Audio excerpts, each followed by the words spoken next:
Oh, that's a good idea. It's in your back. Yeah. Here, let's go down. Tim. All right.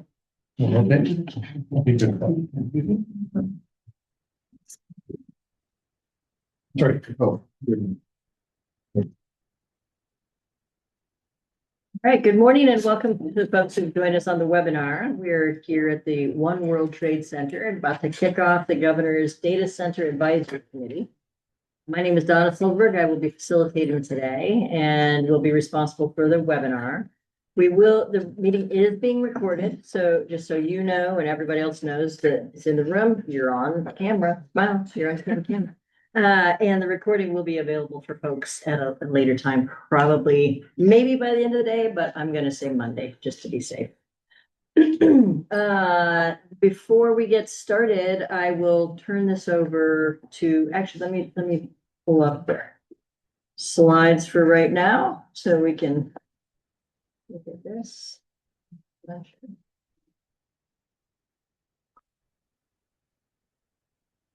So I'm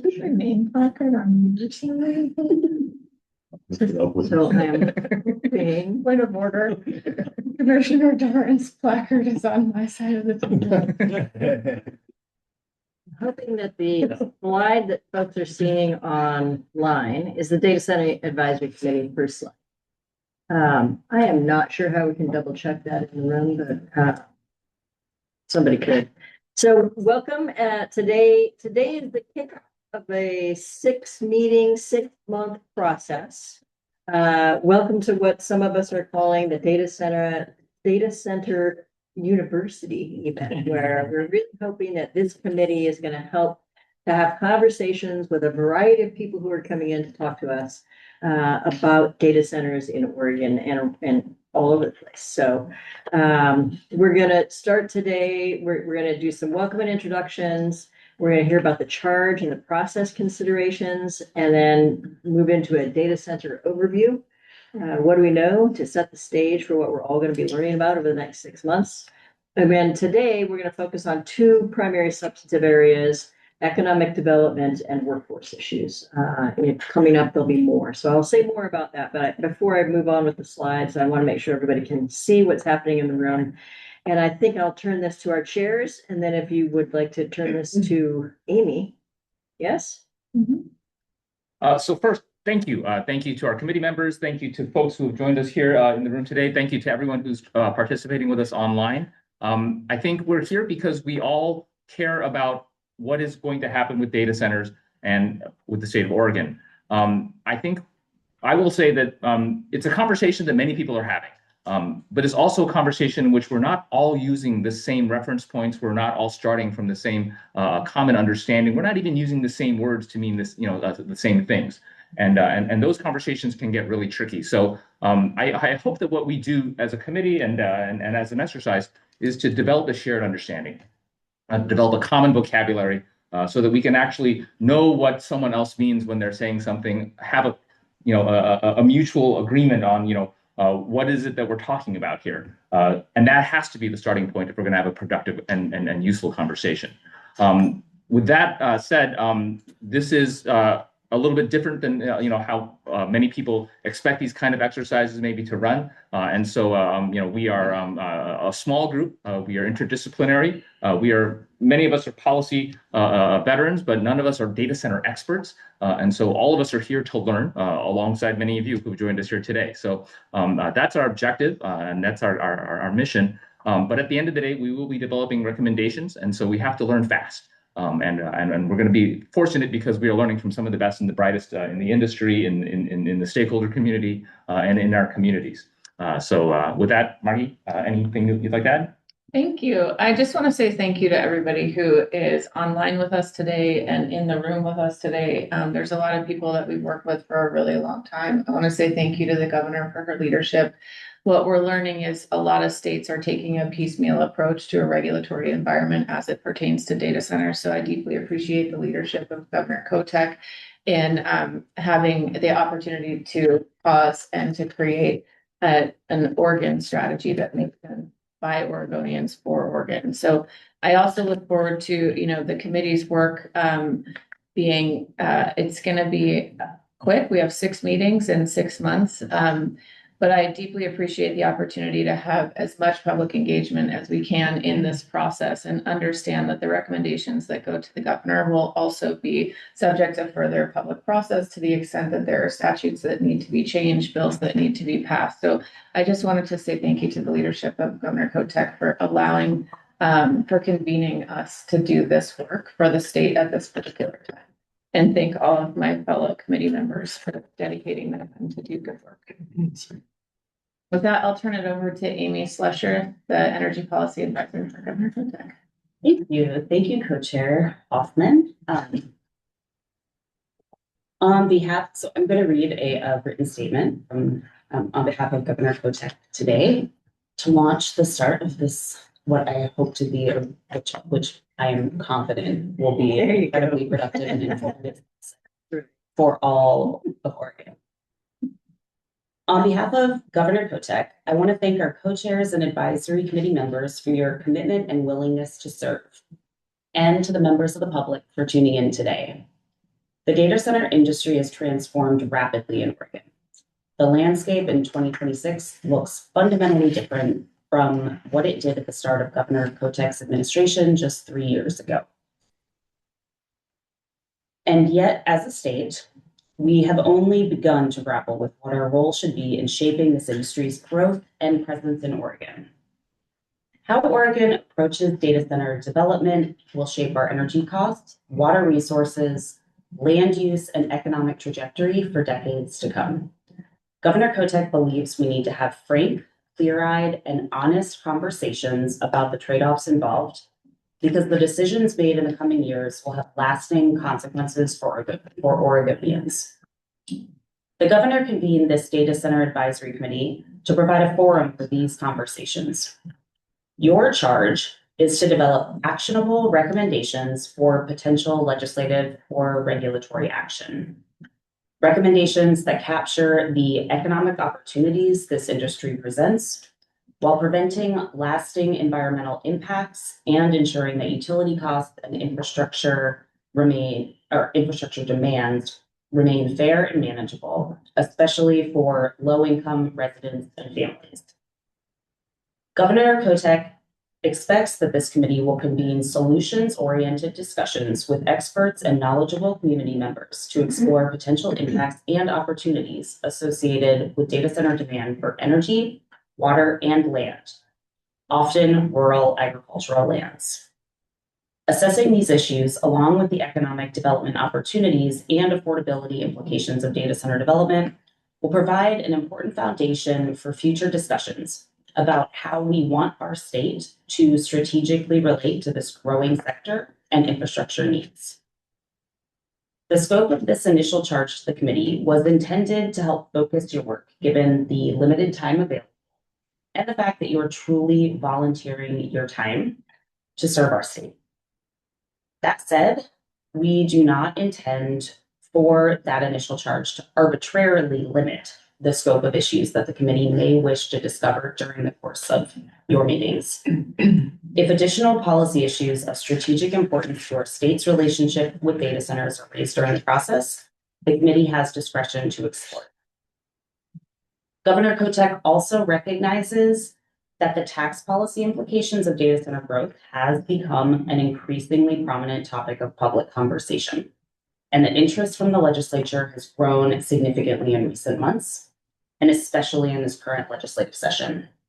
She has made clear an interest in seeing the committee direct meaningful attention towards tax issues. Heightened legislative engagement on this topic signals that the timing is right for the committee to move these conversations forward in a way that reflects both the urgency and the complexity that the subject deserves. Now, it's unreasonable to expect the committee to evaluate every potential issue that may arise in the course of these conversations, or to be able to offer an assessment of all issues at a depth of substantive analysis that is warranted. The scope of this work is focused and time limited by design. 6 months, 6 meetings, and one clear deliverable: a report to Governor Kotek before October 2026 on what you have accomplished in support of your charge. This is not an open-ended study. It is a deliberative process intended to provide a foundation and guidance for consideration as subsequent discussions occur around how best to maximize benefits while minimizing negative impacts at state and local levels. If issues arise in the course of your discussions that warrant further evaluation beyond the capacity of the committee, we hope that you will flag these for consideration in your report. I want to thank you again for your time, expertise, and willingness to engage in this process. It is both worthy and timely for discussion. Please know everything you produce will go to the governor and will remain subject to public review and significant conversations before any legislative or executive actions are taken. We look forward to receiving your report in October. Thank you. Thank you. Thank you. Hey, Cameron, the floor is yours. what's that? The floor is yours. The floor is mine. Thank you very much. Let's go back to this then. Yes. Front side. Oh, yeah, that's right. Let me do this.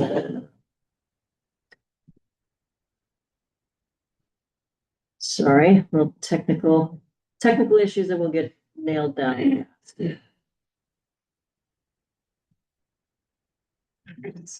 Okay. So let us then, we've heard the charge from the governor for the committee. Let's talk just a little bit about the process considerations. And I think before we do that, before we go through the whole thing, let's find out who's here. So we've met Mike and Margie, but why don't you say again, let's just meet the committee for people who are online. Starting with me. Starting with you. Okay, my name is Margie Hoffman. I am an Oregon Council member on the Northwest Power Planning and Conservation Council and also the Data Center Advisory Committee. Mike John. I am an energy policy wonk. I am also a co-chair with Margie alongside her this committee. I'm Tim Miller. I use he, him pronouns. I'm the director of Oregon Business for Climate. In my day work, I'm not doing this. You're not volunteering for this. Greg Dodson, teach energy law, environmental law, climate change law and policy at the University of Oregon. Jean Wilson. I have been in the renewable energy development business for 33 years now. And very pleased to be part of it. Bill Edmonds, environment and energy professor at Portland State and at University of Portland, recently retired as the executive director of Northwest Power and Conservation. My name is Dan Dorn, and I'm one of the three commissioners in what Governor Kotek 2.5 years ago designated as the legendary Umatilla County. My appointment is on this council is my intelligence and intellect level is so low that we brought the average all the way down. So I appreciate the governor appointing me and giving us this chance to take a very in-depth and a very qualified and professional look at data centers and all the benefits they bring along with the challenges that the rest of the community doesn't see that we see every day. All right, for those who can see, we are also joined by one of our speakers. We're going to introduce Jeff in a minute. There are a number of folks that are in the room. Many are staff, some are press, some are speakers that are going to be coming later today. If we had a whole lot of time, I'd ask each of you to introduce yourself. So I'm just going to say welcome to you today. So thank you for being here. Thanks for those people who were on the webinar as well. All right, so thank you to everybody. Let's share this again. Now we're moving, right? All right, so the charge of the committee, do you feel, committee, that you've heard enough of the charge, or should we go through this here? I feel good about it. Yeah. Yeah. Great. You've heard it, is that or? Yeah. Yeah. All right, so here it is. These slides will be available for those of you who are joining the webinar, for those of you who are interested in getting them later. Everything will be available on the Department of Energy's website. So there we have these things. So get these things to the governor, convene. So we will be covering these issues that you're seeing there: energy, water, land use, economic development, workforce is something that we added since the charge was made. Affordability will be linked with energy. You can see that in just a minute.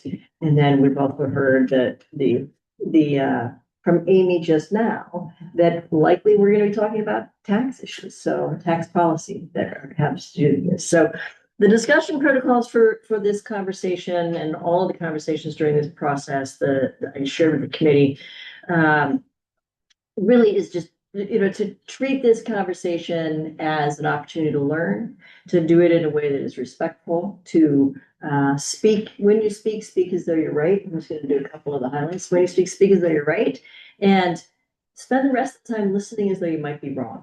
And I think the committee embraced that when we had our first conversation of, yeah, that'd be nice to listen as though we might be wrong, to hear what other people are bringing to the table that might be something they want to capture and put into whatever their report is at the end. So for folks that are online at the webinar, I did see somebody have their hand up a minute ago. We're not responding to hands now. We will be responding to hands later. If the hand that came up was to let me know you want to speak later, I got your name down. But at 2:00, we will have half an hour of time for the public to make some comments. They will be limited. It might be frustrating. We're only gonna have time for 15 people to talk for 2 minutes each. And because of that, and because we know people are interested, the committee just last night talked about changing the process a little bit to have some form of online listening sessions that we will be announcing soon. We're not sure if it's gonna be a couple of 6-hour chunks where you can come and talk about whatever you want, or how we're gonna do that yet. But I just want to let you know that there will be a time for you to do something more than that a little bit at the end of today. So is there anything you want to say about what the committee is or is not? I'm saying that to Mike and Marky as chairs. Okay. Yeah, I would only just reiterate that this is first stage in a multi-stage process. This is, kind of a scoping opportunity. There will be a process that takes place after we deliver our report in the governor's office. There will be more process that takes place after the governor puts that into formal proposals to the legislature or across the agencies. So this is the beginning of a process, and I hope that we take it as such. This is not your final opportunity. This is not the end point. And I just got a note here that the person with Q&A says that some of the speakers are hard to hear. So just make sure that this big giant thing in the middle of our table, the owl, is the speaker. So speak towards it. All right. Yeah, I think the only thing I would say about what this committee is not is these are citizens who volunteered their time up when the governor asked them to think deeply about this stuff and write some things down. It is not a hearing. They are not people who you need to lobby at any time. And so we're just looking forward to really good conversations about all this.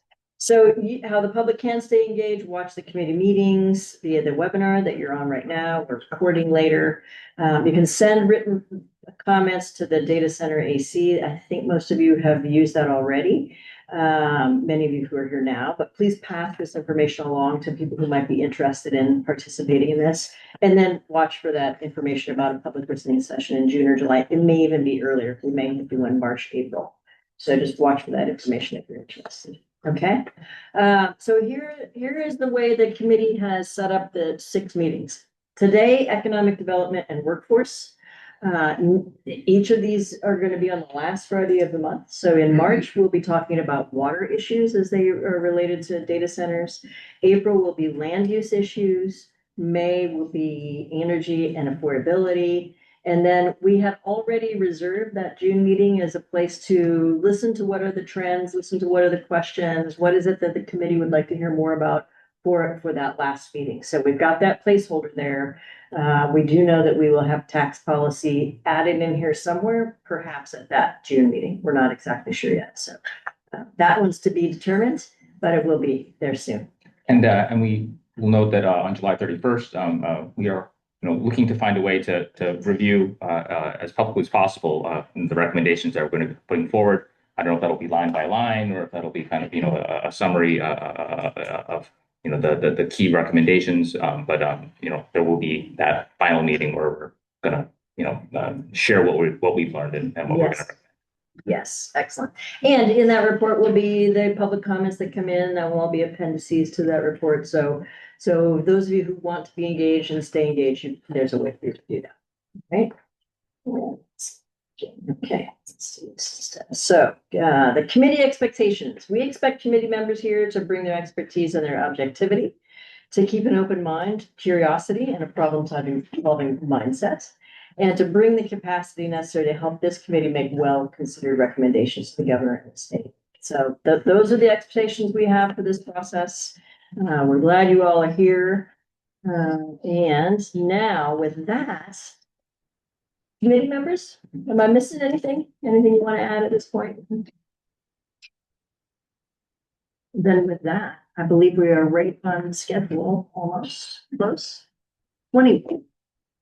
On schedule.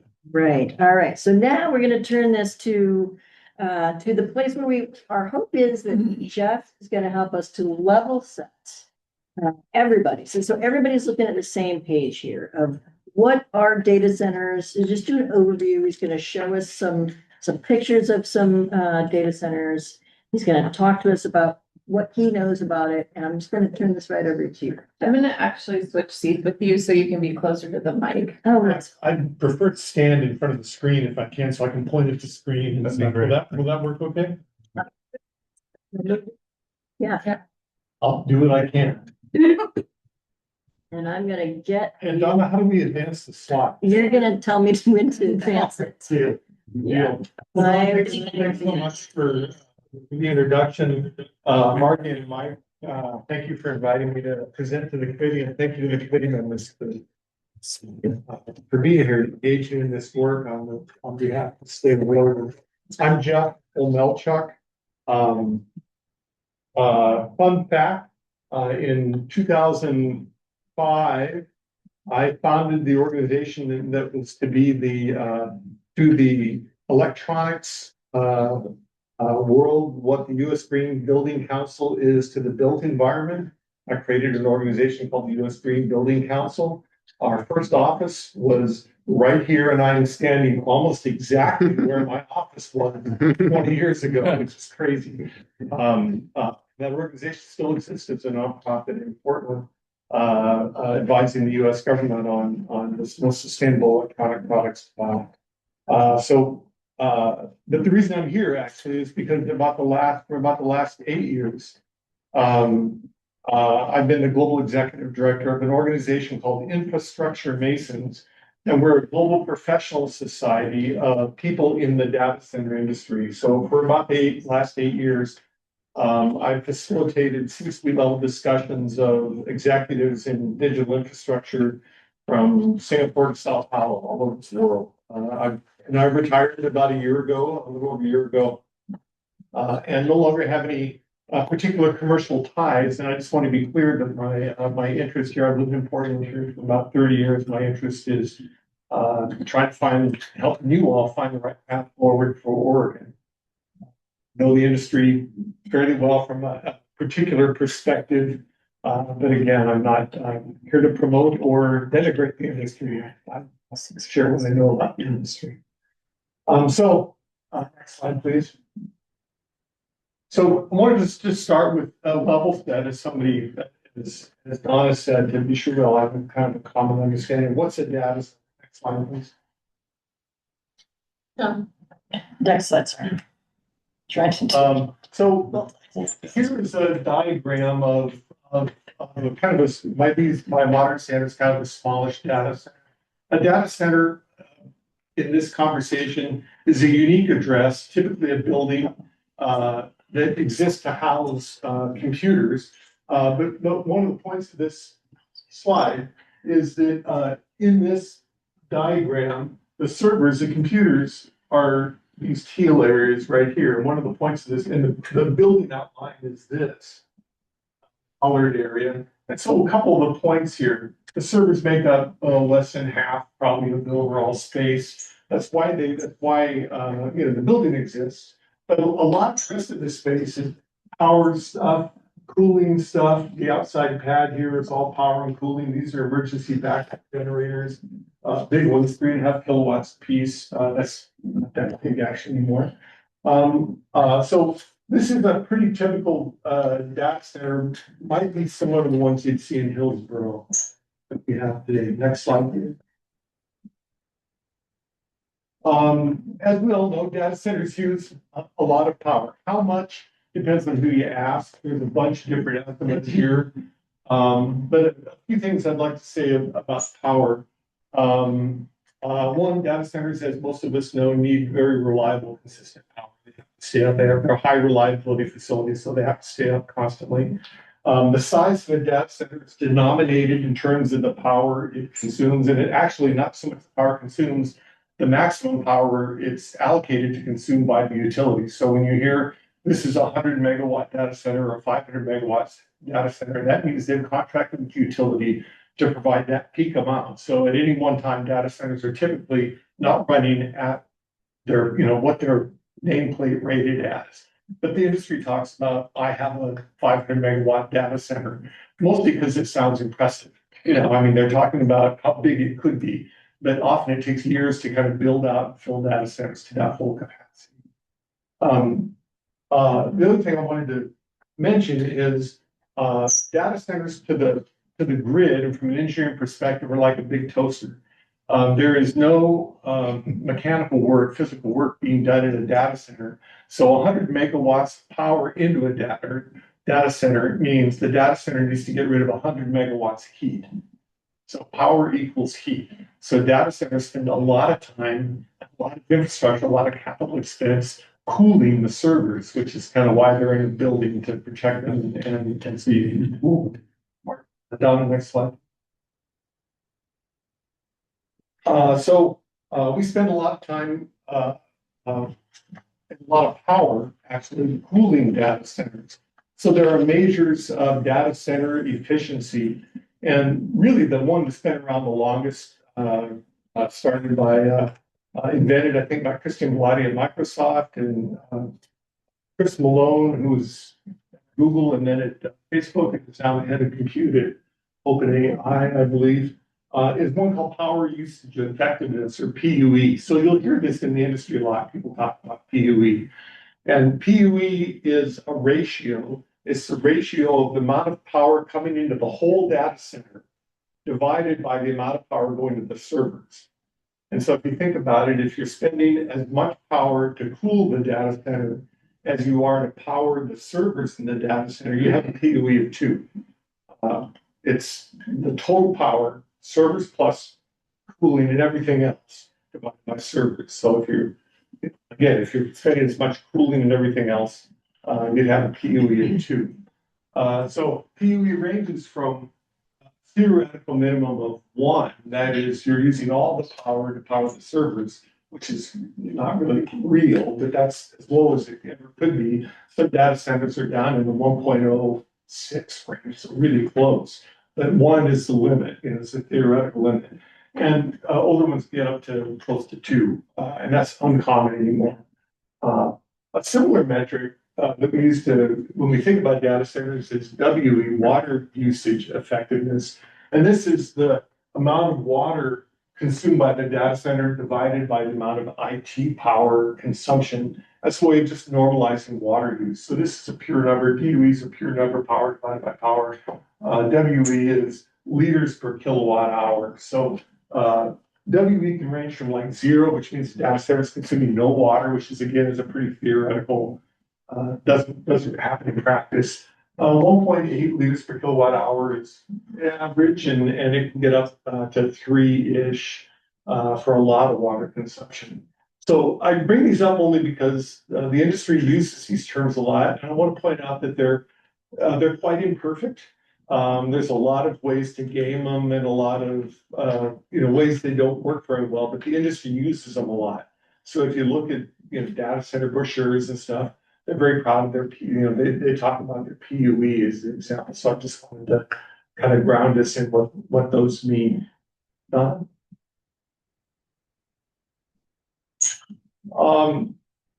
There are types. All data centers are not the same, and they're engineered differently, and they exist to serve different purposes, even though they all have servers. And data center designs have evolved over time. So when I started my career, also many years ago, we had mainframe computers in computer rooms. And this was sort of the advent of dedicated computer rooms. They had raised floor computer room air conditioners. And as they grew, they busted out into their own facilities. So they had a building that was really pretty much the same. You have, servers, or computers using kilowatts, a data center maybe using, megawatt or a couple megawatts, computer room air conditioning, cooling, just a big air conditioner in the computer room, and raised floor. I'll talk more about raised floors. In the 2000s, as the world was evolving in the electronics industry, people were outsourcing manufacturing. Similarly, in the data center industry, companies began realizing that, we're Bank of America, or we're Walmart, or we're General Motors. We're not really good at running our own data center. Rather farm that out to somebody that is really good at it. Let them do it for us. So the industry evolved to, for these enterprise users, that is the people who own the servers, put them in a leased data center run by a company that does that really well. This is kind of the rise of what I'm calling data center companies here. We'll list some of them that are in Oregon in a minute. In this time frame, you had CapEx in the tens of millions of dollars. Most of the servers are Dell or HP or Supermicro. They're commercially bought servers. Still mostly computer room air conditioning, cooling, and raised floor, rack power densities in the tens of kilowatts. A big data center might use 10 megawatts. Tens of megawatts.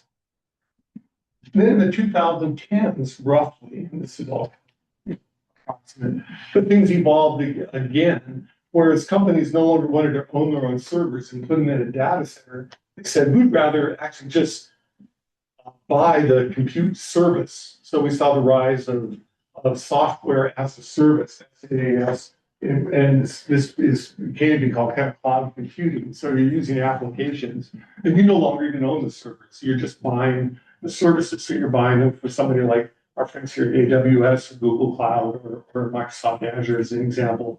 And this is a real change because now you have the providers of the service, design, building, and operating the data centers primarily.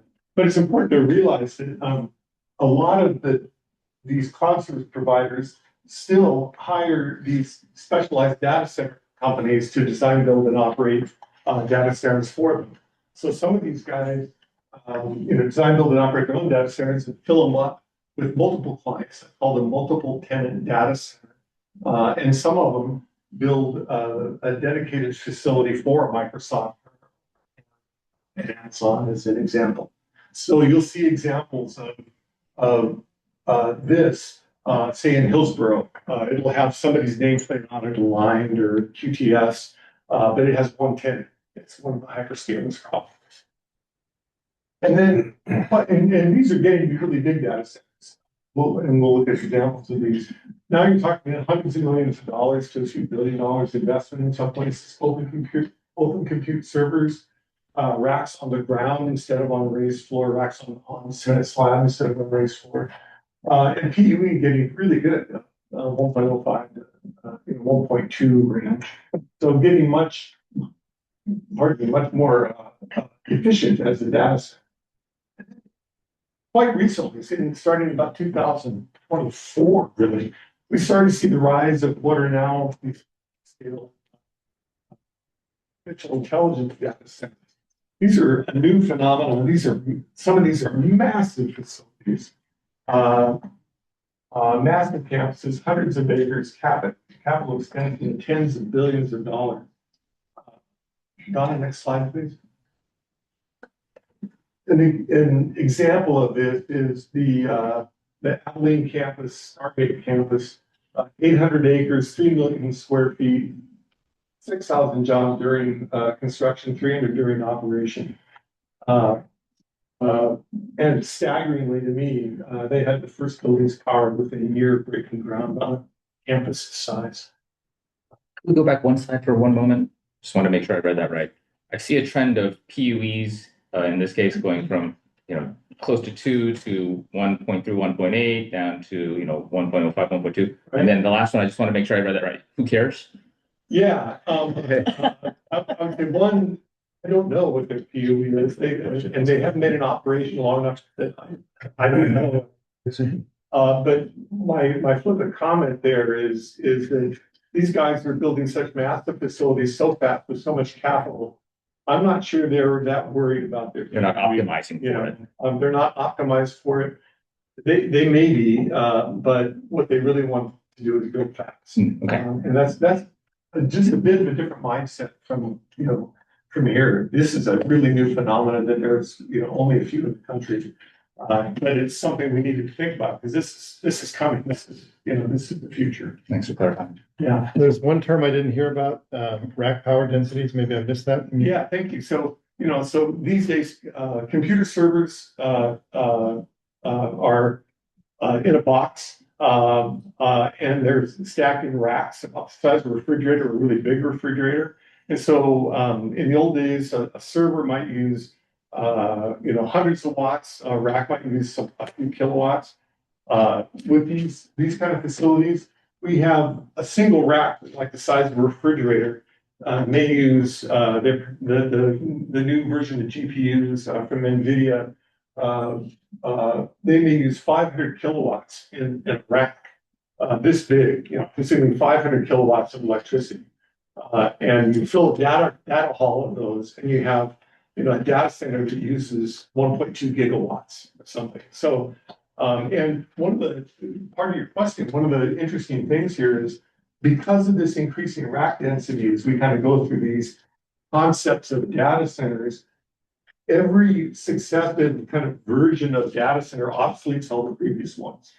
You can't put this dense of rack in this kind of, or you'll have one rack in the middle of this, 10,000 square feet, just one solid rack sitting in a big empty space, because that's all the power and cooling they have. So they tend to obsolete all the previous versions as they move on. So with this advent of these massive campuses and these huge rack densities, it's like, they just have to build new ones because you can't put them in these. Next slide, Connor. So again, let's go to the next slide. On the next slide.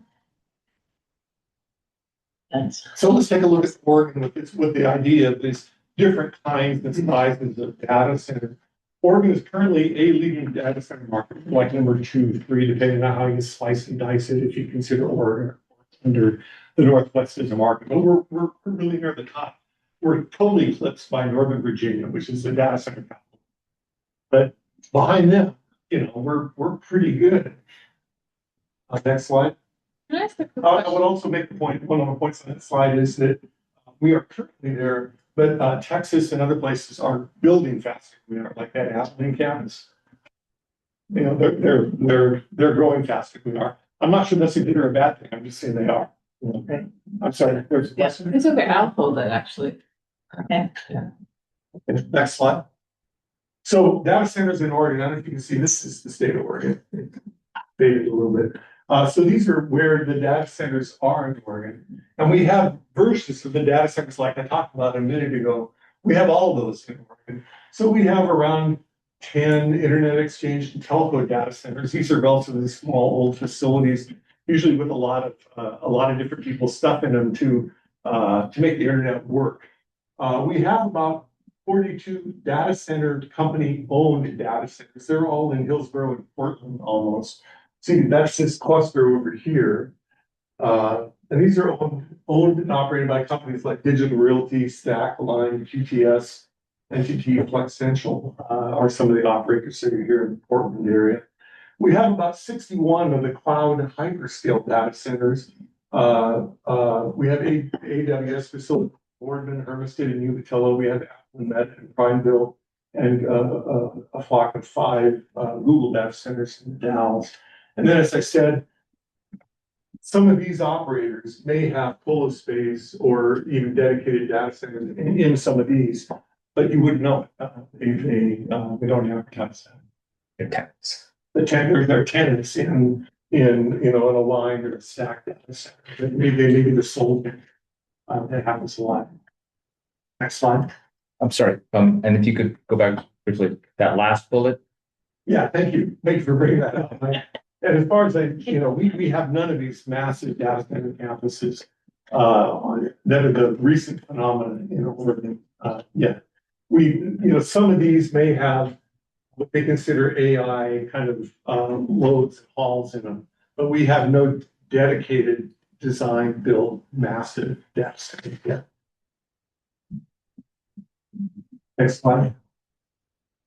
So as we said, data centers take a lot of power and a lot of engineering, a lot of stuff to cool them. The next three slides are kind of three different approaches to data center. We don't have time to go through all of them. This is kind of the traditional way. This is an air conditioner unit. This is server racks. This is what I call raised floor. This is not water. It looks like water. This is cold air down here. So this is a common kind of old-fashioned setup.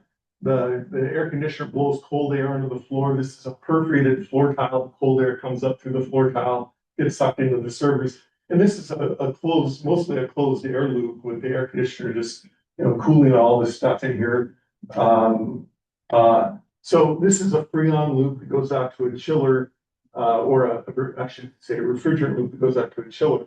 An interesting or important maybe concept on computer room data center cooling is that they typically have kind of two distinct sides. They have the heat collection side, I'm calling it, and the heat rejection side.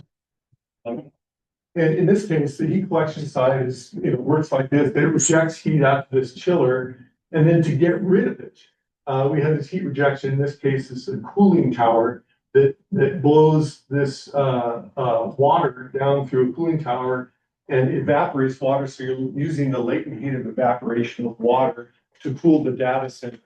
So this is quite, from a power perspective, it's quite efficient, but can use a bucket load of water. They can use 3 million gallons a day in cases. So, and when we say use the water, what they're doing is evaporating the water to the atmosphere to carry the heat away. So this is one approach, and this graphic over here is just to remind. So there's key point. There's a power water trade-off. If you use more water to make this cooler over here, this makes this system more efficient. So the more water you use, in general, the less electricity you use. If you want to go water free, this gets less efficient and it requires more power.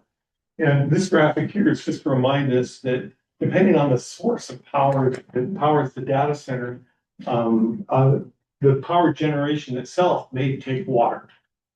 So as you decrease water consumption in the data center, increase power use in the data center, you may be increasing water consumption at the utility. And so just, kind of keep that in mind as we think about, reducing data center water consumption. What type of water can be used to cool the data centers? If you're doing evaporative cooling, it's exclusively fresh water. It doesn't have to be actually potable water. And I said fresh on purpose. That is, there are some other approaches that can use ocean water. Ron, next slide, please.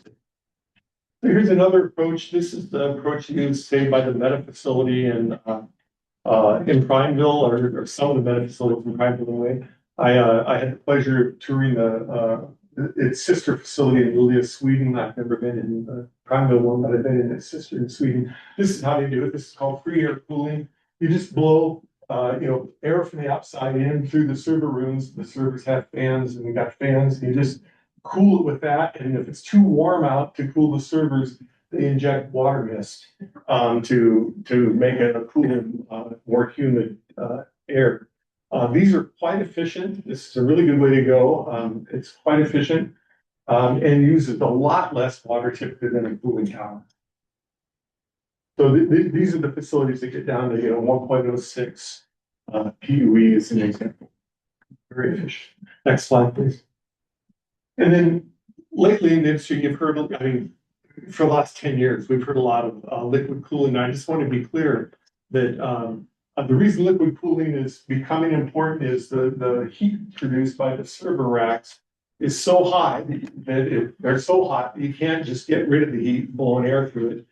So now, people are running, cold water, loops or refrigerant, to the servers and exhausting heat in a closed loop of fluid. That's called liquid cooling. That has not much to do with water consumption. So don't confuse liquid cooling with, with water consumption. It really depends on this side in how you're getting rid of the heat. That really is determining what determines the water consumption in general. And as I said earlier, if you reject this heat, you can reject it to a cooling tower, which uses a lot of water. You might reject it to a dry radiator. In some climates that'll work well. In some cases, people reject it to a body of water, like a lake or an ocean. You can do that. And there's a few data centers, not many, but a few that are rejecting it to an underground water aquifer, which is an interesting kind of approach. And I won't go through the different approaches within the data center behind these. So I don't have time to go through this slide in detail, but data centers produce a lot of heat. You can think of heat as a waste product of the data center. But in the sort of circular economy thinking, it's also can be a very valuable resource. And if you sort of do the mental exercise, if you have an industrial heat user that uses 100 megawatts of electricity, let's say, they're using it to heat something, whatever it is they want to heat. They don't really want the electricity, they want the heat. And so if you say, well, let's put a data center in here, have them use the 100 megawatts of electricity and give this industrial heat user 100 megawatts of heat, then does the data center use electricity? Does the heat, user pay for heat? Maybe, maybe not. But you can sort of understand the concept. This is really attractive. It's really attractive. And in practice, it turns out to be quite difficult to pull off for a number of reasons I've listed here. And one of them being you got to find an appropriate user for the heat, which is sometimes a problem to do. And in large data centers, we're talking hundreds of gigawatts of heat. That's a lot of heat. And they have to be able to get rid of it 24/7, 365. So, think about what that takes. So often these systems need to be kind of co-designed. So you're designing the heat use in conjunction with the data center, because retrofitting them is hard to find that, make that all work. On the next slide. So, when you're going to site the data center, what do they look for? Why do they put a data center in a slot? On the next slide. We jumped 2 slides. That's okay. Let's stay here. So it really depends on what kind of data center it is. If you're a data center company and you're building a data center to fill with other people's racks, you're leasing out space in your data center, you sort of put it where they want it. And typically, when an enterprise, a General Motors or Walmart is wanting to put, a dozen racks in a data center in Portland, they're doing it to serve the Portland market or the Northwest market. That is, they're close to the eyeballs. That's what the industry says. So typically, these multi-tenant data centers are kind of close to metro centers because they can get people to lease space in them. They care about cheap grid power. It's their biggest operating cost by far. They want good fiber internet, easy permitting and tax breaks to operate their facility. And both the tenant and the operator want a workforce and livable community. And they tend to avoid, like all the data centers, they tend to avoid places of risk, earthquake, flood, places like that. You don't want your data center flooding bad for business. Next slide. If you're a cloud hyperscaler, again, you're the hyperscalers tend to have very ambitious greenhouse gas reduction goals. They tend to care a lot more than the multi-tenant data center operators about renewable energy, partly because they have a public name brand recognition. We've all heard of Google, Meta, AWS, Microsoft. Not that many people have heard of QTS, GDS, and Flexential.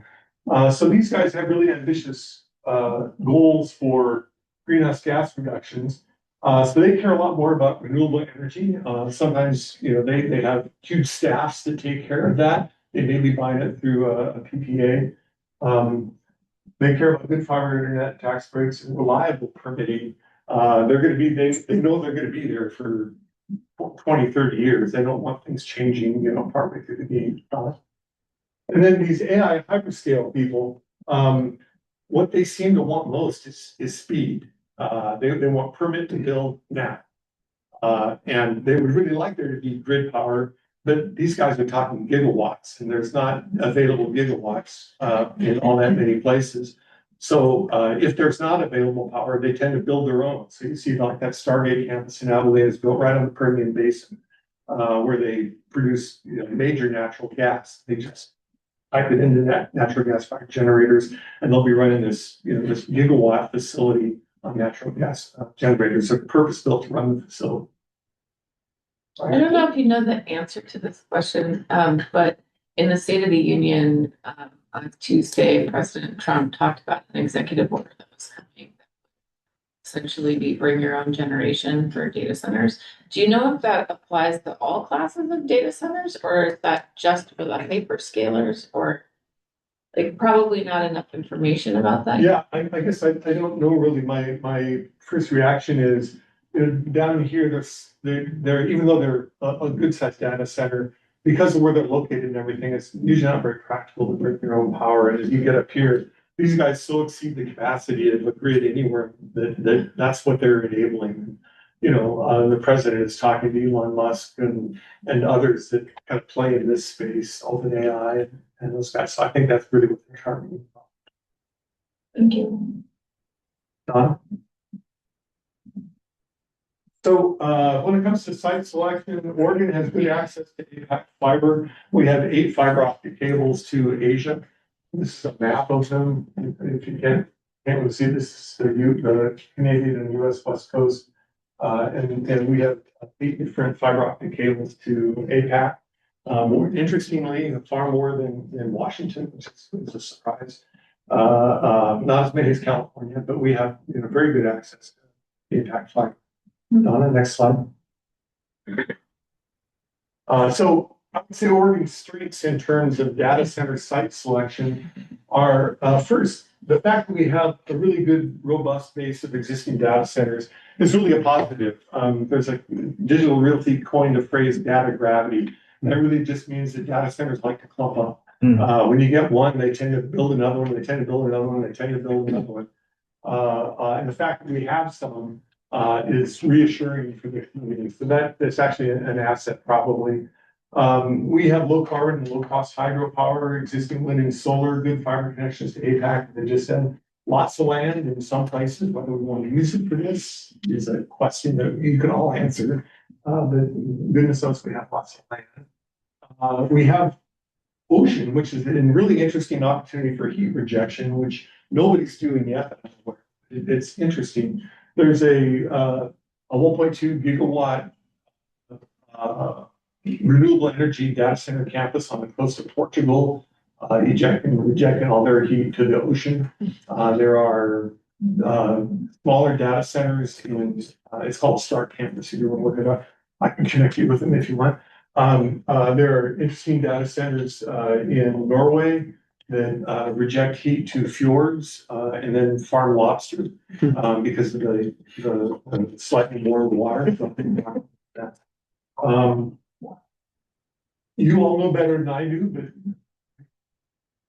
think we have the potential for geothermal power. How practical it is, I don't know. But it's interesting that we have hot ground right here in some places. That seems very interesting. And we have some communities that seem to be in need of economic development. And the question is, do they want to talk about the benefits, the impacts? Question? Yeah. I've saved one and I have a new one. So the one I saved was in the chart where Oregon was sort of looked like second, but I've in sort of ranking of data centers. I've seen other rankings where we're more like ninth and we're just barely in the top 10. And I wonder if you can help us understand that I don't have the 2 charts, so I can't tell you what the different parameters were, but maybe you can guess at why sometimes we're the top 5 and sometimes we're number 2 worldwide. That's one question. And I'll just serve up my second one. On data gravity, if, with data centers continue to come to a place where they've taken roost, right? Have you seen any place where then they've decided, okay, this place is full? And what does that look like? So the first question on the rankings, different agencies, one slice and dice its geographic markets differently. So we're thinking of Oregon. Some of them would think of Portland as a distinct market and be different than say, Boardman or Arlington or Umatilla. And then other, so geographic different, and the chart I showed that was on this side lumps everything in the Northwest together. We call it the Northwest market. So some of that is, how do you slice and dice the geography? Another thing is, what are you measuring? And some of these, some of the charts measure megawatts in operation. Some of them measure number of data centers. Some of them measure planned data centers and include planned capacity in the future. As I said, we're in megawatts in operation. We're pretty good. We're not building nearly as fast as some other places, particularly with the advent of these hyper campuses, Iowa, Indiana, Alabama, Texas in particular. So they would rank much higher on the sort of how fast we build and scale. And what was your second question? Second was, if data gravity happens for a while, what does it look like for a place to be full? Yeah, that's really an interesting question. The place that is fullest is Northern Virginia. And there is really well organized community pushback now in Northern Virginia. And the focus of their efforts really are, we have enough.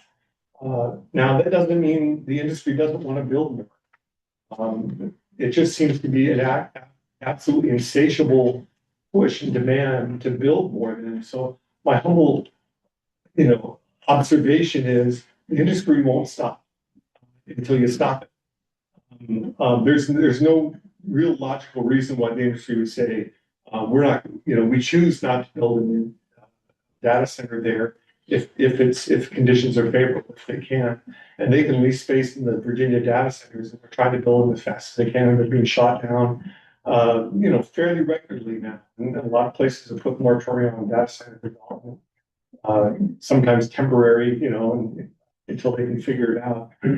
But my humble opinion is asking the industry to stop is a bit of a fantasy. It's sort of like asking Elon Musk, haven't you made enough money, man?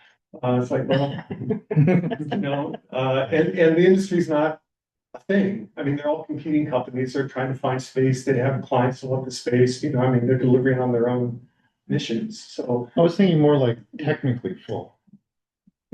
Boy, the thing they tap out of first is power anymore. You have like Dominion in Northern Virginia, Virginia, scrambling to provide more. And if they're willing to provide, if the community is willing to provide, and the state is willing to provide air permits, you see them, bringing their own natural gas generators, and in some cases even diesel generators, and saying, we'll run on diesel for 3 years until you can get a power line to us, but we want to start now. So we're going to run it if you'll air permit it. So. Yikes. Yeah. Marty, and then I just want to note, Jeff, that we got about 2 more minutes left. I know you have a number of slides, so think about what you want me to focus on Yeah. Marty? after you answer Thank you. Marty's question. Just given, and we have ample time to answer this question, the long version of it. I'm just curious about the short version of it, just out of respect for people who traveled in to speak today. But looking at the strength that you have up here, do you see Oregon as a prime location to develop a hyperscale type data center, or do you, in your professional opinion, see the future of data center growth in the state being more kind of box 1 and box 2 on your chart, the 3 different types? That's a great question, and one of the observations I make in a later slide is it's interesting that all the OpenAI Stargate data centers, there's not one in the Northwest. They're Texas, they're Midwest, and it's just interesting that there aren't any here. I think the question for Oregon is, do we want one here? And could we make it attractive? I'm not sure we can. I'm not sure we want it. To be honest, that scale of facility scares me. I mean, it's like, holy cow, that changes the state, let alone the communities where it locates. So I think that's a good question. Probably good reason to continue to develop with sort of the hyperscale. One of my latter slides that we may not get to is, my humble suggestion is if, as Oregon considers future development, to talk to Google, talk to Meta, talk to Microsoft, talk to AWS, talk to the good data center developers that have been in business for 20 years that really know this business well. And there's a bunch of them, out in Hillsborough, about developing big facilities, but not 800 acres and 1.2 gigawatt, power. Maybe that's a path forward for us. I don't know. That's above my pay grade. It scares me. Real quick, not a question, but for the committee, I think it'd be really important for us to bookmark on the power discussion, this bridge power concept and how it fits back into just presentation. Yeah. Thank you. So Don, let's skip forward to a couple slides and I'll just wrap up, I guess. Oh, geez, this is an important topic and we don't really have time. So We will be sharing your presentation with folks online and everywhere, so they will have the benefit of seeing what you've written, just so you know, so. the message of this slide is that there's kind of a pecking order, a food chain in the data center industry. The hyperscalers are at the top. These companies. Now maybe OpenAI and Anthropic and others are maybe sort of the tip of the pyramid.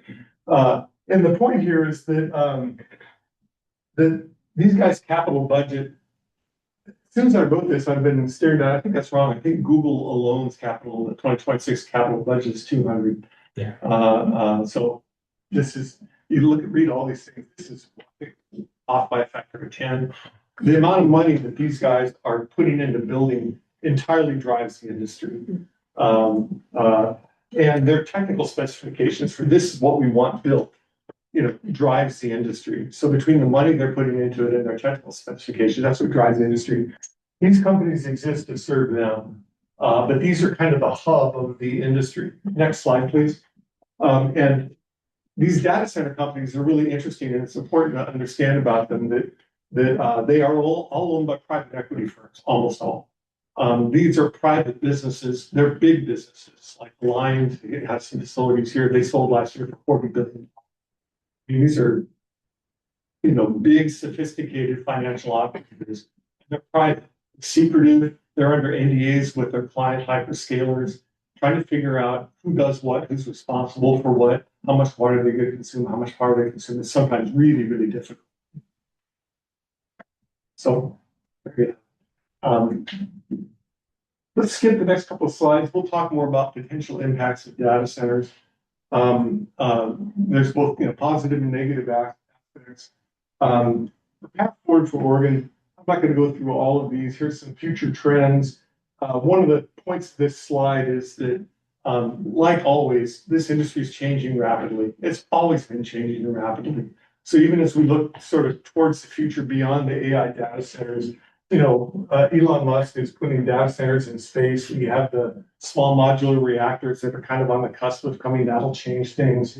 Microsoft recently announced making some real breakthroughs in effectiveness of quantum computing. There will be quantum computing data centers. They'll use cryogenics. They will be really different than what we see today. How will that influence the landscape? Who knows? Next year there'll be more things on the bottom of this list. So it's a dynamic landscape for sure.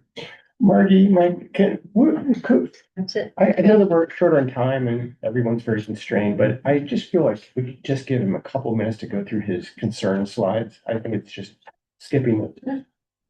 I think this is the last slide. Isn't it? Great. Well, let's go back. It's not. Go more. Back up another one. So this is a slide Next one. Greg was asking about, I think.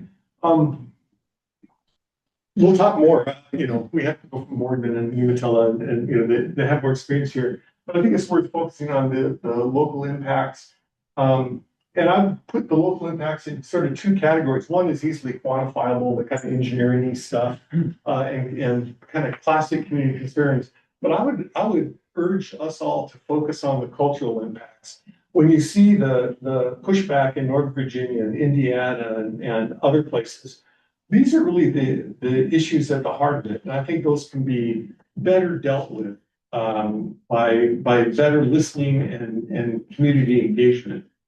They worry about cultural things like, I moved here to have a rural landscape, and now you're putting this, $10 billion data center where I used to be able to see the sunset. That's an important issue. So, and you don't get the economic development without change, but dealing with change is actually, I think, the crux of the matter for these local communities. And that's just a hard one. They have to want it. It's massive. So let's skip to one of the last slides here. Let's stop here, and then won't go on. I won't do the last couple of slides. So, questions I think for this group as we think about the future of data centers in Oregon. We probably have communities that that could benefit from the economic development, but they have to want it, or it'll cause political issues. As I said, there's no Stargate developments in the Northwest. That's interesting. I don't know. Do we want one or not? I'm not entirely sure. And as I said, I suggest engaging these guys, maybe rather than OpenAI, but if you guys want to talk OpenAI, you go.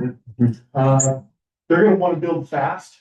And one thought is, can we find a way to, I know Oregon, I talked to Mike earlier, he said one of the unbreakable rules here is we're not going to compromise our greenhouse gas emissions. Okay. Is there a way, I think of Microsoft's 2030 goal to become carbon neutral and to pay back all the carbon since they were created in operation. Part of what they're doing there is they're spending more carbon now and planning to go carbon negative later. Could we do the same thing? We say we're willing to tolerate greenhouse gas emissions now to create renewable massive data centers that for the next 20 years reduce carbon. I don't know. That's a question for you all, but it's an interesting thing. Can we find places with standard wind or solar, wind energy, geothermal? Some of these companies may be willing to build their own facilities. Say, you can build in this location, but you got to build the geothermal plant, but it's your power. Okay, we'll do it. So it's worth having the conversation.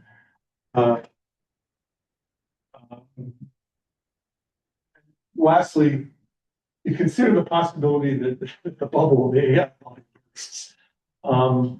I think it's not as likely as you might think. Data center rates globally are about 2%. The vacancy rates are about 2%. And these are big companies spending billions of dollars. They're pretty sophisticated. They have their finger on the pulse. And for 2 years, the data center vacancy rates have been near zero. So there's an appetite for data centers, and I think it's not going to evaporate immediately. But you never know. This is a complex move. So consider that and how you deal with that as a state. The last 2 slides I won't go into. There are models for best practice for data centers and a bunch of certification systems and reporting schemes.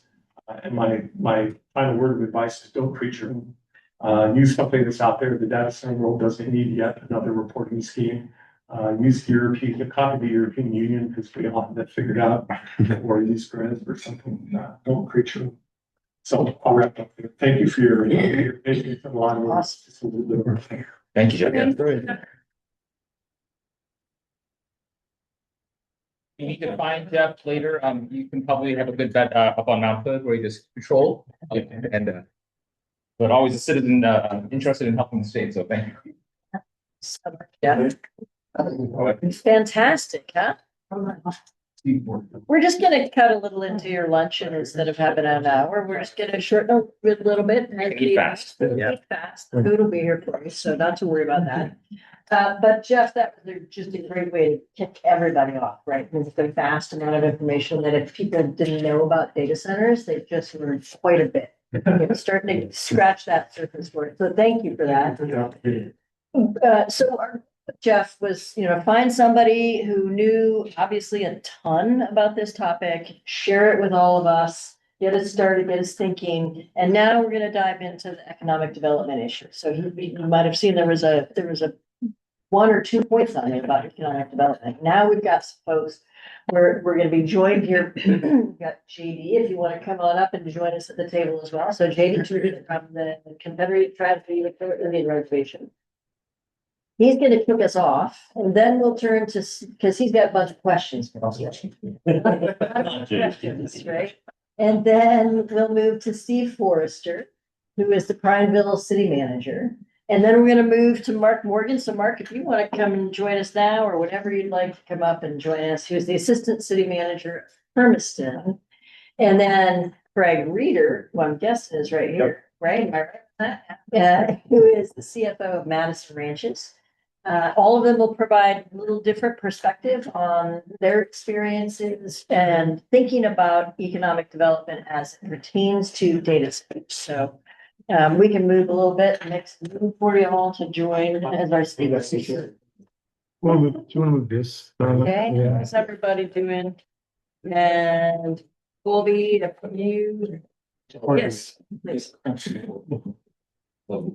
For any questions or anything, Colby's gonna be forwarding them on to me. It's a different Steve Forrester than Okay, please listen to that. you, the editor of the Eastern World Media. Okay, so JD, so the questions, for people who may or may not have the agenda in front of you, the questions that we're hoping that this panel would address is, so what are they seeing as the current reality in Oregon? How are the economics affecting current rural communities? What could a future look like? Question mark. What would be helpful for rural and other affected communities with regards to all of this? What gaps or what are the gaps and barriers to get from here to there? And how might the state assist with any of that? And then, so our hope here is that we'll have about 40 minutes for the panel to do your presentations. Let us know if you're okay with questions in between. And About then 10 minutes each. yeah, about 10 minutes each, exactly. And then we will turn to a conversation with you all. Okay. Okay, Great. all right. Well, thank you all for inviting me to come here. I'm here on behalf of the Board of Trustees, of the Umatilla Indian Reservation in Pendleton, Oregon. I'm JD Tubby. I'm the Executive Director of the tribes out there. And so anyway, we have lots of documentation we pulled together and kind of preparation for this. But the board did want me to kind of extend being involved in the committee's conversation about how we can voice our concerns and provide any kind of recommendations that may offset any of the negative impacts of data center propagation. We saw a lot of those during the conversation earlier. Those were a lot of our focuses on is, what are the impacts, making sure that we're not overtrading our resources and overtrading our space and overtrading our place in the world for something that might be short-lived. I mean, I think even more concerning is even the topic is that old data centers cannot be retrofitted. And so what happens, that's a lot of consumed land that might not be able to be reused for something very easily. So there's some pretty considered concerns around that. Some of our concerns are primarily concerns within our ceded territories. We now know that if we're in one of the top 3, 5, 10, whatever the number is in the nation, the largest bubbles were right inside of our ceded territories. So that means, some of our ceded territories are some of the most hot areas of the world, apparently, in data center development, and probably expected that to expand. So that is something of great concern of ours, especially on impacts to tree rights and natural resource management and natural resource protection within our ceded territories. Hyperscale data centers and other data centers are primary areas of concern. We appreciate the landscape is moving very quickly, which in part is driving the data center boom. However, we offer that speed solely for competition's sake, seldom equates to fair and equitable distribution of cost benefits. Any propagation of hyperscale data centers in Oregon should be rooted in fairness and mutual respect. And that's everything from protection of tree rights, protection of natural resources, as well as protection of economic growth and prosperity. Might just be use of all our resources, but somebody else in Texas is making all the money. That's not fair to Oregon, it's not fair to Oregonians, it's not fair to the natural landscape that we enjoy here in the Pacific Northwest. Any propagation of and fair cost sharing models in place and should not occur at C2R's expense, but again, also not expensive other Oregonians and the people in the Pacific Northwest. I have lots of questions. A lot of these are more rhetorical, but some of the big ones we have, and a lot, they are not solely rooted in economic. I know today's meeting is mostly in economics. but we did want to make sure we kind of get some things on the table because it ends up kind of resulting in economic questions. Some of the, especially in the processing, talk about all the NDAs that occur with a lot of these programs, but there seems to often be a lack of transparency. A lot of things are buried behind NDAs. Local communities don't even know what's happening. All they know is soil starts moving. Before you know it, giant boxes start growing out of the ground, and nobody really has understanding of what's going on or what's happening until it's already too late. So that is always a big challenging concern. And deciding these hyperscale data centers in the C2R ceded lands around the utility reservation boundaries as well as along the Columbia River. We understand that Columbia River is a massive asset. It's a massive resource. And it's not something that should be fitted away very easily. A lot of these are driven by private interests. Landowners and counties regularly sign non-disclosure agreements that prohibit adequate release of information and set a tone that hyperscale data centers will not be transparent regarding the relationship of the communities in which they operate, leading to mistrust, which goes back to the cultural challenges I think that often come with these large data center locations in the world.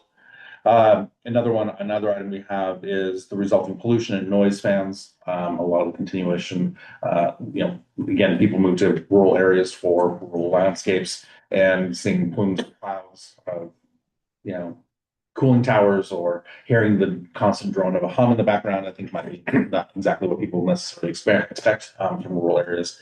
And then also that has impacts and effects on even the big game, natural resources and other things like that in the Pacific. It would, especially within our region, it's very quiet nights, dark skies, and also there's just like a low drone off in the distance at all times. Definitely going to be sort of impacting all kinds of animals and even plants and birds. Another one is obviously treating the water as a resource to cool hyperscale data centers. Should be a conversation grounded in local values and tribal values. As state and tribal economies evolve, so do water demands, which is most impactful when use relates to non-replenishable water supplies. Therefore, evaluation of data center sites should consider the costs related to water supply quality, as well as the salmon protections and efforts to increase salmon populations. Particularly where data centers are discharging water and it has any change in temperature or contaminants such as PFAS, lead to the end of pollution of the groundwater. Again, we have a depressed water system, lower Umatilla Basin Water Ground Impact Center. I can't ever remember the acronym for that. LAGWAMA. Our hydrologist, even at the reservation, has always stated that we are slowly mining our water. We have deep salt water. We are slowly mining the water, even currently at just municipal utilization of water. So any greatly increased amount of water utilization out of deepest salts would just suck the water dry out of our deepest salts. While air-cooled hyperscale data centers might be an option, the amount of energy required for these data centers is extremely large, will tax already struggling energy infrastructure. Some of the meetings we've already had in other forums stated that we're like 20, 30 years behind in our infrastructure for energy distribution. I'm sure you have seen a lot of, so we're already like way behind on what our current needs are, much less having a massive increase. So we want to make sure that's equitable and that the taxpayers are not paying for that necessarily.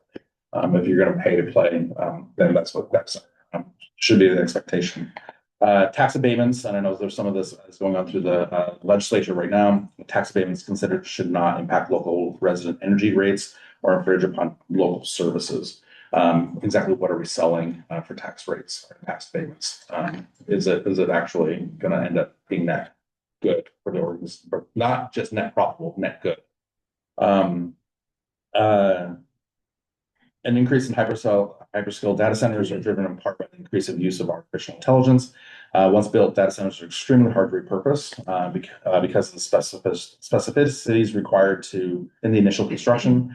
What assurances are there that data centers sited and built will not be orphaned and abandoned in this AI bubble or even just data center bubble? How will any effects of orphaned or abandoned sites be mitigated within our landscape? And then lastly, the C2IR adopted through Resolution 22067, CRITFIC, that's Columbia River Intertribal Fish Commission's 2022 Energy Vision, which included recommendation 42 regarding nuclear energy. In part, the recommendation advocates the evaluation of sites for nuclear fission reactors should consider the cost and compatibility with intermittent renewable resources and salmon protections. The power consumed by hyperscale data centers is expected to double by 2030. Where will all this additional power come from? And what measures will be taken to prevent brownouts and blackouts caused by the extreme increase in use? The C2IR has concerns that preliminary report from the state of Washington's data center group characterizes advanced nuclear technologies, such as small modular reactors, as potential source of quote, clean power that, if commercially available, would meet the forecasted power needs of data centers in the state. We obviously have a disagreement on whether or not that's really clean or if anything is any green.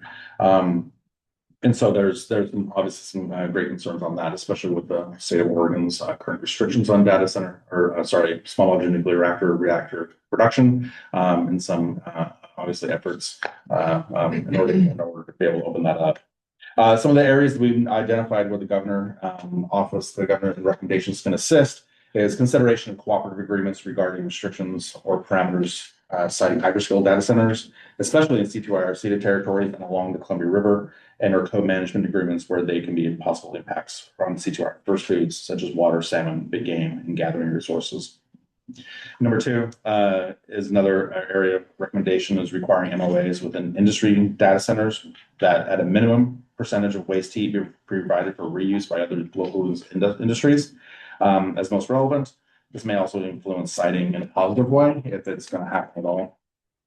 Number three, requiring MOAs with industry partners that a certain percentage of the workforce for data centers reside within the county or close by county, so the dollars generated stay within the community and not just constantly being exported outside. Number four, set up and maintain a relevant workforce development program at local community colleges or create a pipeline for workforce skilled in trades that are relevant to the data center driven economy. Again, making sure that the local community is being the net benefit and not just exporting a lot of resources into dollars into other people's pockets. If there are proposals in the future for data centers to be co-located and powered by small modular nuclear reactors, C2IR adamantly emphasizes that there must be government-to-government consultation with C2IR to address any impacts on our tribal resources from nuclear byproduct and waste. Should SMNRs be considered, we respectfully request the governor's office help facilitate and participate in tribal consultation alongside any relevant agencies in that effort. Yeah. Yeah. All right. Go ahead. Thank you. Lots of questions. Can I ask a question? Please. So I'm interested, JD, in your thoughts on the potential for tribal lands to actually be used Mhm. for either siting of data centers or siting of renewable energy facilities to supply. We're actually, stuck with the tribal lands. What are your thoughts on The tribal trust lands, off reservation trust lands, we have tribal jurisdiction on the land use of those lands. We have a similar land use process state. I can't speak for all the tribes. I don't know what all the other tribes is, but at least for us, we have a lot of off reservation. In fact, we have some industrial lands even over the Port of Umatilla, just adjacent to the Port of Umatilla. I would say probably we would not probably be in interest in having data centers located on our property. We're having conversations with other industry areas. But I think that's just something I think we're not. We have bigger concerns of like being, I won't say complicit, but that? What about renewable energy facilities? Is that of interest? yes, yeah. Mhm. Thank you. Yeah, and we've been taking quite a number of projects, including there's one project we're working on for a geothermal exploration project, and there's a lot of projects like that we're interested in, and have been a lot of interest in investments with solar and wind projects. JB, I just want to pick up on a theme that you brought out about obsolete data centers at some point, and that was what was in my mind when I was asking about what does it look like for a place to be full. Not thinking about now, thinking about 10 years from now, for example, if we kept developing here, and if they're not upgradable, as you mentioned, then we have obsolete data centers, or maybe they keep running for 20 years. I don't know. And I'm also wondering about the market development of, does the right-hand box just eat the two left-hand boxes? So the only thing anybody wants to build are 500 megawatt super giant things. I know that wasn't part of your remarks, but the obsolete notion was that you brought it up well. I'm just trying to get my arms around that. Maybe we'll talk with Jeff about that. Thank you. And that it's, I really made a note of that when Jeff made a note of that earlier, even driving over here last night. I mean, the landscape's changed in the last 5 years in data centers. You can see they're popping up. I mean, there's just, you look at the, area, you can see all the construction going on.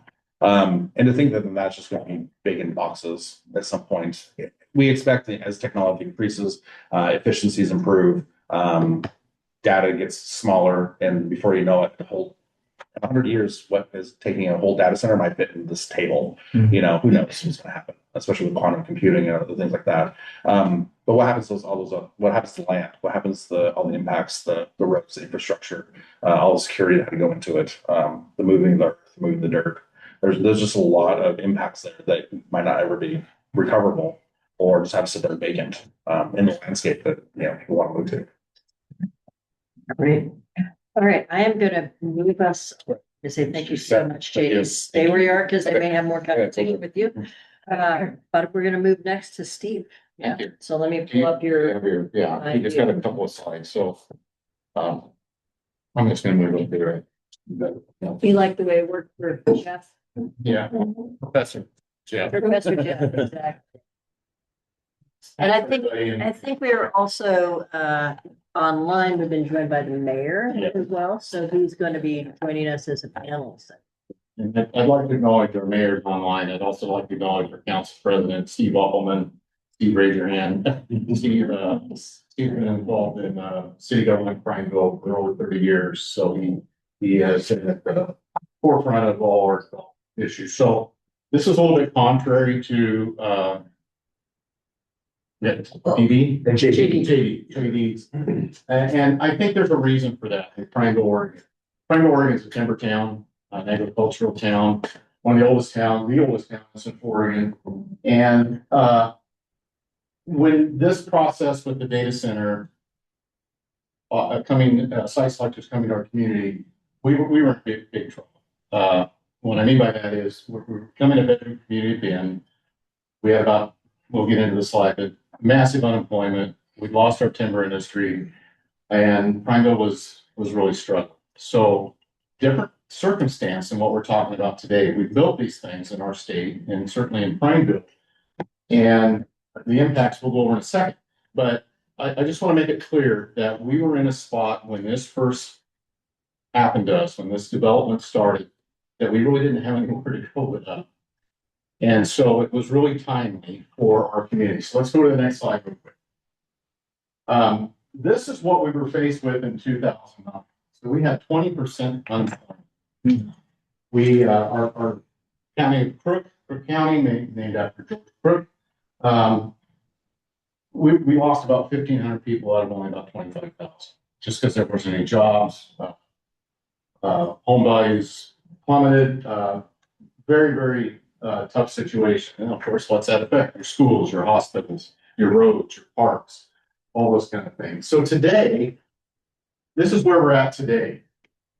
We have around 6% unemployment. I think a lot of that's driven by people who aren't willing to participate in the workforce, but nevertheless, that's the number. We've moved from timber to tech as what I would call a fundamental part of our economics. And because of our proximity in Central Oregon and to Bend and some of the amenities we are one of the fastest growing communities in Oregon. We've had significant wage growth. I think this is just amazing statistic here. We went from, I think, number 32 out of 36 counties being at the bottom in terms of median wage. We're the second highest in the state of Oregon right now. Unbelievable. And that's it says behind counties. So here's kind of a summary of what we experienced. Next slide, please. So here's some things that I think really answer some very important questions as it relates to rural Oregon and communities like Prineville. This is a fabulous number. You mentioned, having an agreement during the development process that focuses on local people getting opportunity to participate in the jobs that these represent. 73% of the direct jobs in the data centers in Prineville, Oregon are by Prineville folks or Cook County folks. The wage average is 130% of the average wage of Oregon. They're a top 5 employer. Property taxes have gone up. And this little portion of our slide here is really the partnership opportunity for rural communities like Prineville. We have partnered with the data centers on approximately 25 million, and that's a low number, in infrastructure. So what do I mean by that? What's ASR, aquifer storage and recharge? And one of the points that our state and, across the nation is the water usage is significant. It's not more than what the sawmills use, and we have 5 sawmills in the big remnant plants, but it's a lot. They're our biggest water user. But what we found in our community is we have the natural aquifer close proximity with the data center subsided. And we were able to build a system where we take groundwater and water from the surface water rights, and we store water in this giant aquifer. Now, let's put that in perspective. The city uses about 600 million gallons a year of water, including the water that serves the data centers. And we will have 600 million gallons of water, 1 year's worth of water in this aquifer by June. It's been a very long process. But we started these thoughts, these strategic thoughts, when the data centers came. What can we do to change our environment and the attributes that our community has? Because like has been said, we don't know how long the data center phenomenon will last with technology and Elon Musk going to outer space and all that kind of stuff. So we've leveraged that to build a community and diversify our economy. What's it take to do that? Well, we need roads, we need utilities, we need water, we need streets, we need parks, we need amenities. And we've been able to leverage our relationship with our data center partners to do some very interesting things. And the support from the school, again, a very conservative number. Our STEM programs in our school district are off the chart. We have one of the highest graduation rates in the state of Oregon for our high school. We have programs for our kids that other communities are unable to do. This is going back to property tax. I want to talk about this a little bit. The properties that were given up for the build out of the data centers in Prineville, primarily county owned, so they weren't generating taxes. So we really couldn't give away anything we didn't have. We will about double our property tax base with the first set of long-term enterprise zone tax exemptions starting next year. So a big shift. The other thing that the city has benefited from is franchise fees for electrical use consumed by the data centers through our utilities. And to put that in perspective, we get about $3 million a year from the tax through the county process. And the last 2 years, we've been between $8 and $10 million franchise fees. So what's that mean? Well, that means we built a new police station without going after bond. That means we're looking at other amenities in our community that we can help, whether it's St. Vincent de Paul, whether it's the school district, whether it's Cook County Fire and Rescue, our 911 dispatch center, all the other taxing districts have benefited from our relationship. Not to mention we worked with our data center friends to do a lot of in lieu of taxes, which is in the millions now, to support the community. Next slide, please. And as I pause to move to the next slide, I'll just say for folks online who have been sharing that they didn't hear who was speaking, this is the city manager from Prineville. Yeah. Steve Forrester is his name. And he's joined online there. You might see the mayor. Yeah. Mayor Jason Beebe up there. Say hey, Mayor. But I think there's another point that was brought up that I want to mention, and that is what happens if this industry changes. And I've talked a lot about I'm Steve Forrester. So I was in the product industry for 25 years. I managed secondary manufacturing plants in Prineville and other parts of Oregon. And so I transitioned to the dark side, some might say, and went to work for the government or the local government. But anyway, that's a great point. We don't know how long these are going to be here. The former judge in Prineville, Judge Mike Cave, and I said, well, if they right, go by the way of my space, we're going to have the nicest hay sheds all over. No, that's what we just had. But what it's meant for our community is truly this. We're a very prosperous community, much like we were after World War II in the 50s and 60s when we had lots of sawmills, lots of loggers. And the other thing I want to mention that I think is phenomenal, going back to the slide that said 73%. The current site director of the Apple Data Center in Prineville, Oregon, is named Clay Allen. Clay Allen grew up in Prineville, went to high school in Prineville, became an electrician. He's now running that facility. I ran a facility there for about 20 years that had 600 people. We were the largest employer in Brick County for a long, long time. And when I walk into the data centers, I see somebody that ran my finger joint department, or I see somebody that tailed a lamination machine, and they transition. Now, maybe they're not engineers, computer engineers. Maybe they're not even server techs. But what they are is logistics people. They're security people. And when you add all those ancillary jobs up, we're talking probably 1,000 to 1,500 jobs in the community of 10,000, 12,000 people. So that's what's pulled us up. The other thing I would say is, coming from being raised on timber dollars and coming from a sawmill family, my father worked in sawmills his whole life. He was in middle management, but nevertheless, that was where, our livelihood came from. What's really interesting about that is it's not the sawmills, even back in the day when sawmills were heavily labor intensive. It was the loggers, it was the fasteners, it was the hydraulics folks, it was all the tires. Les Schwab started here. Les Schwab started in Franklin because he sold tires for log trucks. His brother-in-law was a sawmill man, put him in business.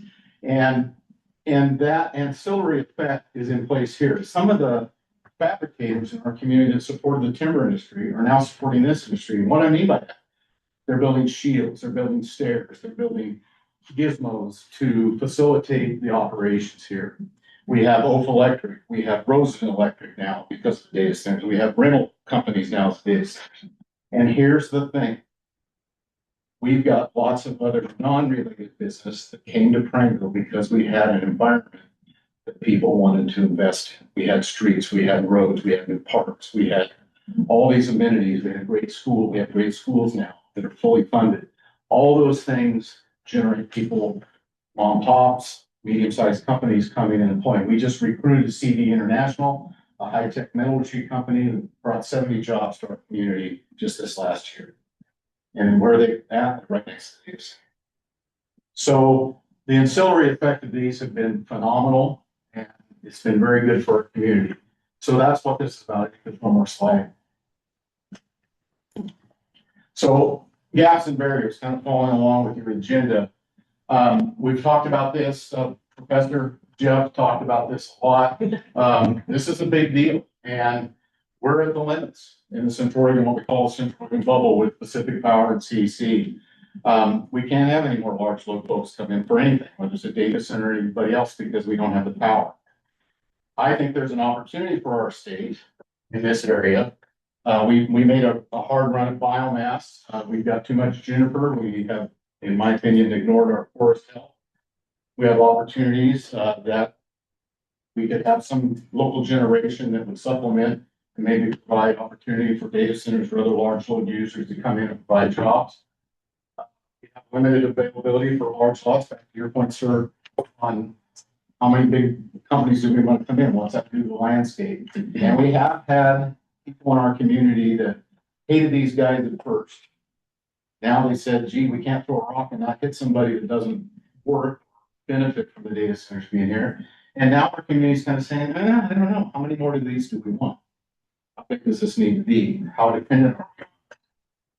As a state, the high property tax businesses compared to our competitors, I think that's a problem in our state that I think the governor is recognizing and is addressing effectively.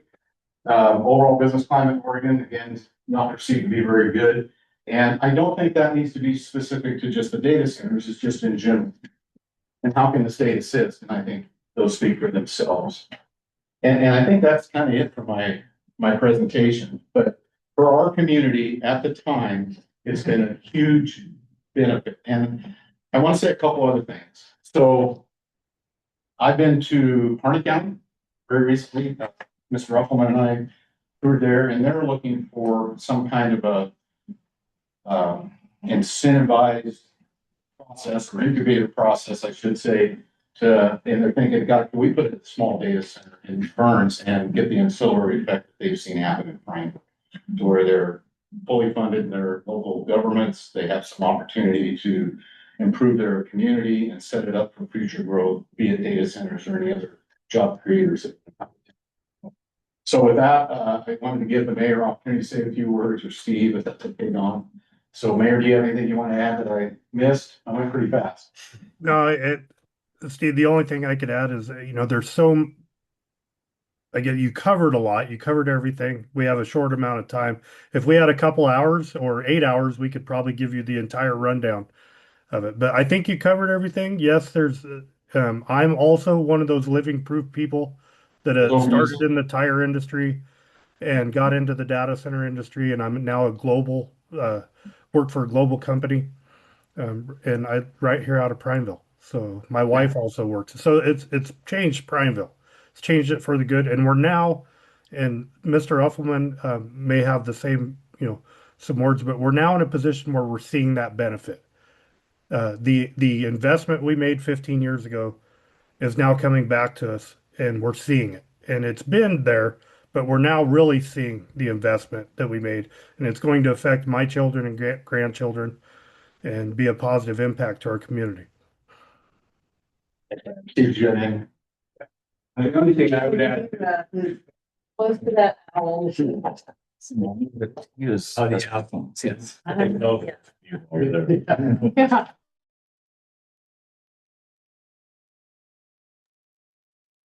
I came to Prineville in 1982 and during the falling off of the timber industry, and we needed something to recreate Prineville into a potentially thriving community. And this gave us the resource to do it. We tried all sorts of other alternatives. We looked around, but the fact that we had the possibility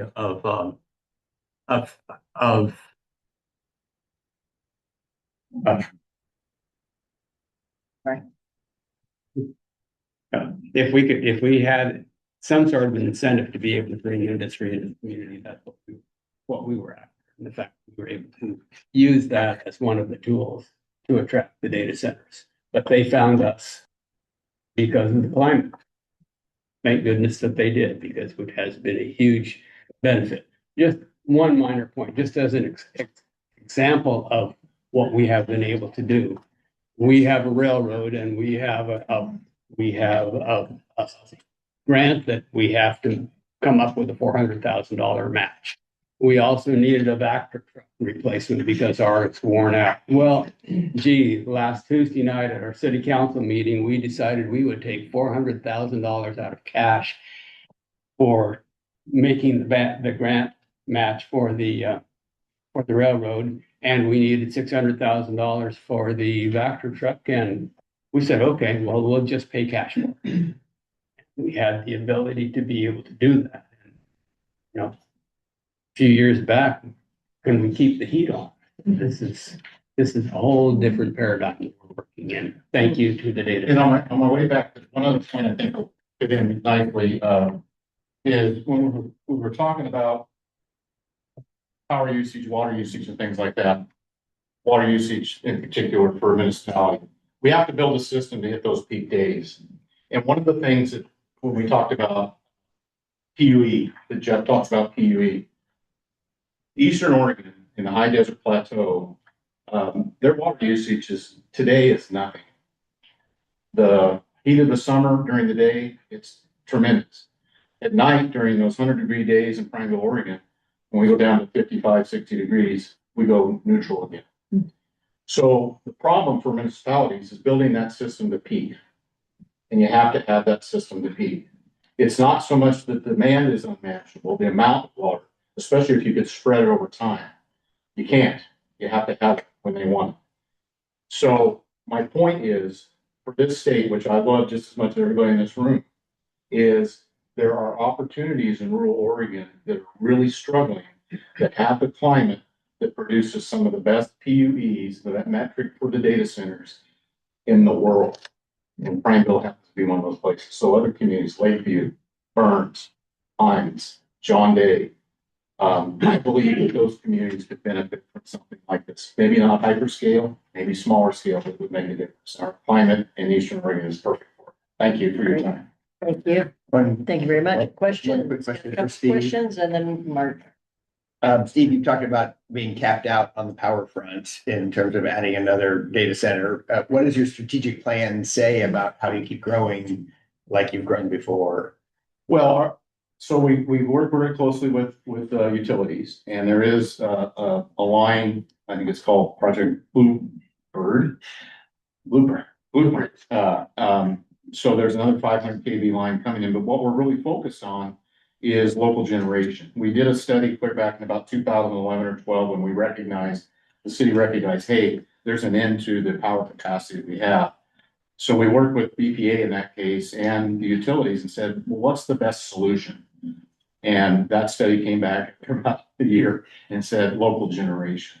So I think, again, kind of to your point, sir, is that for Oregon, there could be some interesting opportunities to participate in local generation to help supplement solar, to help supplement wind, hydro, and all those things with some local generation. And if they did that, excuse me, but if they did that, then the community, because we would have local generation, would have the resiliency should there be a crisis, should there be a power line damage of some sort, so that power could come to your community.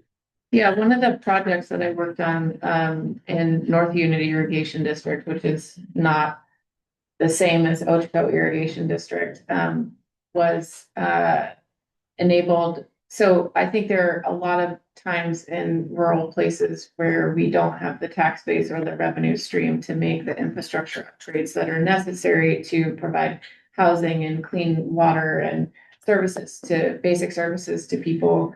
And irrigation is one of those. So the irrigation district was able to work with some of the data centers to install in conduit hydropower generation, which then gave them a bankable revenue stream so that they could invest in modernizing the irrigation district. So they needed less water to irrigate the same amount of acres and could leave water in stream for the benefit of fish and the ecosystem as a whole. And so I do think that, there's serious questions on the table about resources are not infinite, they are finite. And we get to make choices about what we do with the resources that we have. But I do think with the infusion of capital on the table, we would be remiss if we didn't look at the kinds of creative solutions that could create in these rural places that for a really long time, I know of municipal jurisdictions where their costs are going up and they're not seeing economic development and economic opportunities, and they're actually at the risk of going bankrupt, of not being a municipal jurisdiction anymore. And I don't know what happens in that scenario. It's not my area of policy expertise, but I think I appreciate all of the comments today. And I think as this committee kind of learns what is actually happening on the ground and kind of ground truths, what are those opportunities and what are the resource concerns we have, and how do we as a state come together to figure out if there is a pathway forward to do this in the right way. So I just really appreciate the conversation. I have a question about water, which I will hold, but just knowing, I've driven out, I live in Bend, so I have driven by Prineville Reservoir a lot. I used to work with Ochco, Bruce at Ochco. And, I know that there's a really creative project happening there with the Deschutes River Conservancy and the Irrigation District coming together to figure out how we can have more water in stream and how we can maintain irrigated acres for the agricultural community out there. But again, water is a finite resource. With climate change, we're seeing less water abundance that we have in years past in places. And so knowing the intensity of the water usage that's moving through these places, how are you balancing what we need in the river for the ecosystem, what we need to support our major ag economic base, and also new economic development. So we don't have to dive into that. Yes, we have a whole meeting of water, but Yeah. those are some of the questions that I have for that. So Let's wait on that one till Yeah, that's then. So I see Mayor Beebe's got his hand up. We still have two more speakers that I want to make sure we have time for that we'll be adding into this story, and then we can have more conversations. So write your question down, Dan, and then have that conversation after. So Mayor Beebe, quick comment from you, and then we'll move to Mark and Yeah, Craig. and I know it came up in the first presentation, just real quick, direct to chip cooling would alleviate water usage. So, and that's a conversation we could, if I have the opportunity to come back and present, I would love to, about those opportunities, those things, those technologies that would get us away from water usage for cooling. So just wanted to throw that out. Okay, thank you for Thank you, that. guys. Appreciate it. All right, wonderful. Then with that, thank you, City of Prineville. We're gonna now move to the City of Hermiston and hear from the City of Hermiston. You're damn old. I know. Well, I appreciate everybody for having me today. I think it was described earlier as being Data Center U, and it's definitely living up to it. I mean, really, this has been Awesome. absolutely outstanding. So I won't belabor too many of the points. I think a lot of these topics, like we're just starting to get into the water, there's a reason there's a whole day dedicated to that. So I think there's lots of these topics that we could go into, all day long. And so I think I'm really excited to come back and hopefully have the opportunity to speak at the water presentation, but I really wanted to try and keep my focus just specifically on the employment aspect today, so we can kind of talk a little bit about that. I really was hoping, I wished I had printed off a picture. Back in February of 2022 in Hermiston, there was a potato chip factory that had a catastrophic explosion, major fire. 400 people instantly lost their jobs, and it's never coming back. I mean, frankly, and there was a picture on the cover of the East Oregonian, 3 or 4 miles outside of town, all these folks with their, hairnets on and everything, trudging their way back into town as Shears Foods was engulfed in flames behind it. Thankfully, all those folks had the opportunity to go directly to work into a lot of jobs in the data center industry. And frankly, these are jobs where they're not working around boiling oil every day, loud machinery, things whizzing around. So that was a really incredible moment for us. Also, before I kind of jump into this, I think it was, again, super awesome opening earlier this morning, giving you an overview of the data center industry. It was alluded to a little bit, just kind of the differences in data centers. A data center is not a data center, is not a data center. The data centers in Hillsborough are very different to the data centers that are in Boardman, Hermiston, elsewhere. And so I think that's really important, I think, to keep in mind as we talk about this, specifically from the labor standpoint, and how many folks are really actually employed in these things. And so this report that I handed out here today, I'm kind of going old school, figured I'd just give it to all of you rather than load it to the cloud. But I think I did send a digital copy of this also.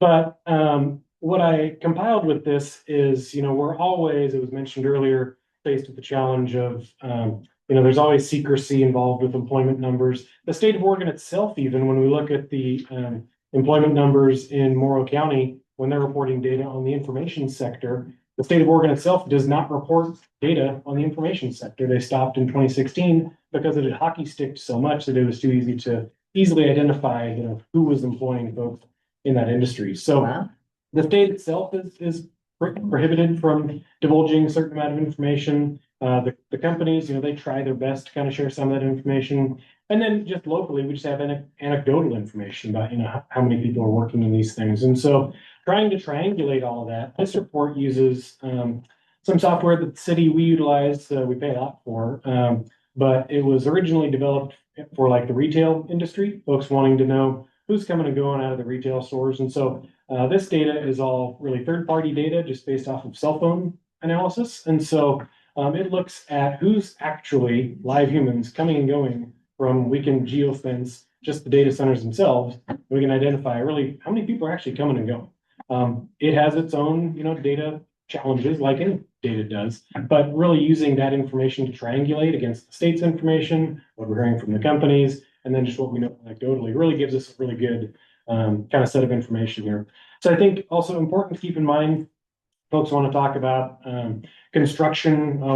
Sure, they employ a lot of people when they're being built, but then there's only 5 people sweeping the floors after they're gone. So there are 2 very different labor components going on. That's during construction and then during operations. So in this report, what I did was I geofenced 6 fully operational data centers in Umatilla and Morrow counties. So they're again kind of that hyperscale type of data center in our region. So these were fully operational, absolutely no construction activity taking place during the time period that we analyzed these. And so what we saw, we also made sure that we made sure the data kicked out anybody that was spending less than 30 minutes on site. So it's preventing, just picking up delivery driver, those types of things. And so what we see is that across those 6 sites, over the course of a year, we're seeing anywhere between 350 to 700 individual humans coming and going from those facilities. So it really comes out to around an average of around 400, live actual humans over the course of a year, discrete individual humans coming and going from those facilities. And those are on an average of 7 hours a day is what they're spending at those facilities. So again, fairly close to what you're talking about in terms of an FTE actually working at those facilities. I think one of the challenges that we have in identifying the actual labor numbers is, the company themselves, they farm out a lot of their, work. A lot of it's being done by contractors. And I think some folks think contractor means construction. No, it's third-party permanent contractors. They're contracting out for security. They're contracting out for all sorts of different services. And a lot of times that's forming the bulk of what the actual labor is. So the information that is included here in the report, I can't tell you how many of those folks are actual data center technicians or security guards or air handling technicians, diesel mechanics, but I can tell you they're all there for sure. And so that's really what this report shows. Another component that was mentioned earlier, trying to make sure that the jobs are held by folks that are locals. That's one of the amazing things about the cell phone analysis that we're able to do. Your phone knows where you sleep at night. It knows where you live, and so we can track that. And so what you'll see in the data is for those operational data centers. You got around 400 people on average working at each one of those facilities. Around 62% of those folks lived within Umatilla or Morrow County. So around 2/3 of the people in at least Umatilla, Morrow County area, 2/3 of them live in Umatilla and Morrow counties. Additionally, in our area, the dynamic that we have, we're only about 30 minutes away from the Tri-Cities, Washington, which is about a 250,000 metro region. And so on a daily basis, we also see that about 33% of those folks are coming and going from the data centers operationally or from Benton and Franklin counties, Washington. So we consider Benton and Franklin counties to be part of our regional labor shed. So we still consider them to be local in the sense that these aren't folks that are just flying in from, the Bay Area or they're elsewhere in the world. So a huge amount of those jobs for the permanent ongoing operational jobs are actually locals. And so you'll see that later on. This is a thick report. Most of it's just numbers and data that you can flip through when you want. The other component that I wanted to include was information on the construction data, because again, I think that's important and it's significant because these are huge facilities. They take multiple years to construct. And so what I did in this analysis also was I geofenced just a couple of hyperscale data center facilities that were actively under construction. And so looking at those facilities, again, they're not operational, only ones that were in construction at the time that we were looking at those. And this again backs up a lot of the information that we hear from the general contractors that are running these construction facilities, as well as from the data center operators themselves. It backs up that at any given time during construction, and again, it depends on the type of skilled trades that may be coming in for any different type of the work. They may be coming in from elsewhere. There may be big fluxes and changes. But at any given time, there's somewhere between 500 and 1,200 live humans on site working at these facilities while they're being constructed. And so then again, when we look at those numbers, again, folks want to say, well, these data center construction jobs are going to be gone, eventually. Well, we've been seeing mass data center construction consistently for the past 10 years. And frankly, we see a pipeline of another 10 to 20 years of this scale of construction going. There's numerous examples in our community of folks that, they may be electricians or pipe fitters or whatever. Those are the types of trades that they're used to, their company that they work for picks up a construction contract building something in Seattle or Boise or wherever, and they're having to, commute 3 or 4 hours. These folks are able to essentially set up shop. They're living in Hermiston. They're able to go to their kids' t-ball games, after work, because they just have permanent ongoing work in those skilled construction trades. Yeah. Mark, the other thing that I think that maybe you're gonna get to is they reconstruct a lot too, upgrade the server packs, Refresh. refresh, yeah, and so that construction never go away. Yeah, so it's significant. I didn't mean to. No, and just kind of last piece, and again, you'll see it later on, in the report, but again, when we look at, during construction, it's really surprising how many of those folks are local. Again, because they have such a constant stream of this construction activity taking place, truly how many of those folks are local. So out of those, 500 to 1,200 folks that are working on site constructing one of these things, around a third of them, again, are coming from Umatilla and Morrow County on a daily basis. Another about 25% are coming out of Benton and Franklin counties. So over half of those folks that are on site every single day constructing these things are from the local area. So I could go on for hours or weeks if I wanted to, but I appreciate, when they're said that JDW is going to be talking and Craig Reeder was going to be talking. I thought, why am I even going to show up?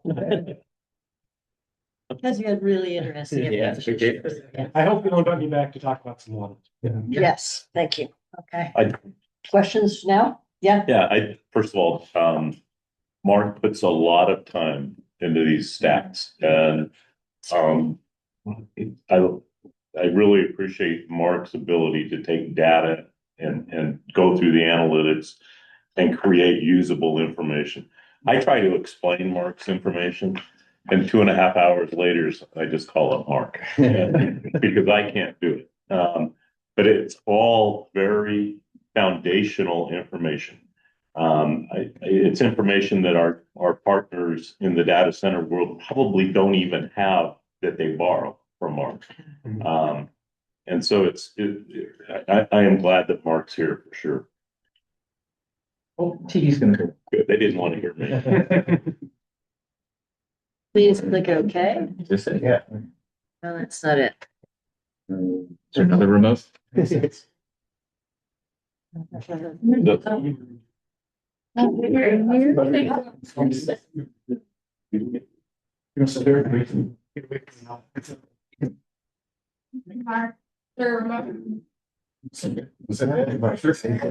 thank you very much. Yeah.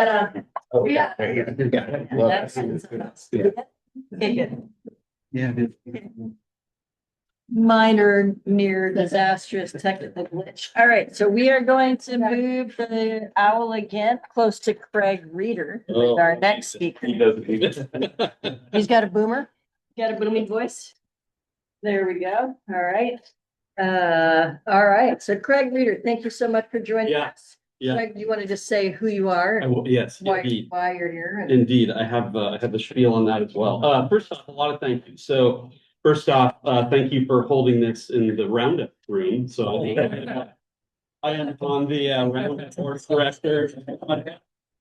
Had to represent. I did send a picture back to our board. So yeah. Did you win that in a rodeo? No.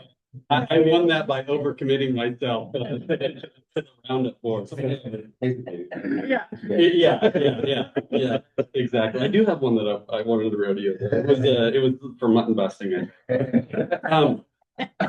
So I'm the CFO of Madison Ranches, and this is a really fun table for me to say. A lot of friends have done a great job on having Margie involved, because one of the things when Donna called talking about Margie is that the one comment is objectivity. Both sides, taking the time to listen to both sides. So yes, I'm a farmer. Yes, I'm a consumptive water user, and yes, right now the natural resource community is largely unpopular. And we're trying to change that because we're proud of what we do. So I'm the CFO, Madison Ranches. I've been involved in vertical integrated ag my entire career. I grew up on a farm that was homesteaded in 1877. Wasn't a direct descendant, am a direct descendant, but wasn't a direct equity descendant. So my day job in the finance world and the development world has allowed my wife and I to be the 6th generation of that farm, which is just north of the tribes, and the tribes have been a great partner for a lot of years, and we take the stewardship of the land really important. So whether or not you believe, if I care what's in the 6th foot of the soil, just know the inherent accountability is if I over apply water and nitrogen, it comes out of my checkbook. So yes, I do care about the sustainability, and we do have to be economically viable, which is a challenge right now in ag. So I'm the CFO of Madison Ranches, the Northeastern Oregon resident since 1877. have a finance and corporate background. Quickly, why? This isn't a thing of arrogance. This is a thing of why would you listen to me? You probably wouldn't otherwise. Project development. I've been involved, directly managing or involved with nearly 50,000 acres of irrigation, turning dryland into irrigation, 5 food plants, several dairies. I think it's about 6 dairies, methane digesters, of which I've done a global tour. I've spent about 6 weeks overseas looking at methane digesters and biomass burners, and spent 2.5 years and I was a project lead on 2 methane digesters and biomass burners. And I've been in 12 countries, trying to build the expertise there. And I've remodeled farm buildings built in the 1920s and 1930s, which I highly don't recommend if you ever get the itch to do so. So I don't mean to be a lot lightning rod of controversy, but I have to set the table for you on what we're seeing in the rural communities right now, because rural communities are natural resource based, and we're struggling. Being a natural resource-based business in this state is objectively difficult. Now, I want to take some ownership in history, and I don't want to just, I don't want to be just the redneck, fossil fuel consuming, farmer. So I will say, we drove leaded cars, we used too much water, we were hard on fish habitat, and we built canneries that decimated some fish runs. We could have been more efficient with our fertility. I'll own that. That's history. That's development. But I don't think that's just unique to rural America. I think rural America was supplying food for all of America. And so I think we all have some ownership in that. That said, we were the ones on the ground. Okay, so I'll take that ownership. However, we have fuel efficient vehicles now that use a fraction of the emissions. We have cut our water use in the aquifers and are recharging. Salmon were brought back to the Umatilla River, thanks to, in part, mainly the tribes and us working with the tribes. We literally eliminate individual weeds with lasers. We spoon feed plants when they need to eat, not just gratuitously applying fertilizer. The bottom line is we get better over time. Our BMPs today in the natural resource sector minimize, if not eliminate, contaminants, and our production systems are focused on sustainability. I worked half of my career for the Ardiatha company, which is 3 Mile Canyon. So Marty Myers.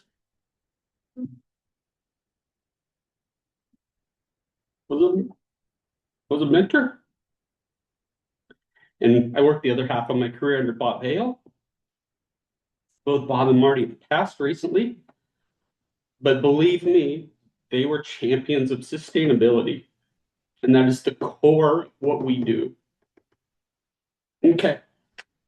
Sorry for that. I loved those gentlemen. And I spent the balance of my career working with Madison Ranches. After we sold the Onion Company, and Bob Hale passed, I was fortunate enough to go to work with the Madison Company.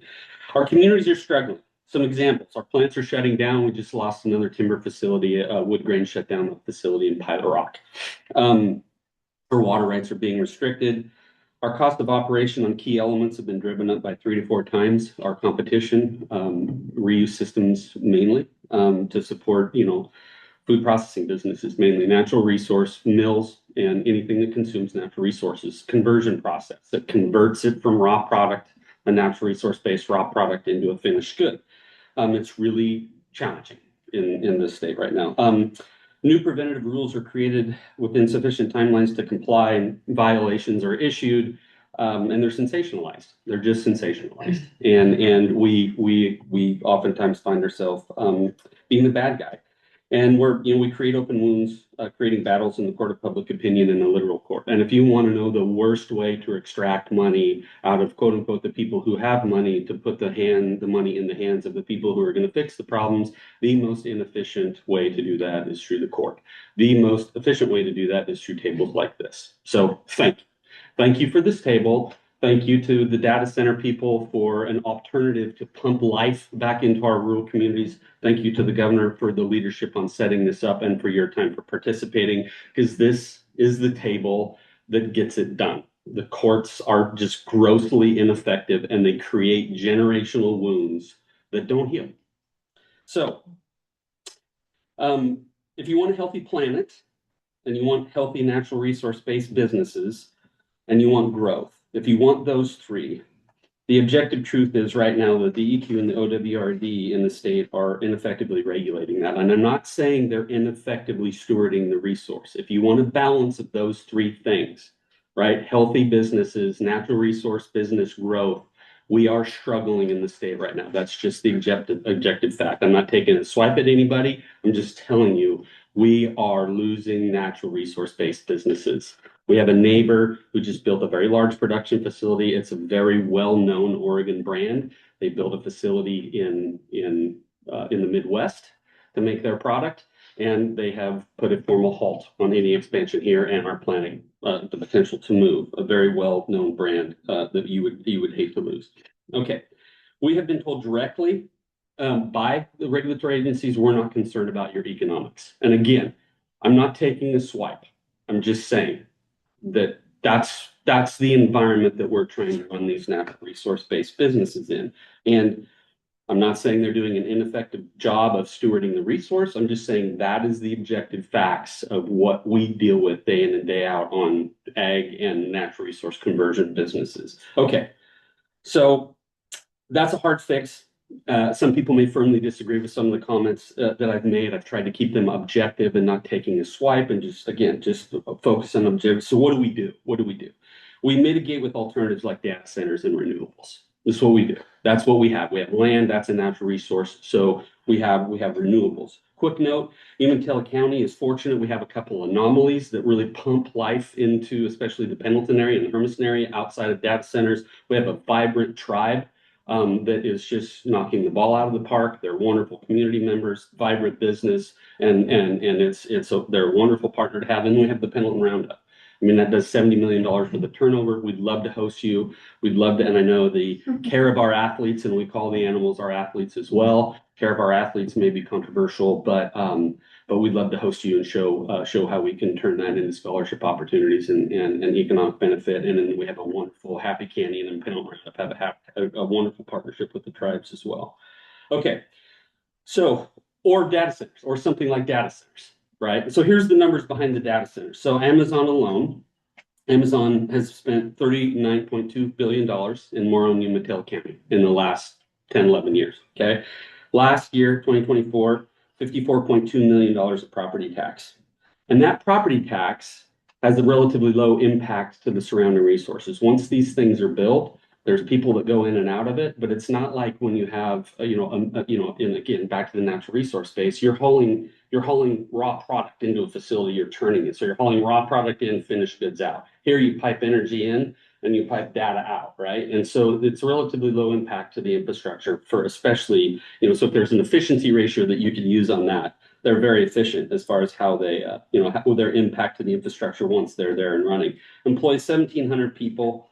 And they've put $700 million into water infrastructure in our area alone. And mind you, we are doing recharge and we are doing dialysis where we pump bad water out, put good water in. We can fix the groundwater problems that we have in our area. We absolutely can fix them from both a quantity perspective and a quality perspective. It's proven we can do it. The water's there. It's just there at the wrong time. So through storage and recovery, we can put it where it needs to be. So do I think crypto is a valid currency or renewable energy will save our planet? That's not really the question. That's a divisive question, especially in rural America. I personally have my own opinion, and frankly, it's not. Some of it's not as pleasing to some of my neighbors because I'm the guy that when I sit at this table, and that I do the homework. When I started working on water projects, I read Rivers Without Salmon. I've read Silent Spring. When Food Inc. came out, my friends were irritated at me because I told them they should watch it. So I try to be objective in everything that I do, knowing that right now we're kind of guilty before proven innocent because I'm a natural resource user. So I try to do my homework to understand the other side. So but do I believe in climate change? That's not the question. The question is, the unifying question here as it relates to data centers is, do they benefit our community and can we manage the risks? For instance, perhaps impair 10 acres to fund the habitat improvement on 10,000 acres. That's what we're talking about here. So here's the concerns that we've heard in the community. They are an eyesore. all the technology and renewables plague our landscape. So I heard a comment earlier about the data center goes in, you got this big concrete structure, but I got to tell you, I look out at what used to be a pristine nighttime landscape, and it has about 4,000 red dotted lights on it right now. And I drive up certain portions of the gorge, and I used to look at the river and I see big white windmills, right? So our community has been dealing with this for a long time. I look at that and I say, you know what? It's unfortunate that some people see that as a scar on the landscape, but thank God it's there, because some of my neighbors that were on that land since the 18 and 1900s now have a revenue source that have kept their family on the land and kept their farms and their rural communities viable. So thank God for the alternatives such as renewable energy and data centers. So they're an eyesore, and one of the things you'll see that Amazon has done in our area is the earlier ones, concrete boxes. The later ones, they've dressed them up. They are listening, they are adjusting, and frankly, they're kind of cool. Some of them are looking pretty cool. So the second thing, what happens when the chips get smaller and they don't need the buildings anymore? Commissioner Dorn and I came up with a great idea. We're going to have a whole bunch of world-class horse arenas. So please feel free and come up and learn how to ride horses. But no, in all seriousness, they refresh them every 6 years. As part of this process, I reached out to Amazon to learn, and I talked to people who I knew that were pissed off about the data centers to learn. And Amazon refreshes them every 6 years. They haven't shut a data center down yet. And the number one thing is they don't want to relocate that power. Once you get that power supply in, you can take a room and you can put a smaller chip in it, but you can repurpose, refresh them. And that is absolutely their intent. And if that doesn't happen, then we can do like what we did with windmills, and we can have provisions for when they come down. You have to have a bond or some sort of a surety that you have the money to tear these down. You can repurpose. Reclaimed land happens, all the time. So another one is, why do I have to have a power line through my backyard for very little compensation and I don't see the benefit of the development? That's one thing the utility companies need to do a better job. They need to do a better job of, if they're going to plow a line through somebody's backyard, now it was, at first it was, well, we need to get this to the community. We need to get them to the community. Now they're at the community, so we can spread that out a little bit more. And if you're going to have some damage to your property, fair compensation, I think, is in order instead of just sometimes a steamroll. So we could do a better job of some of those easement issues. Our power rates are going up, huge one.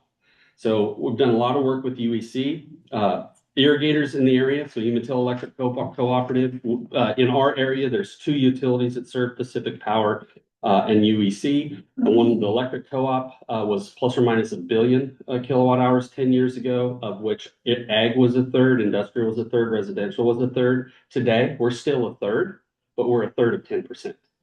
The data center load now is 90% of our local REA, and we are 3%.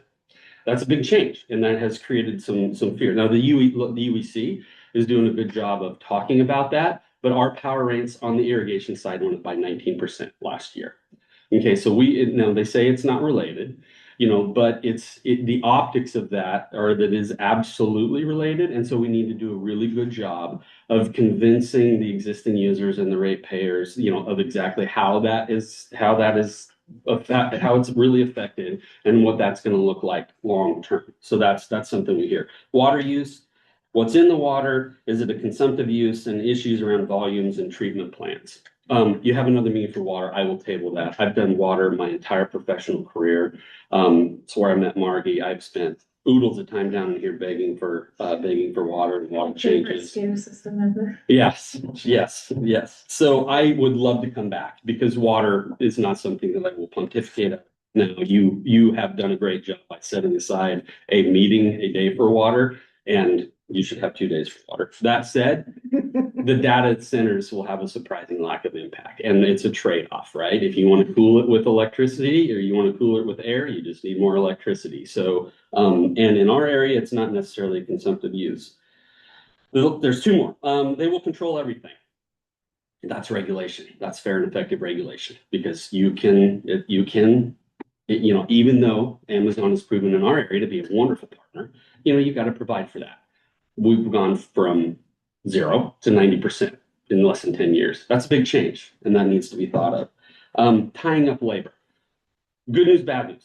Great employer, but it is sucking up a lot of the trades, and it's hard to get a plumber in our area. So the answer to that, to me, isn't to fight about it. The answer to that is let's go make the plumbing, let's go educate plumbers, and let's pump money into our vocational schools, and let's build facilities and pay teachers to teach plumbers to pay so we can pay plumbers.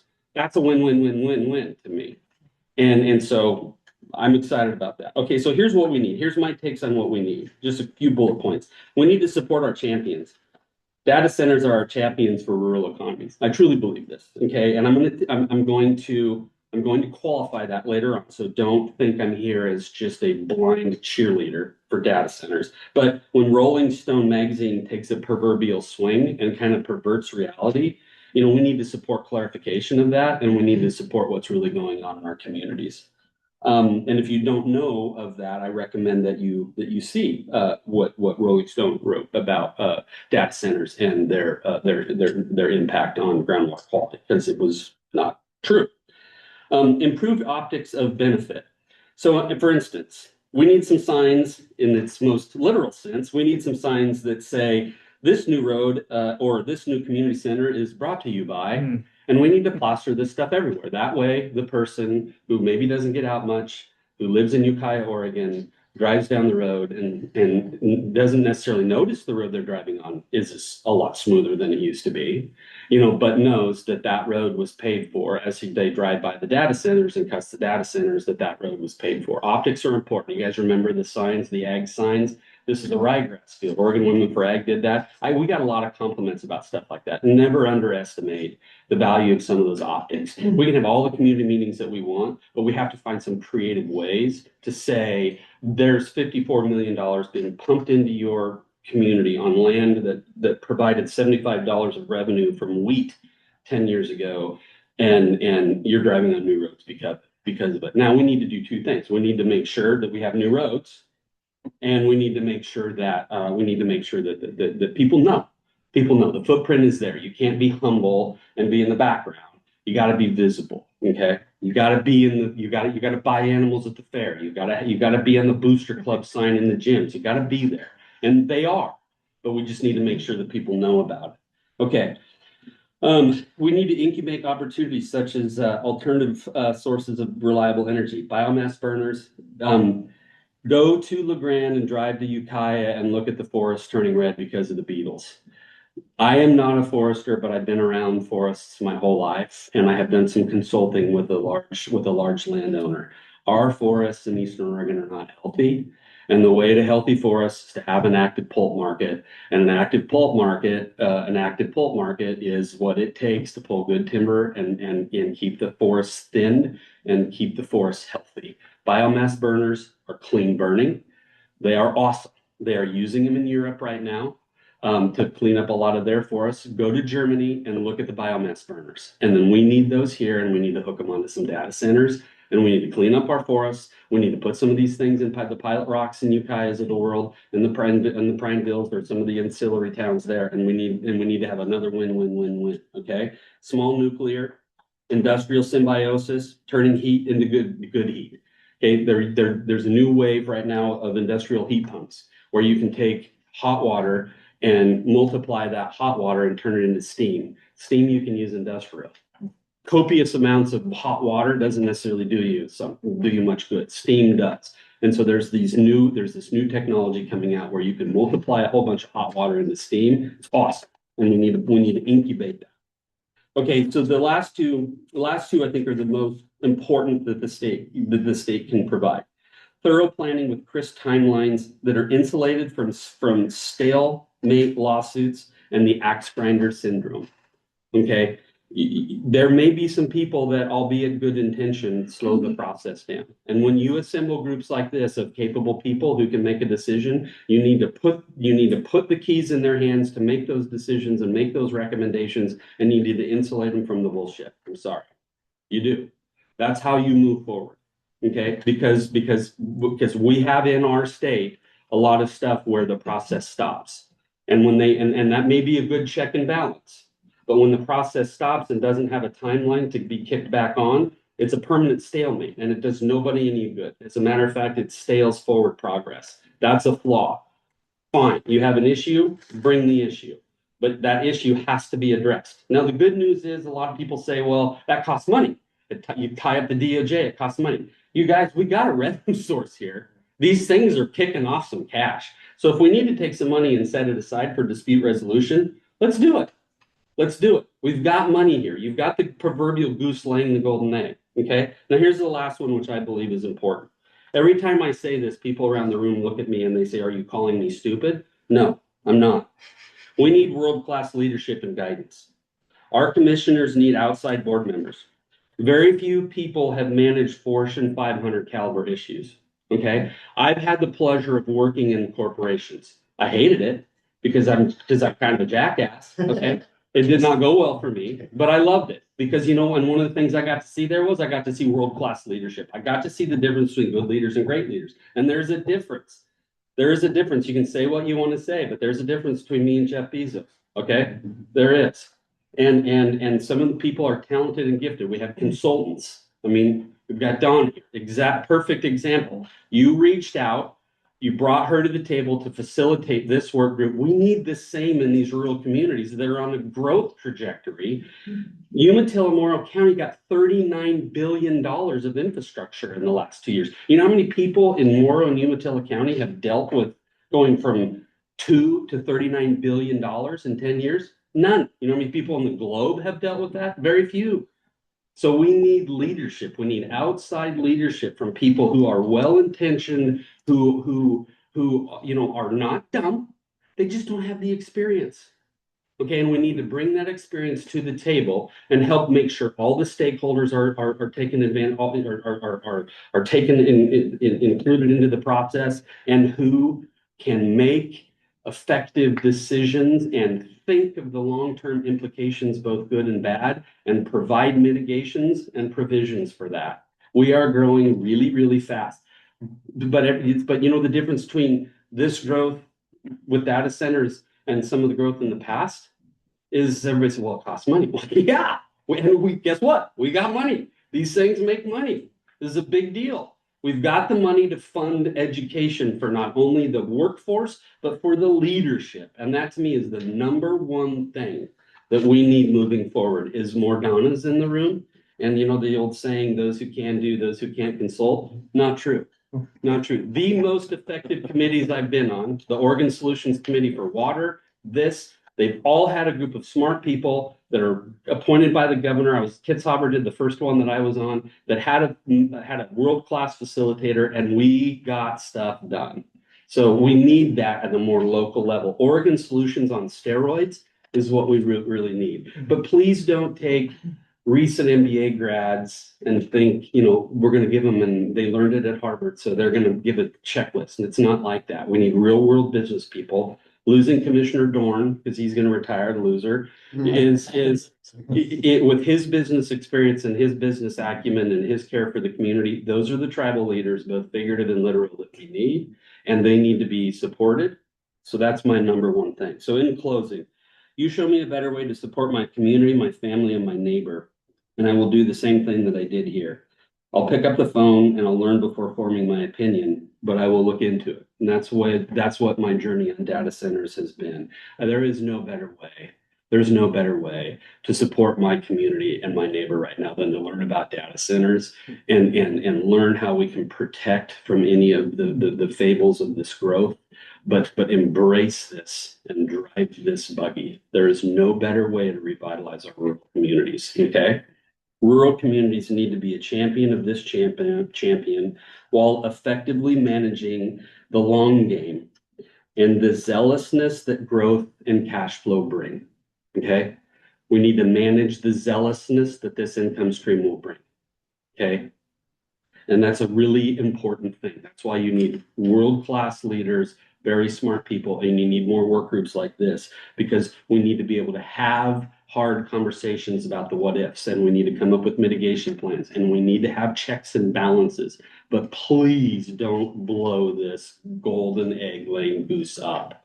Because my last point is, as you analyze tax issues and regulations, please keep in mind, it's not just about what we think we need or what we think we can get out of the data centers and out of the people that have the money that are building the data centers.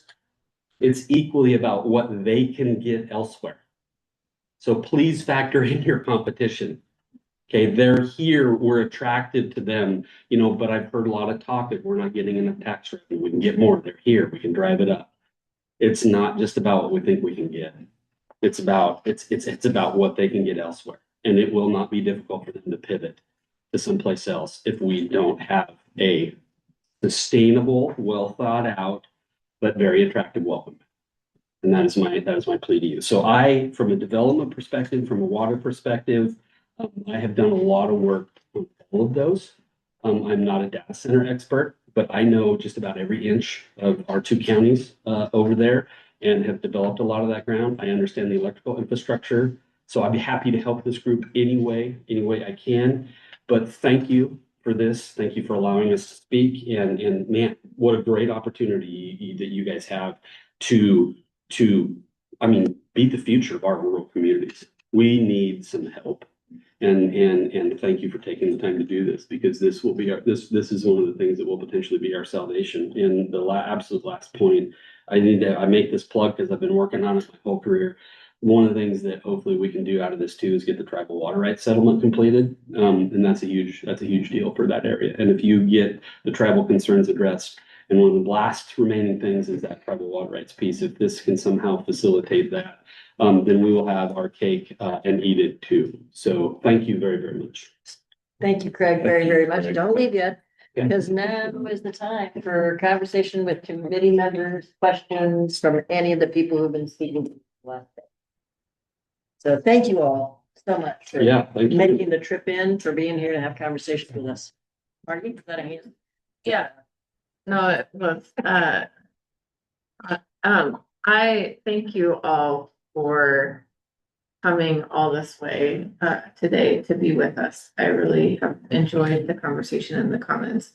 And JD, I wanted to talk to you about, we've heard a lot about the economic development opportunity for data centers. And I was wondering if you could speak, and that's not the focus of the tribe right now. So I was wondering if you could speak to like the economic development focus for the tribes. And then you also mentioned, which I know is that could be a whole session in and of itself. So, but I'm just curious, like what opportunities the tribes are seeing and capitalizing on right now too. And then the other thing you mentioned is cooperative agreements and co-management agreements on your tribe ceded lands. And I'm wondering if you have good examples of what that looks like for projects that you guys have been working on, or if that's something that is emerging in terms of building those kinds of relationships with the state of Oregon and then memorializing them. Yeah, I'll start by saying that the tribe's not anti-development or not anti-growth or anti-improvement. I think the question is making sure we're not just selling our soul for a nickel. And that's the challenge. I mean, because when we talk about billions of dollars, it's like, okay, well, if we can get millions of dollars, and we get billions of dollars. And I'm not saying this is extortion either. It's like making sure it's equitable for the impacts that are happening to the rural communities. Because there are impacts. And so I think I think that's the big lesson of the tribe, is that we want to be partner in things and making sure that these voices are at the table on these changes that are happening. We've been trying to be at the table for 100 years. We've been very successful developing those relationships over the last 15, 20, even 40 years, and making sure that we're at the table and helping provide solutions that not only help us, but also help everybody else. Talk about the fish back in the river. They were gone. We were told for 80 years, why even worry about it? Don't worry about it. The fish, why spend all that time and money bringing the fish back? And then we got the fish back, and now everyone celebrates every spring. There's an article in the newspaper about the fish being back, and everyone gets super excited about it. And so I mean, there's value to that. And there's pride in that, not only for us, but also for the region. And so I do think that all said, I mean, we do have industrial lands. So, Umatilla, right next adjacent to the Umatilla. Port Umatilla. Yeah. And so we do have industrial lands, some trust lands. We are actively seeking, people investments in those. We have our Coyote Business Park we're having a new development going there right now, specifically around agriculture in Cairn Springs Mill. It's one of the newest mills in the entire Northwest. So we're actively partners in those types of things, but we just want to make sure that we're not, again, selling our soul for a nickel in order to be able to find some trade-off. We want to make sure that we're partners, we're making sure that we're doing it the right way and not, and I'm a land use planner. I have a history of land use planning. I work in the Southwest. Not only a travel man, but I worked in the Southeast during the housing boom. I saw a lot of landscape tore up for little impact or little long-term impact. I saw the Walmart effect where people were selling all their tax breaks, everything like that to get a Walmart in the town, completely destroying their small towns. And then within 20 years, Walmart actually had a business plan to actually start concentrating their Walmarts to super centers and then shutting down all their local regional Walmarts. So they're actually training people to get off their main street into Walmart centers and then training them to go to super centers. And so it was this massive collectivization of the economy that decimated small towns. And so good impacts, they came in with these tax, we'll give you all these tax dollars. And I don't mean to call it Walmart, I get phone calls from Walmart when I get home. But I want to make sure that there's that effect, that it's like, sounds great, awesome, let's do it. But making sure that we're not just like jumping headlong into some crappy rocks, something that looks like a beautiful, pristine swimming pool. So I just want to make sure we're thoughtful. I think that's a great point. And I don't think you should be ashamed about it, because that there was a negative impact when you shut down the local businesses. Here we've got just the opposite. I mean, Farm City Fence, you listed a bunch of businesses. Sean Ing, my friend who started Farm City Fence, called me 15 years ago, says, "Hey, you got any projects? I'm trying to feed my family." And Sean got a high 8-digit number for his fencing business last month. And those are huge American dream success stories, that these things facilitate. And again, just to pound the table about the revitalization, because when you build like that, you're not just building one store. I mean, there's more of these things to come, and they refresh them, and there's sustainable long-term businesses that are popped up in our area that's creating a lot of first generational wealth. That is just a rare and wonderful opportunity that we're seeing just firsthand. Oh, I'm sorry. Yeah. I just real quick. Craig talked, thank both of you guys, but Craig talked about this family being 7 generational. I'm surprised that JD didn't touch on this. Is one of the things you learn in Eastern Oregon because of the tribes is to how to think on a 7 generational. I mean, that's the tribes will very much highlight that in any discussions we have. Is we're not looking at tomorrow, we're looking at 7 generations. And I think, I'm not saying that needs to be a highlighted subject for us, but I think it's a way to think of things, whether it's taxing, whether it's water, whether it's power. If you look at that 7 generational, and a lot of us in Eastern Oregon go back 7 generations. So I can look at a Bible and know what was going on Doran Ranch back then in the mountains and on the ground. So when Craig touched on that. It sounds trite, but it's like when people say, "Yeah, we've been over 6 generations," I'm like, that's cute. I don't mean that in that way, but that's right. We're going on a couple thousand generations. We've been partners at the landscape. The landscape was in balance. I think there was, when you talk about climate change, I mean, when we were here, there were ice sheets just 100 miles north of here. If you went outside, you'd be able to see massive ice sheets when we were here. We've been here since there was dry land to walk on. We've been here along with the trees. So people talk about these virgin forests or all this stuff. We were here when we helped plant the trees. We've been here along with the trees. We helped steward those trees. The thinning, absolutely agree. Pacific Northwest trees forest, you have about 30 to 40 trees per acre. We're at 200 to 400, 600 trees per acre. We're heavily overgrown, where we get all these massive overgrowth and we get these massive canopy fires. We've been way out of balance on our fire cycle, and that's where a lot of our economy has come from over the history.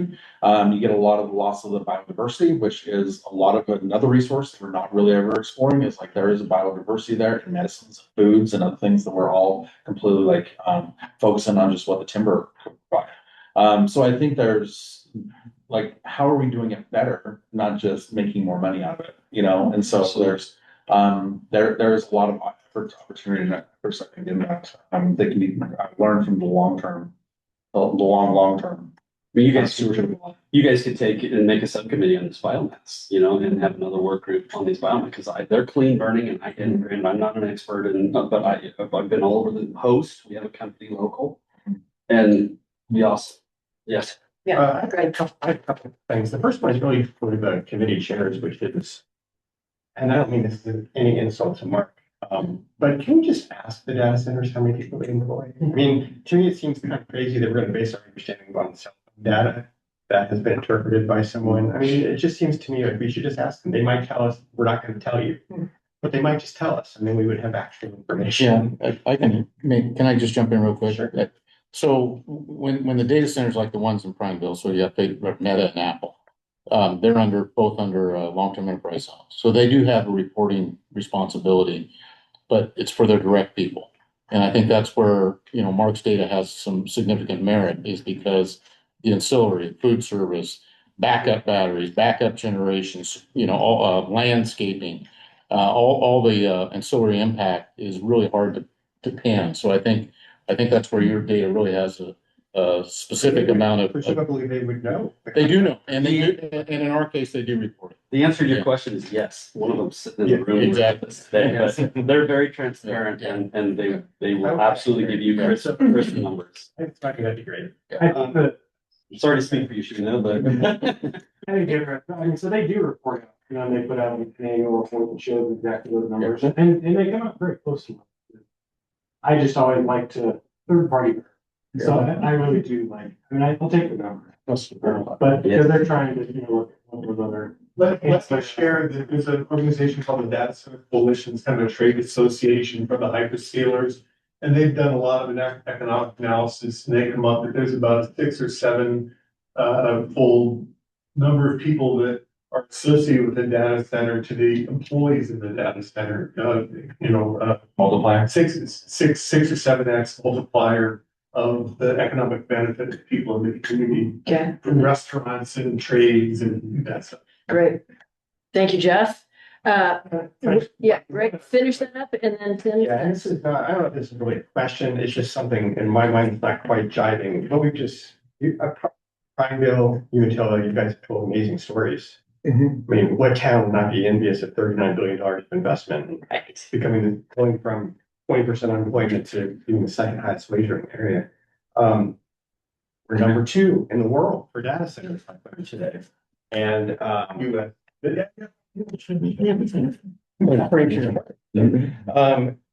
but then we're also hearing oh, this is such a business unfriendly area and regulators don't care about our economics, and these things are not making sense to me.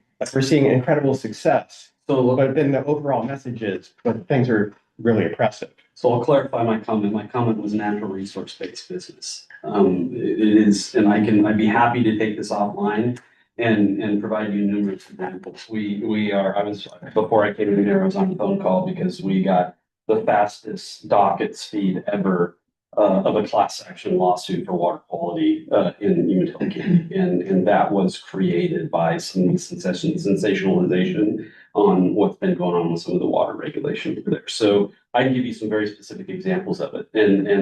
But it's really, my comment was based on being a natural resource business and watching the natural resource businesses leave the area and shut down mills and put their expansion plans in the Dakotas and the I-states. And so that was my comment. I think there's some things like the data center, we've been fairly effective in keeping that. And so I'll finish that and let Steve go. My last thing, you asked the question, what community wouldn't love it? The community that doesn't. The community who that rapid growth gets out in front of them, and they do put footprints and they do put power lines across neighbors, and we're teetering on some of those issues. And so that's why this is so timely. But that growth trajectory that it creates overzealousness, as did irrigated ag when the pivot was invented. We went in and we put, or sawmills. We went in and we put a lot of stuff in and we didn't necessarily do it at a pace that was as long-term viable as it needed to be. And I think we need to take that lesson and apply it here. And that's exactly what it looks like you guys are going to do. So. Oh, that's okay. So I just wanted to pick up where Craig left off there. In our experience, and I think it would be similar with especially the east side of the state, is what was driving them coming here is the tax abatements. But more importantly than that, and more long-term thinking than that, is the climate, PUE, super important, and availability of power. It was not the tax structure, other than we had the long-term enterprise zone. But the business climate in Oregon, regulatory climate, taxes on things like gross revenues and things like that.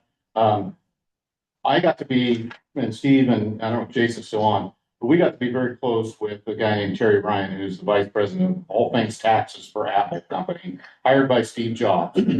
And we became quite close to Terry. And Terry said, Oregon is the absolute worst state that we do business in. But because of your climate and the PUE that we can attribute to your climate and the operations of our data centers, we chose to invest here. But the other thing that came up, and I think Craig, you brought it up, is if we think we're the only game in town, that's crazy. When Prineville, and I'm sure your area, competed for these site selectors, I mean, we outmaneuvered it, and we worked our back ends off to outpace this, operate at the speed of business, and we won that war, so to speak, or won that battle and got them to site in Prineville. But there's a lot of other states, areas of low cost power with attributes that meet or exceed what we have, and they're getting their nose on the cheese, in my opinion. So Oregon has to, if we're going to manage this growth opportunity and some of the attributes that Craig and others that here today have talked about, that's great. But I tell you what, the competition is not going to get easier, in my opinion. I guess, absolutely good point. Yeah. Steve's point. So Commissioner Doran and I, we go with the team to the Data Center World Conference in Washington, DC last few years. We had about 4,000 folks there, all the hyperscalers and everything. And it was shocking to me. I mean, so I think the rankings are absolutely correct, and it always depends on the metric that you're using. But it was pretty revealing that if not for us introducing ourselves to these folks at this conference, I said, I work from Oregon. I don't think anybody would have said the word Oregon, like at all. But for the past 3 years, I mean, truly, and I think all of the investments moving forward, they are. I mean, that's really the scenario. So many people would say, "Wow, I didn't know there was any data center." I mean, literally, to a face. So that's really the. Okay. All right. Good.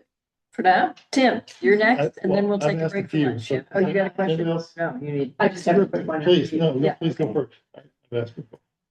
Well, just, we've talked about how Oregon doesn't even have these gigantic AI level data centers. I'm interested from the rural communities' perspectives. What do you think of that? Is that something you want to encourage, or are there issues that we should take into consideration that are different from what you have in place today? If I could, Greg, I'll jump on that real quick. So we, with City of Hermiston, we've been doing, extensive outreach to the community about every 10 years. And so this latest one was Hermiston 20. And so when we go back and we look at these reports the past 40 years or so, in the 1990s, it was like growth at all costs, want to keep growing. 2000, you still got real bullish. 2010, it's maybe pulling back a little bit. With our 2021, 2040 vision, you're starting to see more of that, where people are like, well, I like to maintain the small town feel. But we have these conflicting narratives. I think people just intrinsically, they don't necessarily understand how these things work, where one of the things that they all rank that they value the most about our community is they value that it's a growing community, an economically vibrant and stable community. But at the same time, they want to maintain this small town feel. And so that's where I really think, and I've been telling this for years, that the data center really helps fill that niche for us. Because, I think, when people look at us from an urban perspective and they go, why aren't you toothless hillbillies saving yourself for a, Intel chip manufacturing facility? You could have 10,000 jobs. There's only 10,000 jobs in the whole Hermiston zip code. Okay? Like that would completely, even if we could, compete for that, it would completely overwhelm the community. Whereas I think the data center industry coming in and adding a few hundred jobs every single year consistently, it fits in really well with what our community wants. Nice. Great, thank you. Good. That's it. So fascinating thing that we saw with the renewable projects, since you work with renewables. So in Boardman, and so we have the main BPA line, that runs through because we've got the dams there. And so everybody was trying to get to these few substations when we were putting in solar projects and wind projects.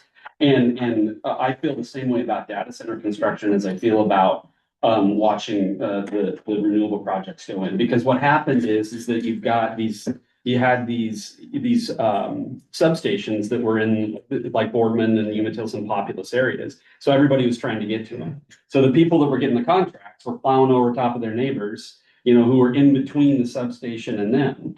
And we saw it came to head with the Boardman to Hemingway line. Where there was so we've got a 50,000 acre naval bombing range, and we had the Army Depot, but the naval bombing range said stay off. And so they started plowing over top of the best ground that we had, the best irrigated ground that we had. And coincidentally, it is the best place. The Columbia Basin is the best place in the world to grow potatoes. That's why you see the French fry plants that you see there. So it is it's a unique opportunity for food processing. Shameless plug. Anyway, you had so with a little bit of planning, and what we tried to get them to do is, listen, Navy, why don't you give us 1,000 feet and we're going to overbuild a line, and that's going to be the highway. So you've got all of this scrub ground. If you look at a map, you've got all of this range ground, scrub ground, and dryland ground and farm ground that would be marvelous places to locate data centers. Build us a highway, build us a transmission highway, fiber down, power back, or power down as well, and then have a connection point, and then get to the grid that way. So I think that's one of the things, that's why I put that in my comments, the planning piece of it, because if there's one thing that we've got land. We've got and land, and we've got some land again that if you came in and you put 1,000 acre facility down, if you can find spots, where there's not a lot of people, if any, and so if you found a spot, you can create optics, you can do poplar trees around the outside of it, you can do green barriers, you can do all sorts of cool stuff. I'm not opposed. But you have to do it right. You have to put the planning into it. You have to make the optics. You have to have the studies. You have to do it right. And does it have to be? And I'm not saying we should go build 1,000. I'm not advocating for that at all. But we should dang sure take a look at it. We have the land. We have the power. We have other data centers now that people are now. Their neighbors are bidding up the price of their steers and their lambs at the fair because they've got this new business. So the impact is starting, the collateral benefit is starting to be felt, and the optics and people needing to know that benefit, the communities are starting to do a much better job of getting out there to say, here's how the benefit is. No, we're not really giving them it's not tax-free, because that was a big one. That was the one for me. I had heard it's tax-free. We're just giving Jeff Bezos a bunch of money, blah, blah. So I took him to breakfast, and I said, and he gave me the numbers, and I was like, oh my God, that's a lot of money, and so I learned. And so, but not everybody picks up the phone. So we need to pick up the phone back to them, unfortunately, but we absolutely should take a look at it, and then have a group of commissioners or a port commission with some outside leadership on it with some money to fund some consulting to do an impact study and do our homework and plot forward. Okay. Tim, and then we're gonna, if it's all right, Rick. So this super exciting stories about the benefits that have come to these communities and transformed them from really tough times. I'm trying to, and I've talked to some colleagues about this last night here, trying to get my hands around what is a whole lot of money. As you mentioned, you met with Dan and you go, wow, Dan, that's a whole lot of money. You mentioned $39 billion of investment, $54 million a year of taxes. I guess we could do the math on that. But these data centers are paying for schools and paying for roads and paying for water infrastructure, $900 million of water. So tremendous investments, tremendous revitalization for the community. So I'm trying to figure out, how do you know whether you're getting a good deal or not, or is it just a great deal, period, and we'll stop asking? And you made a really good point, which is, Good question. you know, we're competing with other communities, so it's not about maybe trying to extract as much as you can. But it's still a question for me, because when Steve said, you know, maybe it's not so much about the tax abatements, it's about climate and PUE. So how do we know? And then if it's about competition, how do you know you're not gonna get driven to the bottom, you know, if you're competing against Arkansas or Alabama or wherever, it's gonna get driven down, down, down. So how do you not get to the bottom? So if I could jump on. Yeah, please. So I appreciate our friends in Prineville, as well as the Dalles and Arlington. So we actually started here about a year and a half or so ago, what we call the cartel, really the Collaborative Alliance for Regional Technology and Economic Leadership. You know, it's all messaging, you know, it's messaging to folks, states, to our hyperscale partners themselves. But it's like, no, we talk to each other and we talk about you. And so we've started having really frank conversations about every few months to say, look, we have a lot of market power here. And, you know, people think that we don't know what we're talking about, but let's all knowledge share. And so we do, and we talk directly about our enterprise zones, our SIPs, you know, all those types of things. And so there is a lot of discussion taking place between kind of those, you know, key rural, and also Hillsborough. Hillsboro's been joining us as well lately. So Can you say what a SIP is? I think it's the. that's Strategic Investment Program. Thank you. Yeah, there's enterprise zone and. Hopefully you guys are gonna have a work session on that. Yeah, I just wanted, as soon as an acronym is introduced. One last piece too, along those lines, because, you know, today's talking about, you know, jobs and labor force and that type of thing. A way that I like to look at it is, because you asked, well, what is a lot of money? So the way that I like to look at it is, for one of these data centers, and the amount that they're paying in lieu of taxes from these enterprise zone exemptions, the amount that they're paying for the number of jobs that they're reporting on their enterprise zone reports comes out to around $42,000 a year per job. Okay, that's what they're going to be paying. Prior to that, the single highest taxpayer in that, with that metric, when we're looking at, you know, amount paid per job, which that's really like, why do we even collect taxes? To cover the fact we got to have, you know, firefighters and police officers and teachers to educate the employees' kids. They got to drive to, you know, get to work and all those things. Prior to that, the highest one was DuPont Pioneer Seed in Hermiston. So remember, these guys are paying around $40,000 per employee. DuPont Pioneer Seed was paying $2,000 per employee, and they were the highest. So that other one that I mentioned, the potato chip factory that exploded and everyone lost their jobs, they were paying $400 per employee is what they were paying in property taxes. And I don't want to speak ill of the dead, but I'm telling you, they're not coming back. Shears Foods is not coming back.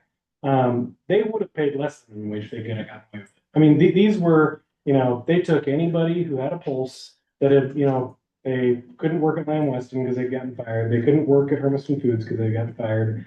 They'd take them, pay them bare minimum wage. They told me in 2013, they were coming to talk to me, at their Hermiston facility, had 400 people working on around, you know, boiling oil and, you know, dangerous machinery. They had 100% turnover in their 400-person potato chip factory. So those are the other types of employers that we're like competing for. Well, that's not the food business as a whole. No.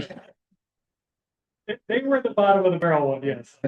But anyway, so that gives you a sense. So they're paying, you know, $40,000 a year per actual in-house job. Well, one way to drive that number is to just have very few people. So let's be careful on the ratio. Yeah, that's true. We have to look at the gross and maybe the by acre or by something. Give me another, you know, denominator. So, but I appreciate that 2,000 is very different from 42,000. So it's very compelling. I just caution about the math. Be careful what you ask for. I'll crunch numbers, so I'll get you some. No, you're.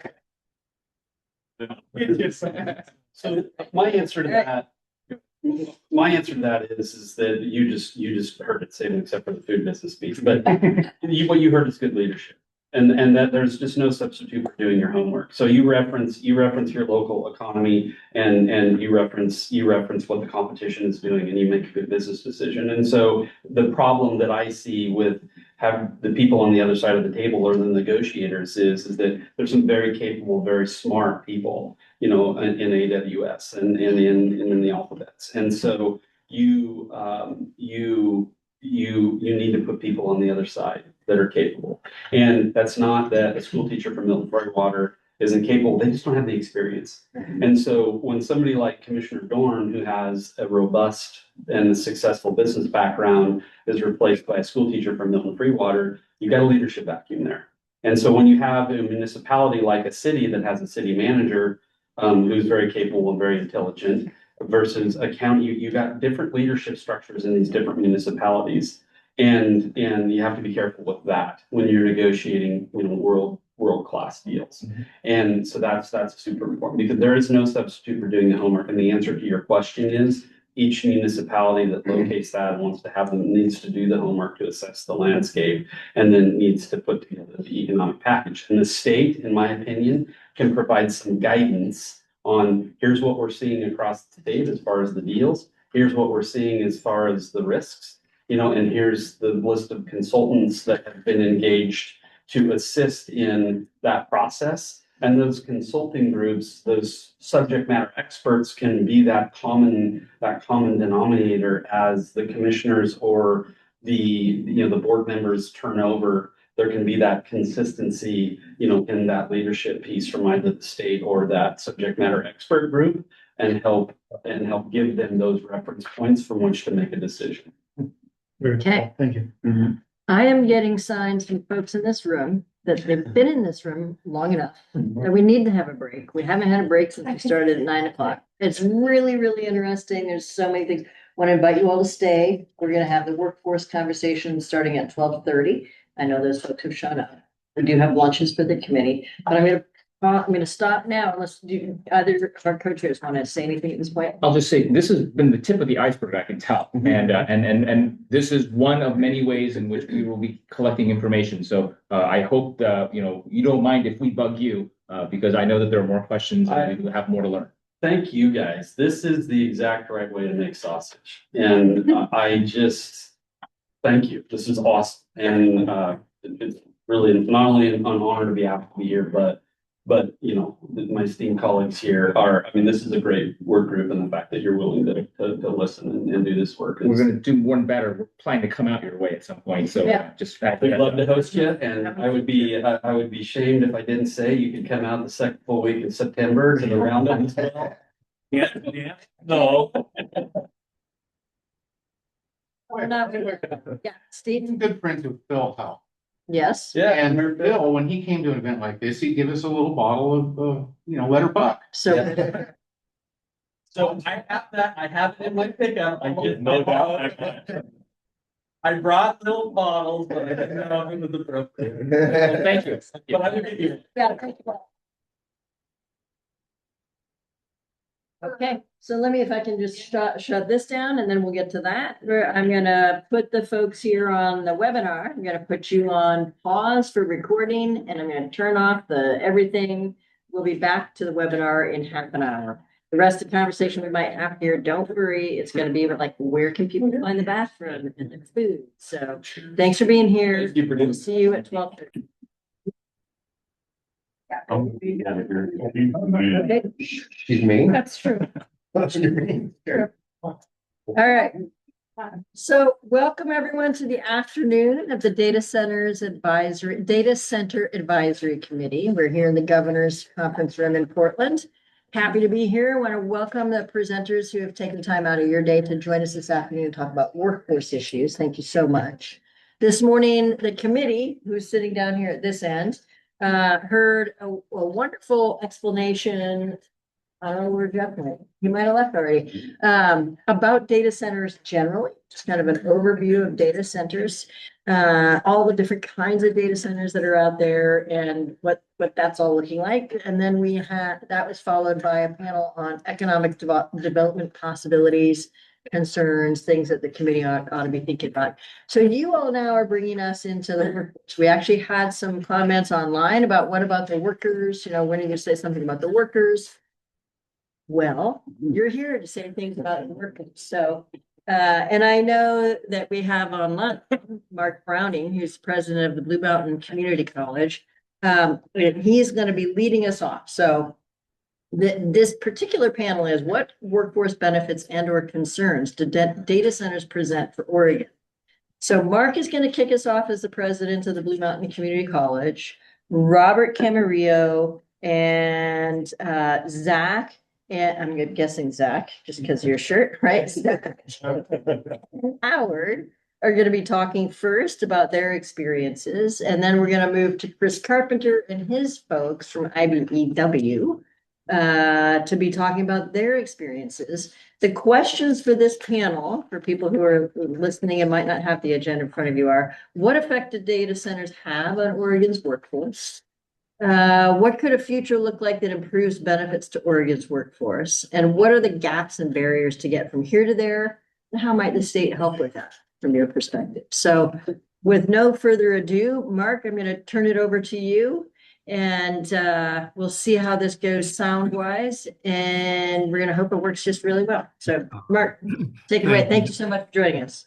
Oh, thank you very much. I'm assuming you all can hear me just fine. Thank you for the opportunity to be a participant and to do so remotely. I will try to be there in person next time. I just think it's better if you can, but I appreciate this opportunity. So Blue Mountain Community College serves the Northeast Oregon region, encompassing not only Umatilla and Morrow County, but we serve a 6-county region here, just about 20,000 square miles. We're the largest service district in the state. Workforce issues are very key to our success in what we do in terms of our role and mission here is to prepare a skilled and ready workforce for the businesses and industries that make Northeast Oregon go. Data has been a big part of that. We have 2 primary programs that deal directly with data centers, and we go back to 2015 and some of the early years with the data centers coming into the state, and a data center technician training program. That program is 1 academic year, 9 months. That's 3 10-week quarters.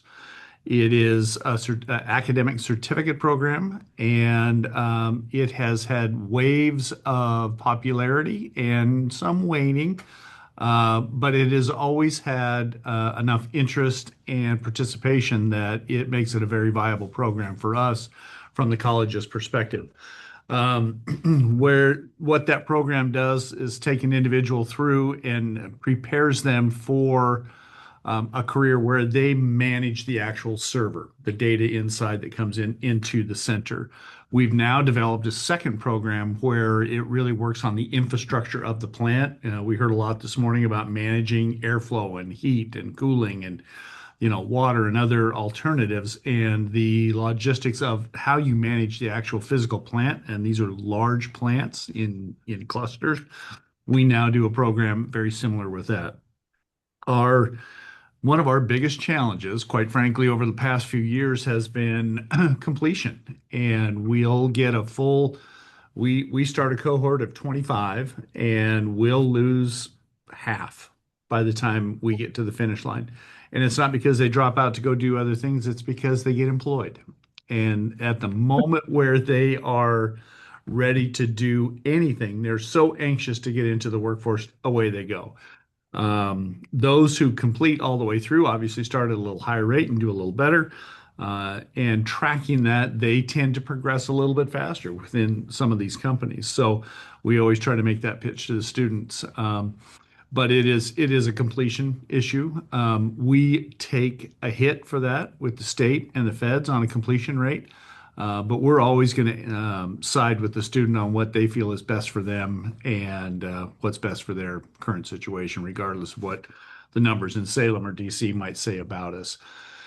We also know that learning is not a one-way road. There's a lot of on-ramps and off-ramps. Life happens, and many of our students have life circumstances. They start, something will happen. A parent will need help. They'll have a child something will come up. A spouse or a partner will have a condition in one of their jobs that they've got to do and adjust, and we work around that. And the programs with the data centers are no different.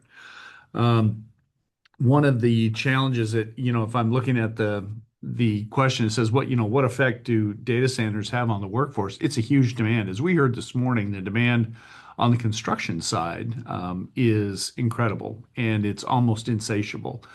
From our role here, we have the 2 data center programs, but we also run federally registered apprenticeship programs in electrical and plumbing.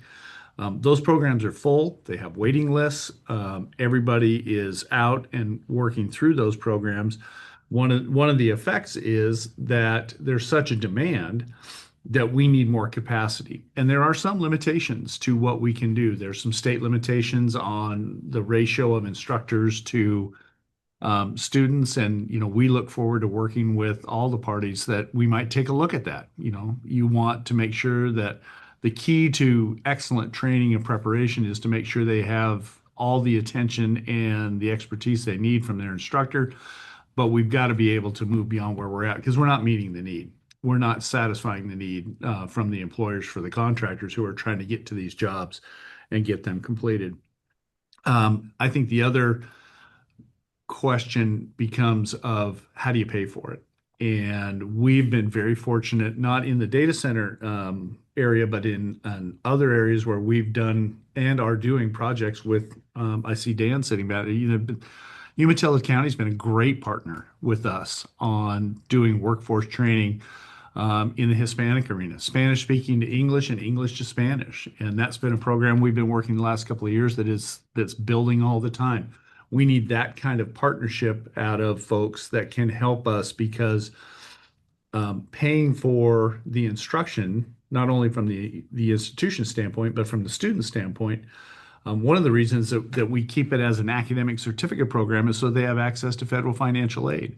Well, if there is a way to scale a micro program within that 9 months and have a building block, would not be eligible for financial aid. But if we had a way to help scholarship those students and get them that entry block without the burden of debt going through a private entity, that'd be another way to help satisfy that workforce need that's coming up. So education's changing. I often say that we're the last industry to really undergo the major revolution. If you look at how business has changed over the last 20 years and education has been slow to the table, quite frankly.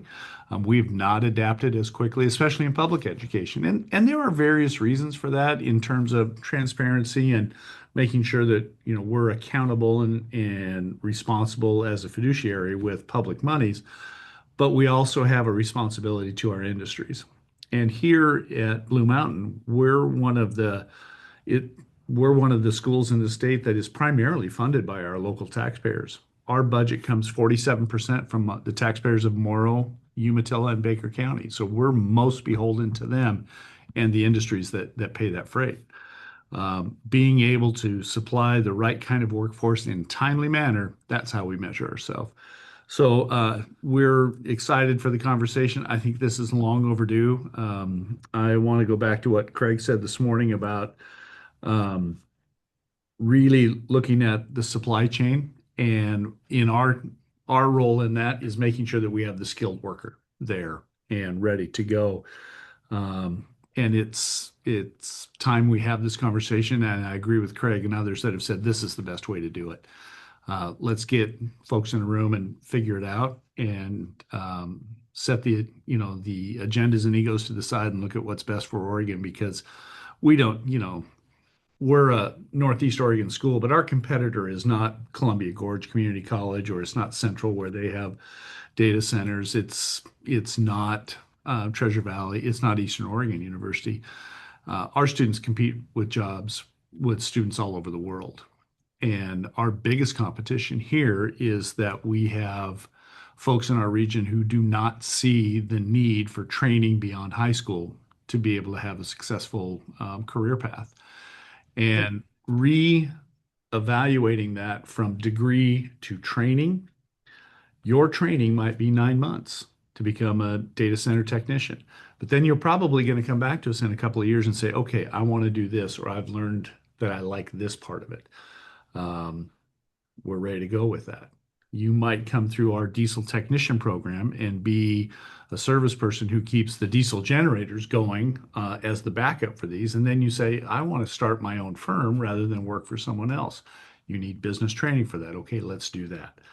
We're on and we're off that train as it goes, and we're here for the long haul. We've been doing it 63 years, and we have grand plans for another 63. So I don't want to monopolize the time here. I'm anxious to hear what others have to say, and looking forward to some questions. So Co-chairs and committee, thank you for the opportunity. Dan, thank you for reaching out, and look forward to the conversation.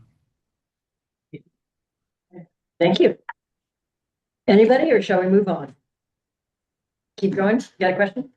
Yeah. Pure logistical question. 20,000 square miles, if I heard correctly, that you cover. Is that one campus? Do you have satellite campuses? Is there an investment opportunity or expansion opportunity from, in collaboration with others to cover more ground? Or not cover more ground, but cover the ground that you have? Yeah, it's a wide space. If you look at it on a map, we go from the city limits of Huntington, which is about 50 miles inside the Idaho border, all the way to the top of the gorge where you drop down at Arlington at the Gilliam County line. We go from the Columbia River to the north to the southern end of Grant County and John Day, and then everything in between. We have what we call a main campus in Pendleton, but then we have a vibrant center in Hermiston. We have a workforce training center in Boardman, which is where our data center technician programs are centered. We have centers in Milton Freewater in the northeast part of the county, and then in Baker City as well. We have offices in both LeGrand to cover Union County and in Grant County at John Day, and then we send people up into Wallowa County really on an as-needed basis. We do a lot of small business development work up there. In terms of opportunities, there's always opportunities for y'all to come and invest with us, and we're a good investment. Because I say that with a smile, because there is no better investment return to your public dollar than community college education. We have a standard of instruction that requires all of our instructors to have a master's degree in their discipline. In that classroom, we limit class sizes. There are no lecture halls with 150 students in there, getting a PowerPoint presentation from a graduate assistant. These are master degree instructors, educators in the classroom, and all at $140 a credit. So we'd love to have you come partner with us. The data center employers actively partnering with you? Yes, I do want to say that AWS primarily is our big partner here. They work very closely with us. They work quite closely in helping out with scholarship dollars, with equipment. They've been a good partner. They've been a very good partner. And the reality is, does Amazon need Blue Mountain Community College to do training? No, they could stand up their own training tomorrow. But I think they understand, and the feeling we always get is that they know it's good for the community, and being community partners is what we're about as well. And so they've been very good. The other companies that are involved in some of the other areas of the state, I hear similar. My experience here is with AWS, and the folks have been terrific. Thanks. Thank you. All right. Thank you, Mark. Stay there, because we'll have more conversation to come. All right. Okay. Thanks a lot. All right. I'm going to turn this then over to Robert Kenwood, and I'll let you introduce your guests.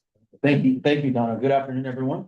Thank you for inviting the building trades to present. Thank you, Mark.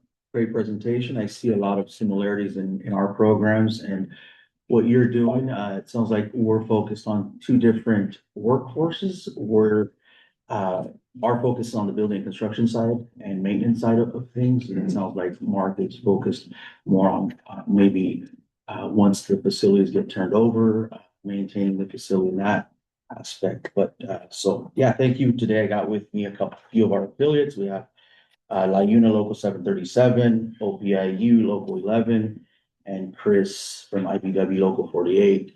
So we're an umbrella organization. As Donna said, my name is Robert Camarillo. I'm the executive secretary of the organization. It's an umbrella organization comprised of 31 local unions across the state, with 3 located in Southeast Washington. We're affiliated with about 33 state registered apprenticeship programs, access to about 28 training facilities. We have several of these crafts that overlap and share training facilities, but for the most part, we have about 28. That includes the 3 in Southeast Washington. Most of our programs are 4 to 5 year programs, and we're all self-funded. Most of our graduates do graduate with no debt. We like to say that we're the original 4-year university. And so these data centers have Oregon's like become a hotbed in a sense, right? Like maybe not officially, but we've seen them continue to pop up across the state, big ones, small ones, all sizes. And they've treated us well. They've treated the skilled trades very well. And we like what we're seeing. We want to see more of them. They employ a lot of our members. They create a lot of pathways for new workers coming into the industry.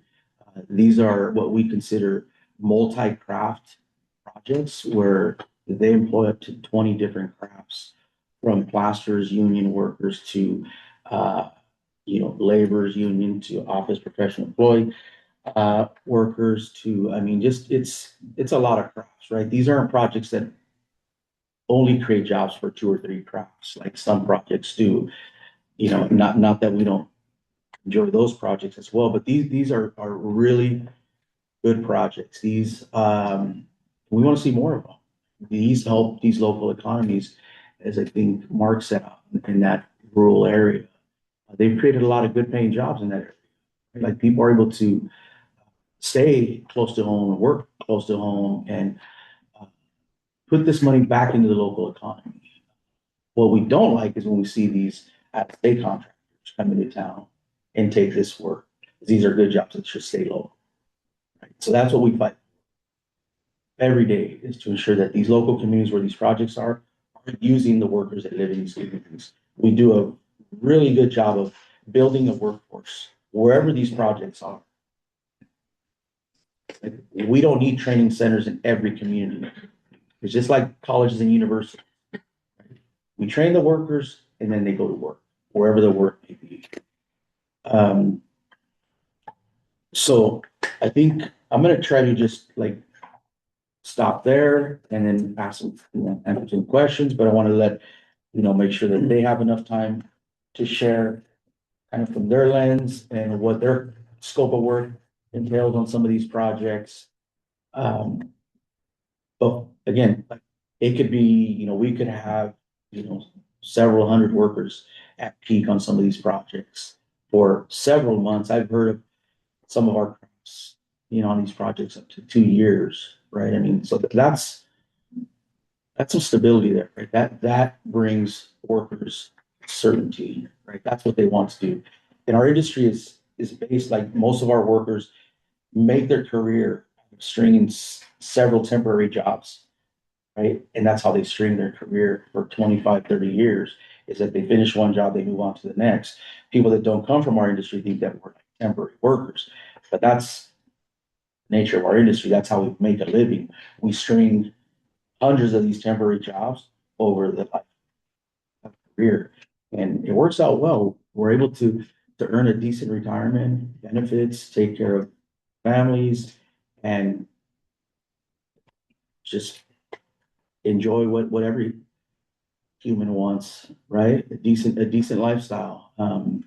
And just on a personal note, I actually live in one of these communities where there's been some data center development, and I've seen what they can do to these communities. And you really don't know until you actually go there and experience it and see the type of investment they make in these communities, right? And so we're big supporters of these projects. Hitting a pause, or even considering hitting a pause, is only going to add to the economic struggle that we're in, and add to the unemployment. And I would discourage any recommendation of pausing or introducing any type of moratorium on delaying data center work or investments. That is not something that we can support this time. So just to get it out there. But I'll stop there. Thank you for your candor. Yeah. Okay. All right, so I'm Zach Culver, Business Manager, Secretary Treasurer of the Laborers Union. Proud 28-year member of the Laborers Union. So I started right out of high school when I was 18 into the union, and really, being able to represent the membership is a reward, but it's also kind of an honor and a privilege as well, coming from the field. And so just to share a little bit about the Laborers Union, we are a 2-year apprenticeship program. So we're one of the ones, and we're, kind of seen as a support craft, but the Laborers Union was founded and built on, basically Irish immigrants that came over, and we gave an opportunity to represent workforce that nobody else wanted. And we became one of the largest, strongest building trades union, one of the top unions with membership over 500, I think 70,000 members in the labor's union now. And like I say, we represented, we're very diverse in our skill set, but also just in who we are. We have a really good female participation in our union and diversity throughout pretty much all ethnicities in our union. And it happened by doing just that, representing the workers that nobody else wanted. And then it just keeps breeding itself because that's, we look the way we represent, right? And so people want to join and be a part of it and continue to. And I think that's really with these jobs and the data centers, like our construction has been slow, but with the energy work and the data center work, we've sustained our hours over the last couple of years. And in the rural parts of the state, such as Eastern Oregon, Central Oregon, along the gorge, Western Washington County, I mean, we were not expanding Intel, but we were expanding data center work out there. And those members were able to move over and successfully have jobs that we didn't lose a lot of membership during a downturn in construction that we thought was going to be detrimental. But we did have a downturn. We did lose some hours, but overall, our membership numbers stayed steady and our members kept working. So it's vital infrastructure for our members to have this opportunity and to continue to work and support what we're seeing. I mean, everybody's got a smartphone, everybody's got, Google, they're Google and everything. And I mean, it's like, this is a growth that's going to happen somewhere. Why not in the Pacific Northwest or in Oregon, as a whole, right? It's a opportunity. And so just to cover some of the scopes that laborers do, we're all the way from the dirt work, site preparation, clear up to, wiping the building down for final construction cleanup to turn over to the owner for maintenance. And so we have our guys that work on the pipe and the infrastructure that's going to sustain these buildings, whether it's water, fire sprinkler, and the utilities that come into that facility would mainly be the water, sewer, and fire utilities for us that we support. And then we support the carpenters, building forms, stripping forms, not building them, but stripping and preparing the forms to be reinstalled and reused on our tilt-up construction that is pretty standard on these. It's a fast process. The foundations and footings, that work is all done by laborers, the concrete placement, consolidation, making sure those foundations will sustain the building going forward. And like I say, we have our guys that come in and do the final construction cleanup to make sure these facilities aren't, and during the project, the safety factor is keeping access and egress open, providing drinking water to the job site is one of the things that, like, the traffic control, that's laborers. Anybody who's holding the stop sign out on the road or making sure that vehicles are coming in, spotters, we're a big support craft for basically every aspect. We're the hod carriers. We're the one that nobody wanted, right? Nobody wanted to mix the mud, carry the mud, and do all that. So that's what we did. And so I think that's one of those things, is just to kind of lay out who we are. And then with our training centers, as Robert mentioned, we're self-funded. We're funded by our partnerships with our contractors, our joint apprenticeship training committees. So we have contractors and management that meet, and we run those training centers. They're ran by laborers to train laborers in the classroom, and then they go out and work in the field to earn, while they learn, hands-on, and they're paying back into the program by the hours they work. So every hour worked, $1.10 an hour comes in to our training center to fund it. So it's a great public investment to invest in training centers, because we take all that money and invest back in our apprenticeship recruitment, retention of our program. So I think, to touch on just a couple things as well, with the public investment, we see these as family sustaining jobs with high wages, prevailing wages that provide benefits, and that helps the community. When you have high wage workers in a community, they're going to spend their money in that community they're working in. Most of them are local because we cover statewide. And with these opportunities, we can recruit around these jobs because they are sustaining jobs that last a long time. I mean, if you go to Eastern Oregon, you see it. If you go to Central Oregon, you see it, right? Those jobs just keep kind of going because they're investing, and those workers are going from one job to the next, as Robert mentioned, putting their temporary, jobs they work on together to make a full career.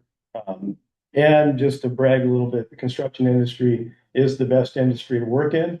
It's the most rewarding. I don't think people realize how cool it is. And that's why we're able to recruit, because every single day you go to work as a laborer, doesn't matter what you're doing, you can look back and see your physical product, your progress that you made each day.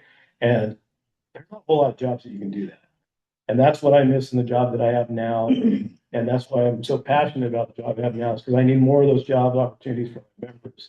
So they can see that progress each and every day and keep coming back and keep wanting to be a part. So just, to add to it, the last thing I would say is just the data center, they're not just a tech facility. They're critical, high stakes, union built projects that secure long-term, well-paying careers for my construction members. Thanks. Awesome. Thank you so much. Yeah, thank you, Zach. Thank you And for just sharing one thing, that. I don't know if I mentioned, but we represent tens of thousands of members across the state and households, right? Some of these, they are the head of the house. Most of our members. And so just to help put that out there, we're talking about tens of thousands of members in all four corners of the state. We're statewide organizations. So we're 3,000 members. So. And we do get offended when people refer to us as temporary workers. Nothing too temporary, but we are the skilled trade. So it's very offensive when we hear policymakers refer to these as temporary jobs, or even other interest groups say those are just temporary workers. So it's very offensive when we hear that word. We just don't want to be classified as temporary workers. So. Got it. And so it will show in our report. Thank you. All right. Hello, so Please. I'm Howard Bell. I rep OPIU Local 11. I worked at Northwest Natural for 34 years, construction foreman. And now I represent them. I also represent a lot of the labor unions, administrative staff. So I'm very connected to them. So today, what I wanted to really talk about is energy, because that's what we supply. And we have an interest in supplying these data centers, Northwest Natural does. And I think the natural gas industry in Oregon does. And one of the, currently we have multiple applications that are pending. One of the things I think Oregon forgets about is that we are ranked number 6 in the nation for CO2 emission, which is something we should be bragging about. We are doing pretty good at that. And, some of the numbers I always talk about when it comes to carbon emissions is transportation is 35%. Electricity is 29%. So remember that. Mixed fuels is 22%. Natural gas is only 15%. Northwest Natural share is 8%. 6% to their commercial and residential customers, 2% to their industrial customers. So PGE is our largest customer. They burn more natural gas than we sell to our own customers. Northwest Natural serves 2 million people. We still provide 50% more energy. And so that's, I think my whole point today is that we want to run direct natural gas service to these facilities. Keep these facilities tight.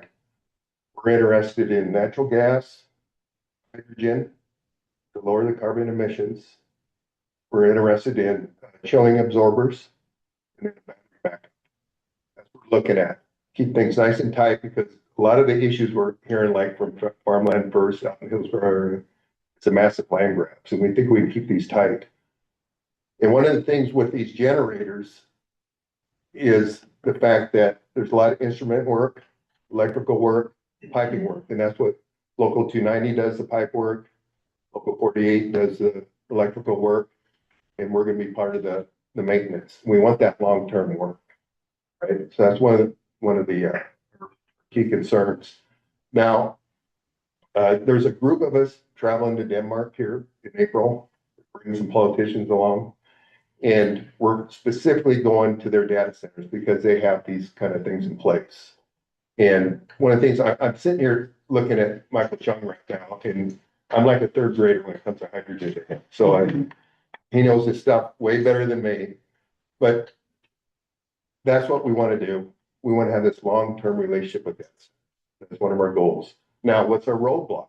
Our roadblock is there's two things. So when you look at the Department of Energy, make it very clear that the electric utilities and the natural gas utilities need to be working together because of the electrical strain on the grid right now. We don't have enough, and we'll always go back to 2 years ago in that cold weather snap. Natural gas kept things rolling, and this is understand the amount of energy that Northwest Natural put out was equal to 11 nuclear plants. They put out 50% more energy than anyone. They even put out more than Bonneville. So they're putting this a ton of energy out, and they're still the lowest in carbon emissions in the state. So we believe that we can actually create a great energy source, keep the folks that are concerned about these massive land grabs, and keep things pretty tight and provide a great service. Now, our problem is the DEQ with the climate protection program. So now we have the most expensive carbon tax in North America, possibly in the world. And when we started looking at this model, we started going, well, what's other states doing? Typically, California sets the bar, right? We looked at them, they were $30 per metric ton of carbon. In Oregon, it's 130. So basically, I mean, to be honest, it's a gas bank. It's what it is. And by 2030, our carbon tax will be equal to the amount that it costs us to buy gas. So it's going to do 30% increases right off the bat in 3 years. So it's very hard on businesses. I mean, we love the fact that the state is labor friendly. We also need to be business friendly. And so that's what we're asking. That's a roadblock. We need some help with the CPP. We need somebody to talk to the governor and go, hey, let's put this on hold. We can come up with a better program because we have an interest, right, in creating a carbon plan to where you buy your carbon credits, and that would be funded for the labor groups to help build clean energy. We're interested in that. But the carbon pricing right now is astronomical. And that's going to harm us just for the fact when we want to go in these data centers, right? It's going to raise the pricing so darn high that it's going to be put back on our customers. So we can't have that. So that's kind of where we're at on this. We have an interest and we can supply the energy. Thank you, Howard. Question? Yeah, two really quick. Today we've talked about a lot of the relationship between data centers and energy, all the way from advanced nuclear to biomass to natural gas to wind and solar and other renewables. How transferable are the skill sets on the individual members to the two industries, the data center construction industry and the renewables? And then the second question is, just out of curiosity, what would you guys guess your average age of member is across the board? So your first question, yes, the skills are transferable. They have been. Like, that's not a concern. I heard Mark mention something about issues with workforce out in his area. We've had an infrastructure in place since we were created. We don't have a recruitment issue or a workforce issue. I think he said 50% of his graduates, or he's got like a 50% retention rate. I think that is very similar to ours. We don't have a recruitment issue. We have a good jobs issue. Right? We don't have places to send new workers. Our system is designed to expand and contract as the market demands it. We don't just go out to Pendleton and invest in thousands of workers and then say, just stay put, keep them on the bench. We think there's a project coming. That's a lot of investment to expect people to sit around and wait for a good paying job. So we don't, and I can relate to Mark on that, is that we do have a workforce. If they come, we will build it. If doesn't matter where it is, anywhere in the state, we will build it. We will have a workforce there. We have training centers ready to go. And our skills are standardized. So whatever they're learning in New York City, they could come to Harney County and use those same skills and be just as efficient. We have some of the best, highest trained, skilled workforce here in the state of Oregon. Our folks can travel anywhere in the country, anywhere in the world. And once they realize that we train them here in Oregon, they have zero problem staying busy or being employed because of the labor standards that we have set here. We've set the bar high here in Oregon. So we have some of the highest skilled trained workforce here in Oregon. So hope I touched your question. Can I add to that? Yeah, the age question, I don't have that up. My head, I'd have to get back to you. Well, yes. Yeah, and I can help with that. And just to piggyback on that, the skills do transfer for sure. It's transferable and we have our skilled journeyman, right? When we get new apprentices in that can take those opportunities and train and teach the new apprentices on the site if we need that. But it does transfer over. Average age is no different probably in our industry than a lot of industries. It's trending down a little bit, but it needs to continue to do that. But we have probably 48 would be like our average age, 48 to 50 would be our average age, and it was up about 54 a few years ago. So it's trended down a little bit, but we need more young workers getting in, and we need these opportunities to continue to grow our programs. And the best retention for us is the same, that as Mark loses people to employment, our best retention is through employment. Yeah, if we don't have employment, we don't have retention. So we got a couple of more questions here. So Okay, if you can hold. Sure, well, I can answer it. Take me 30 seconds. 30 seconds. So for Northwest Natural is about 42, 43 years of age, and then Local 290 has an amazing apprenticeship program for the type of instrument and piping work I talked about, and also Northwest Natural. They sit side by side in Sherwood. You're more than welcome to come over and look at the shops. Great. Okay, thank you. Bill? Thanks for all being here. Appreciate that. I think, Robert, you mentioned the competition is out of state workers, and I'm wondering what determines whether a data center job hires in-state or out of state? You just have to outcompete them, or do some data centers make a commitment or promise that they're gonna hire local? What determines whether they go local or? Typically comes down to, thank you, that's a good question, though. It comes down to who pays the least amount. It's hard to compete when you're competing with workers that have less skills than our local workforce and contractors that are paying less. We typically see the workforce come from states that don't have the same training standard as us. For example, we've seen a lot of workers coming from Texas, Oklahoma, Louisiana, Arkansas. So there seems to be a lot of workers that travel out of those states to these states up north where wages have traditionally been better and benefits, working standards, working environment. So it's hard to compete with the workforce when they're paying significantly less than what our local contractors pay. And have some data center jobs committed to hiring local, or is that not do that? We would love that. We would welcome that commitment. I have not heard of anybody committing on paper to say that. It would be great, right? That certainly prevent that. And we like competition. Sure. Like, we're open to it, but it's hard to compete when it comes to cheap labor. We just can't compete. We can't expect our workforce to work for less. And so that's one of the challenges. Thank you. Tim, Greg, and Chris. So, Howard, Yeah. follow-up question for you. Sure. This morning, we saw a great presentation about the heat issues of data centers and then the need to get that heat out. And a lot of that's in pipes carrying water that might be warm or whatever. And thinking about your skill force and whether in thermal energy networks, and one of the applications is, can we take that heat out of the data center, run it to some other industry that needs heat, or agriculture, or whatever it is, indoor ag or whatever.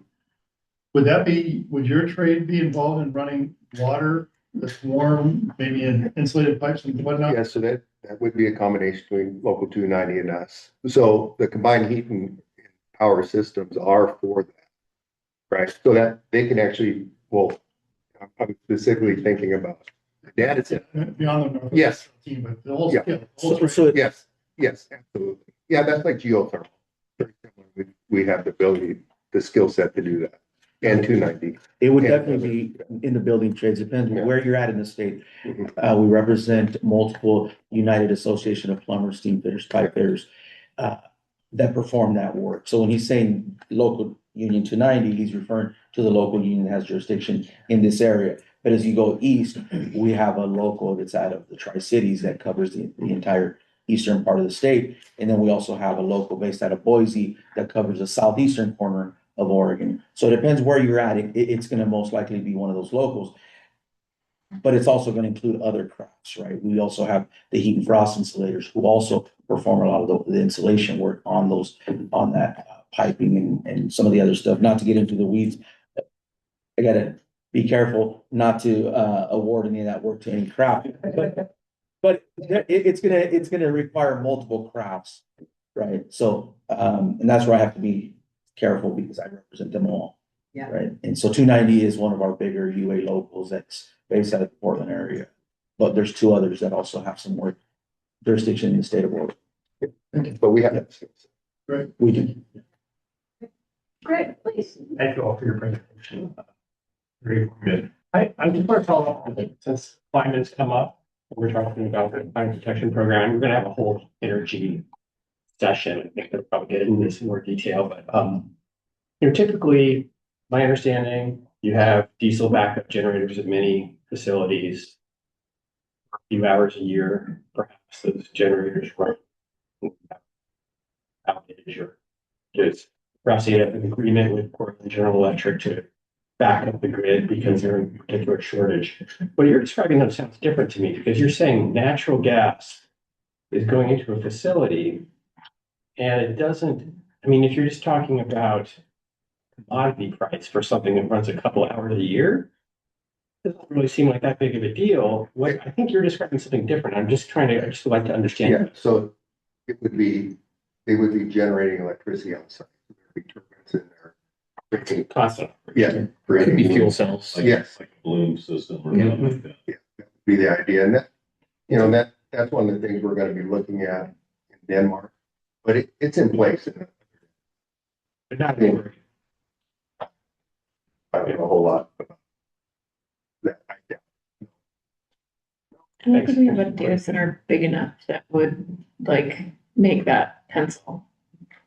Yeah. Well, the one Yes. thought is like we had a little bit last night and others is when you put together a core, a alley, multiple data centers, and you have a true cluster like Data Center Alley in Loudoun County, Virginia, where you're putting together maybe 2 gigs of data centers in one spot, whether it's multiple owners or operators or developers, then a central large generation facility may make sense. I don't know that. That's where I would vision it. It would be very efficient. I think the point about all this is really lessening the load electrical grid right now because there's not enough to go. Right, we're at a point where the energy leaders don't believe they can withstand cold snap. There's not enough electricity. So the idea is to use natural gas for the electricity and reduce that strain while that system is. And it's to be honest, I mean, some of these data centers have talked to PG and they say come back in 5 years. Right? We can't provide it right now. So that's why they're coming in Northwest now. Right. Yes, once they figure out the design, we'll build them. We will build. Pretty agnostic, so we just want to build these systems. Thank you for your time. Thank you for your Anything time. comes up. Chris to stay so that we can hear from Chris and his guys and then have a whole conversation. We'll think about it.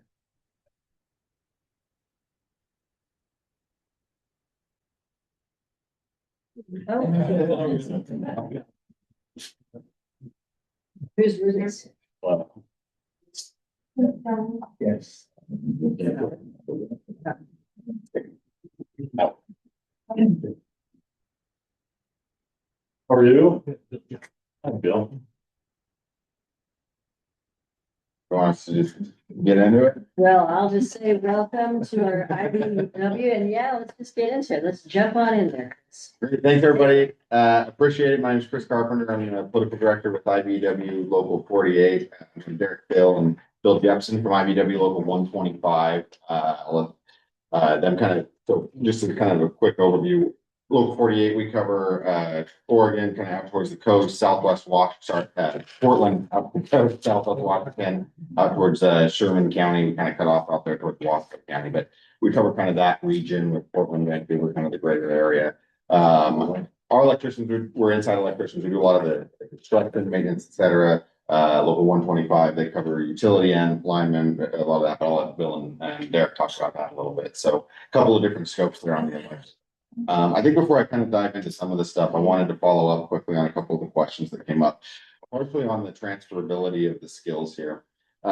This really does tie into the workforce development piece. So our program for 48, we're a 5-year program for apprenticeship. They come in, as was noted kind of before, we don't charge them a tuition or anything like that. They come in, they get on the job hours, they go through the program, they're paid the whole way through.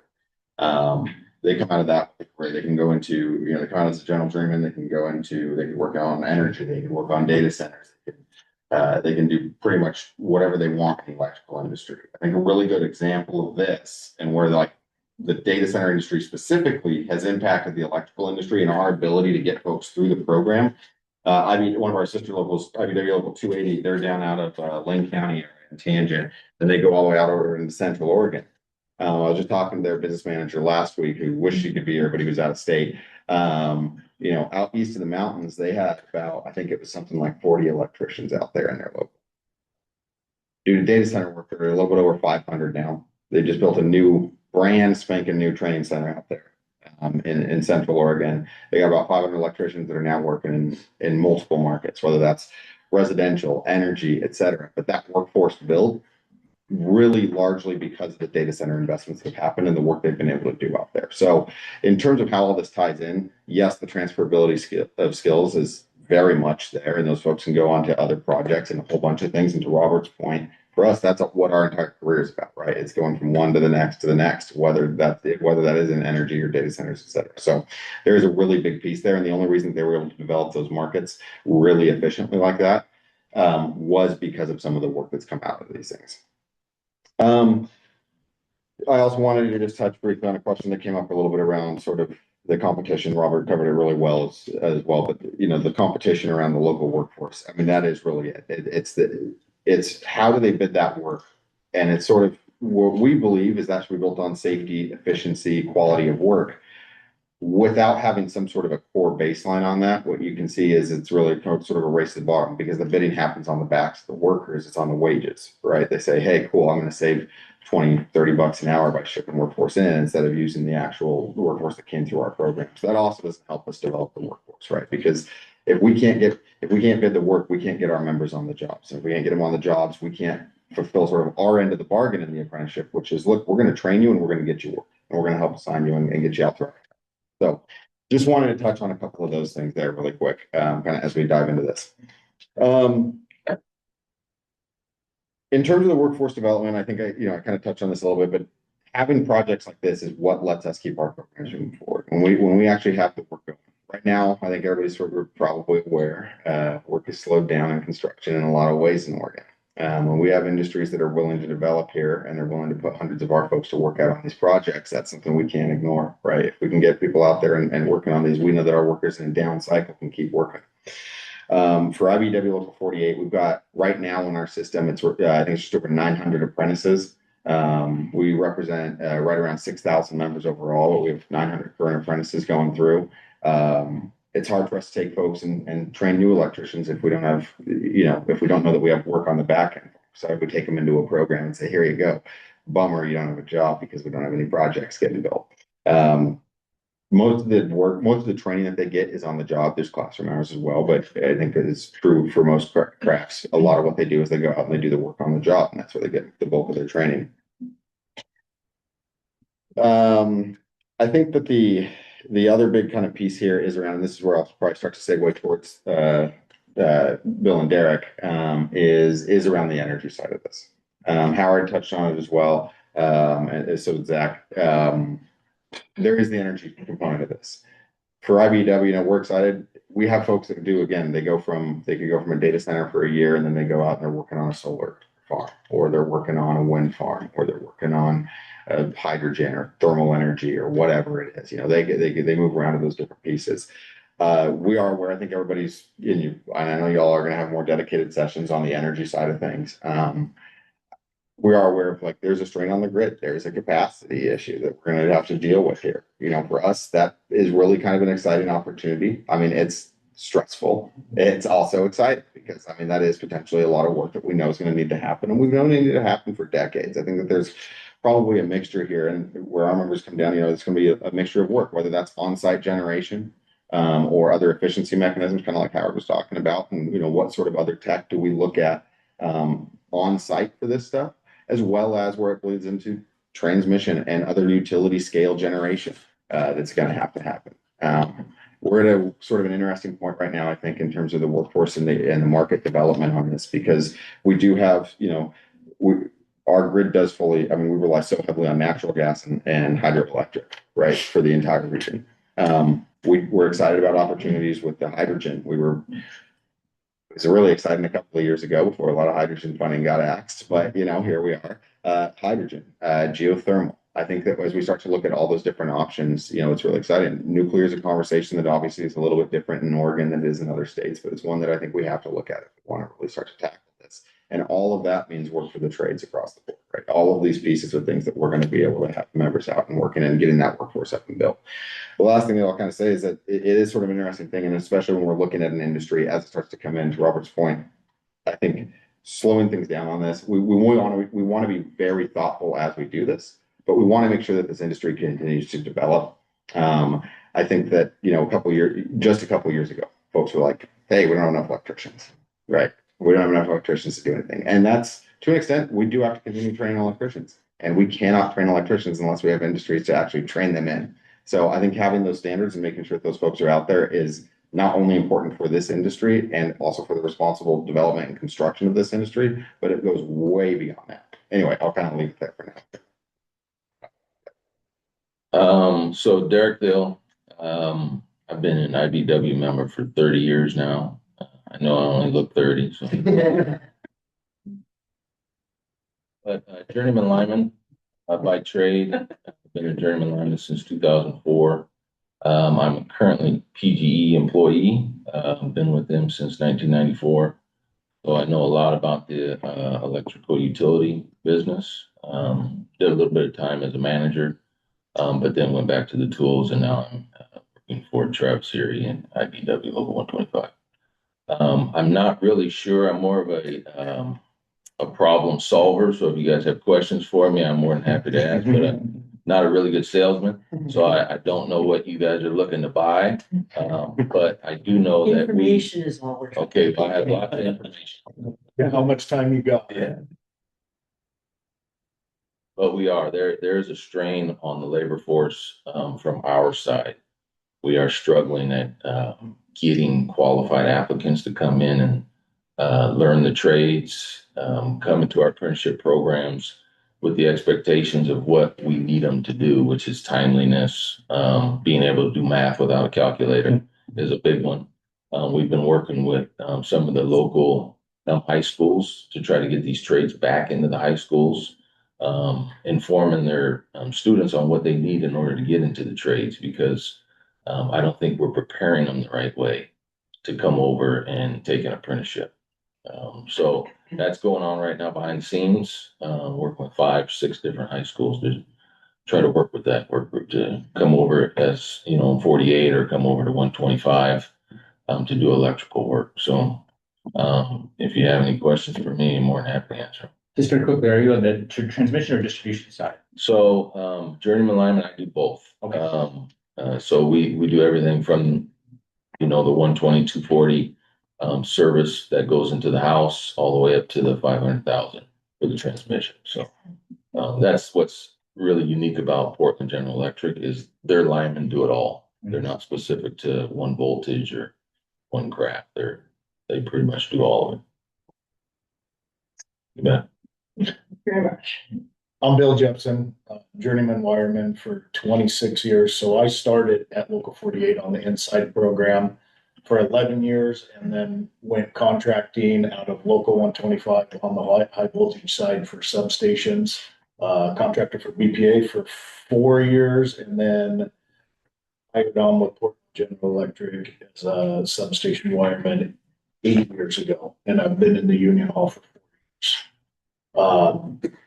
Couple things I really want to touch on, nobody said is, kids. I'll hit your heartstrings on kids and opportunities. Poor growing up, and I didn't know it back then. I know it now that I was poor. Was working in a ditch for an excavation company, ran into a journeyman wireman on a job, and he suggested looking into 48 or 280. I got in, thank God, back in 1999 with this company called Intel. When they were booming back then, 48 was taking 385 apprentices that year. Had no clue what I was doing. And it's like Derek said, getting involved with schools, trying to tell these kids these opportunities. I left there without one loan. 48 paid for the contractors, the 48 members paid for my books, my tuition, tools, zero debt. I had no money to go to college.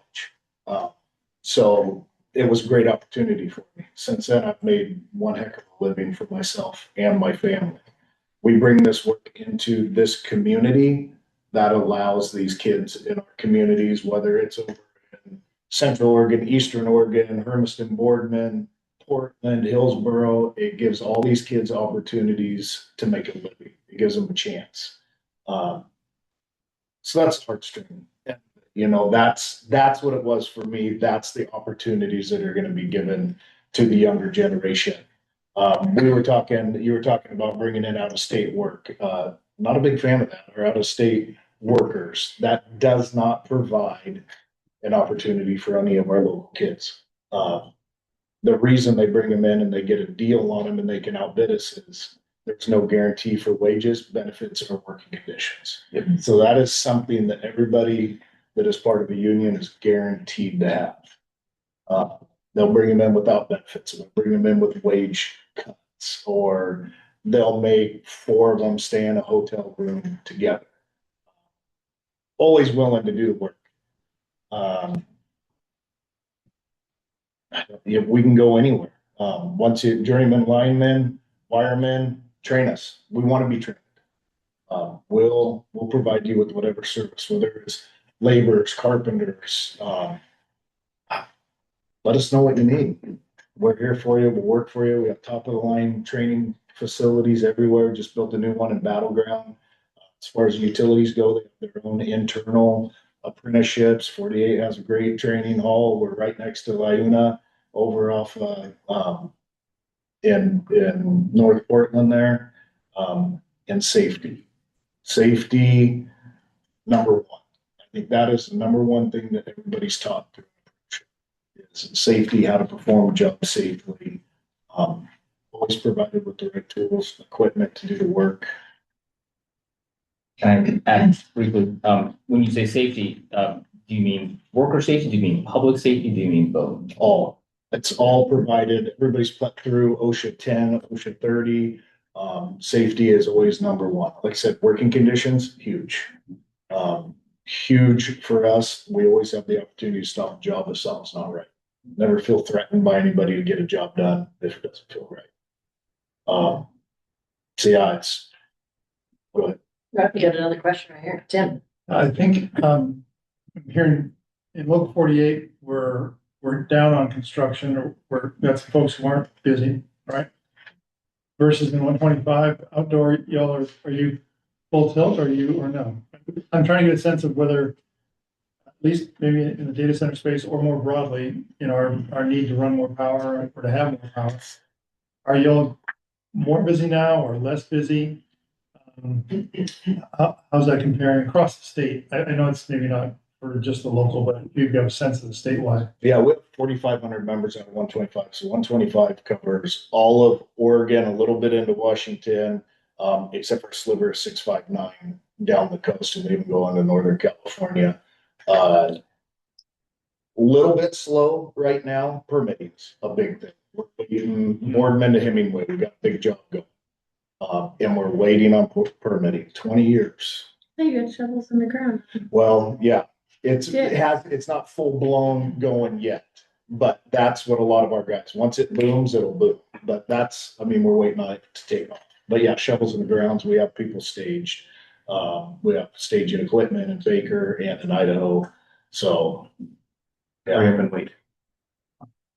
Yeah, no, yeah. Is there a pending permit for Fort Bend to Hemingway that's we're waiting for? And I didn't mean, yeah, we're waiting to boom for it. There is still some condemnation lawsuits that are hanging out there. One was settled last Friday. I think there's 3. But they're already in their construction. So we got Dan, Bill. Sure.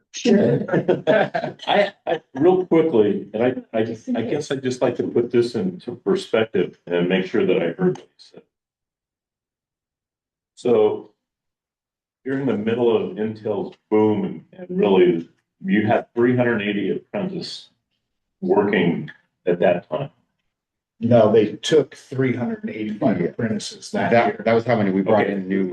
Yeah, sure. Okay. We had a lot more working. But right now, with the data centers and other work you have 900 apprentices coming in. Is it that much busier? Is it, I mean, are we looking at the kind of the same type of boom as Intel had at that time in the data center world, only in multiple places? So we've got our local, and again, we cover Portland metro region. So we got a lot of, when we were looking specifically at Intel, we had a lot of folks out there, right? When we're looking at data centers, it's statewide. And I wish that a couple of our business managers too, because we get some of that work in local 48. We do have folks who go out and do a lot of the data center work. Local 112, which sort of covers out Eastern Oregon, Tri-Cities area, and that part of Washington. They do a ton of it as well. So it may, so their numbers are different. It may be even a bigger differential than that. Exactly. The 40 to 500 story by Yeah, and that was local 280. That's a different local than ours as well. So we've got set. So, and just to kind of scale it out for a second too, for the IBW perspective. So there's 7 locals that operate in the state of Oregon, 125, 659, as you mentioned, kind of down the coast, 932, which is up north coast a little bit more. And then you got 48 up here, 280 that kind of covers down the central, and 89, which does a lot of the comms work and stuff like that. So you got a whole bunch of locals across N112 out in Eastern Oregon. So you got a bunch of these locals that operate all over the state. All told, I think we're over 10,000 kind of across the state as a whole. That's across all of our locals. So it does scale out a little bit differently. Sorry, not to confuse that the 48 members were the only ones. Yeah, I was like, oh, shoot, wait. I'm gonna have some angry business managers. And if I can speak to that more, and I probably should have mentioned that. You can roll up to the So Chris represents one of the bigger locals, and Howard was mentioning UA 290. There's 5 IBW construction locals under the Oregon State Building Trades umbrella. They happen to be one of them. Yeah. We work with them, but they're not under the Building Trades umbrella. As Chris said, we have IBW 280 so we're broken up into different geographic areas, and that allows them to cover the work. So every local is dealing with something slightly different issues, right? You may see more data centers in Eastern Oregon, more of that data center work versus down in Medford. They may not see the type of work that we see in Eastern Oregon and that type of work we see here. So it's hard to give you a real accurate snapshot of what each local is dealing with. Well, just, I mean, even with all that said, it sounds like to me, I bet you if you got a whole 112, that their number would even be larger because of the location. But it sounds to me like what we saw, everybody lived through at the start of Intel when every pod was being built, a new one every day, and Hoffman had engineers, 200 engineers, all of those things. It sounds like we kind of have the same boom going right now, only in multiple locations. We're actually really slow, like across the board. We're in a bit, some of our trades will tell you they're in a recession. And so we're seeing high numbers of unemployment. We're seeing a big shift to Boise. Micron has become the Intel of the region now. I mean, it's just like Eastern Oregon during the boom of Intel, the people in Eastern Oregon would have told you we were in a recession. People of Portland were thriving. I think there's still people in Eastern Oregon that want to go to work that are not. Yeah. So there's still a lot of unemployed people in Eastern Oregon. And to that point, like, I think a lot of our folks, you know, we get a lot of work on these projects and we want to see them continue to develop, but we do have members that have to travel to Iowa or West Virginia, or Wyoming or Colorado. All the other projects are either stalled or slowing down. I do want to just briefly touch on, I think that there's the permitting piece, that's been a big piece of it, short beyond. I think that that is a conversation that as we look at this, it's like, how do we make sure that things get move quickly, but responsibly, right? What are the sort of pieces that we need to make sure we hit? So. In the trades, we're not experiencing the same issue that 125 is experiencing with the shortage of or issues recruiting. Like, that's not something that you're gonna hear any one of our business managers tell you that they have an issue finding help. Again, it comes down to not having enough jobs to send these people. This is what you're gonna hear them say. So they're in a very unique situation. Yeah, and I think to address what you're saying too, we want the work here. Communities, whether it's Hillsborough, whether it's Boardman, we don't want it to go to Boise because, you know, it's so wherever that work is, wherever that work is created, it's such an asset to that community, whether it's young kids getting jobs, whether it's the tax money put back into libraries, put back into schools, put back into training, parks. I mean, it's a great thing to have in any community. And just to clarify, oh, sorry. So I was gonna say, I got two more people on it. And then you can add some clarification if necessary. Thanks again for being here. I'm trying to really understand the glitches in the talent pipeline. One I understood was this race to the bottom, out of state folks coming in with different standards. That one I understand pretty clearly. Mark at the beginning said it was hard to keep people in his 9-month program because they keep getting hired, which suggests the market's really hot or there's not enough training programs. What's going on that Mark can't keep his students in for a 9-month training program because there's so many jobs pulling them out? Is that I don't know. I can only attest to Portland General Electric. They're in a hiring boom right now because they have failed over the last 10 or 12 years to actually account for their retirements and their people moving on to other jobs and opportunities. And we've had some people, quite a few actually, move out of state because they didn't like what was going on in the state of Oregon. So we're trying to account for that. We just, we're struggling because we're behind the 8 ball. But we have done some mass hiring. Well, PGE has done some mass hiring here in the last couple of years, and they're continuing on that path. But we're struggling. I mean, we can get 500-600 applicants for 20 jobs. So it's not the lack of interest, it's just the lack of qualified applicants. So maybe more training program that you're getting into the high schools to try to feed kids into the students into the training programs. And I'm not sure exactly the scopes with which the full scopes with which the 9-month program out there goes out. Again, ours, you know, we spent the last 100 years developing what is now a 5-year apprenticeship program, right? It's also tied in with how we dispatch workers with our signatory employers, which say, hey, we are committed to the success of these apprentices. Part of the wages and benefits that we're talking about is what pays for our training center, right? That's a chunk of that. So when we don't have workers coming into that, so that's part of the pipeline piece of that.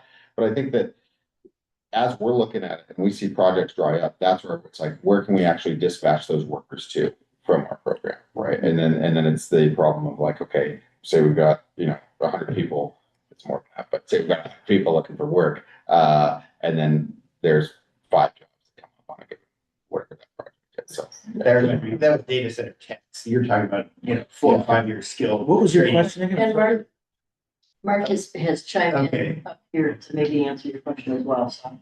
But if you want to repeat your question. Well, it was just that we heard from Mark that he's got a training program. People get hired out of it so quickly that they don't finish it. It makes it sound like there's a really hot job market.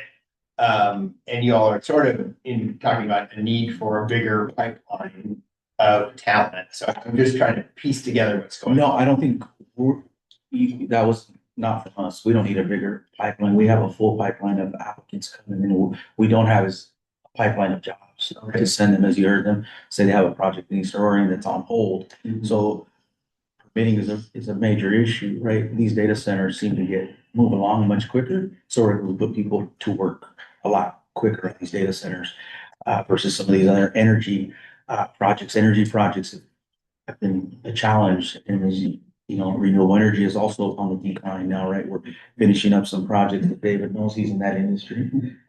It's becoming a desert. So we don't have that problem that Mark has. I'm not sure what issues Mark faces with his workforce. Yeah, it's if I can just jump in real quick, I think we got two paths going here. The program that we have a challenge with completion is on the actual management of the data, the server management. On the construction side, that's a different issue, and we probably have more similarities and comparables with you all. We have a waiting list, honestly, for people to get in, and I do agree that it's on the output side, right? We need more jobs so that we can increase that pipeline. I would just say real quickly as well, I think what somebody, and I apologize, I'm not pulling the name real quick, but I think an adaptation of our program to maybe go into a block, a building block that we could pair with the high school and do a dual credit type approach. And we've had some early conversations with our ESD here and one of our high schools about doing that. Could be a way that we could pick up some of this, and it might help with completion on the other end too. So thanks. With us, high school students probably have a higher dropout rate into our programs. Not saying that's the case for 125, but in our programs, this generation is not comfortable traveling from job site to job site.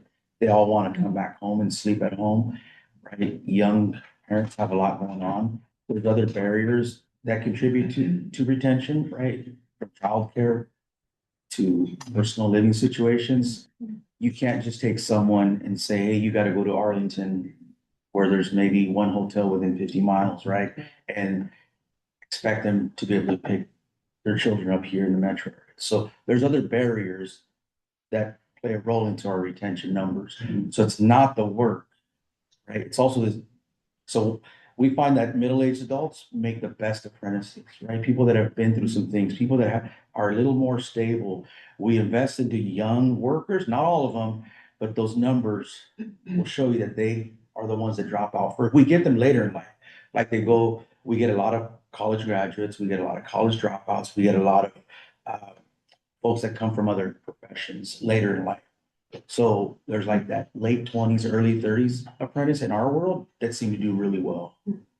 But those kids that come out of high school graduate, once they realize they have to get up every day on time and they're going to be cold, their hands are going to hurt, right? Because we're outdoors. There's no controlled environment in our industry, right? I'm a byproduct of apprenticeship. Well, Zach, so we both came up through these programs, so we know what it's like to be out there in the winter, summer. And so it's tough work. That's the other thing, is that if you can't do the work, you're gonna get weeded out.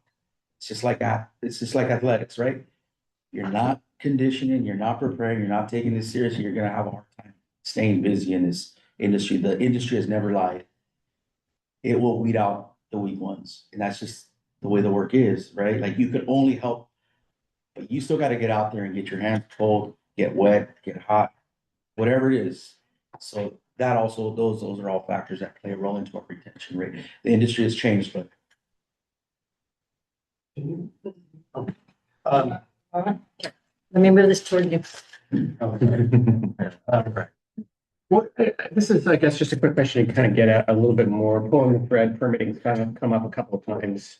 And I think what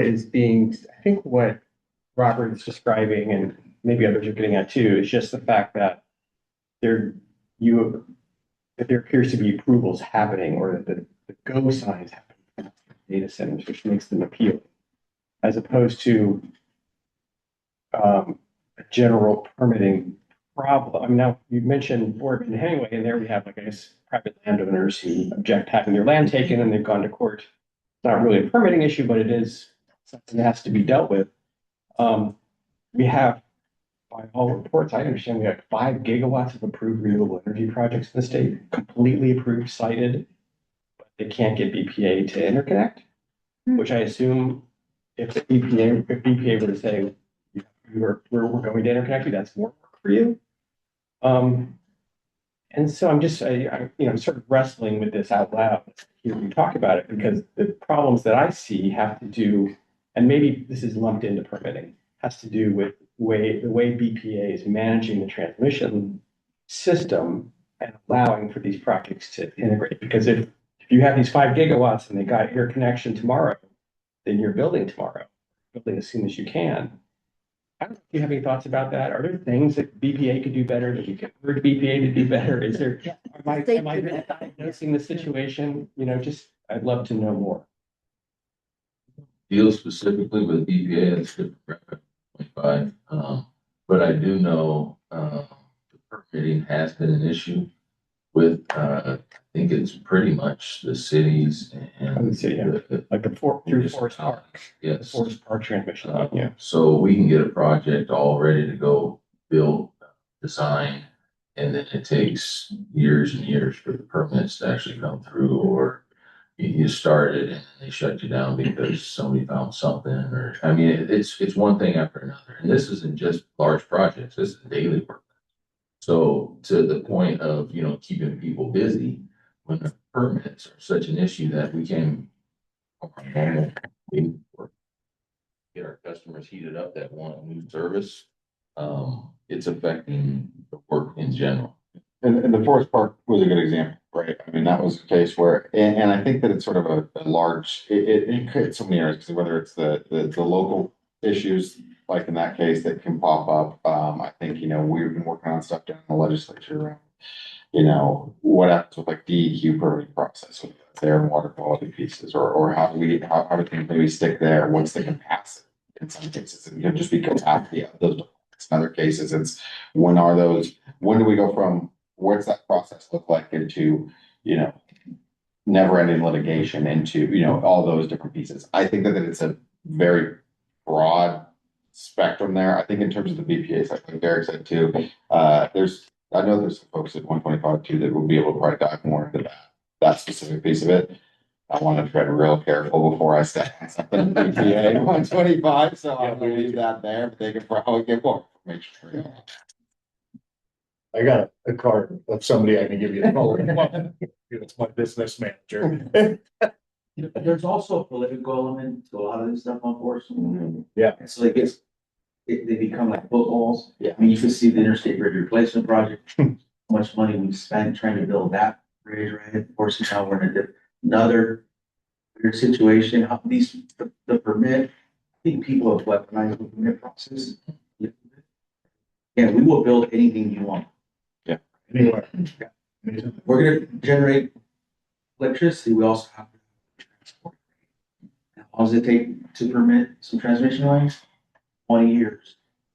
We're gonna wait 20 more years. Like, we can build all these energy projects. How are we gonna move that energy? Who's gonna buy this energy? That's the other question. Who's gonna purchase this power? I'm not in the business of selling power. Like, you gotta figure out who's gonna build. Like, we'll build it. You figure out who's gonna buy your power, and you're gonna figure out how you're gonna move that. Our job is to build it. Their job is to build it. So some of that stuff's like out of our scope, right? Okay, so let me go to Mike, and then it is 1:53. So at 2:00, we've got that half hour for the public, so we're doing really well here. Mike, go ahead.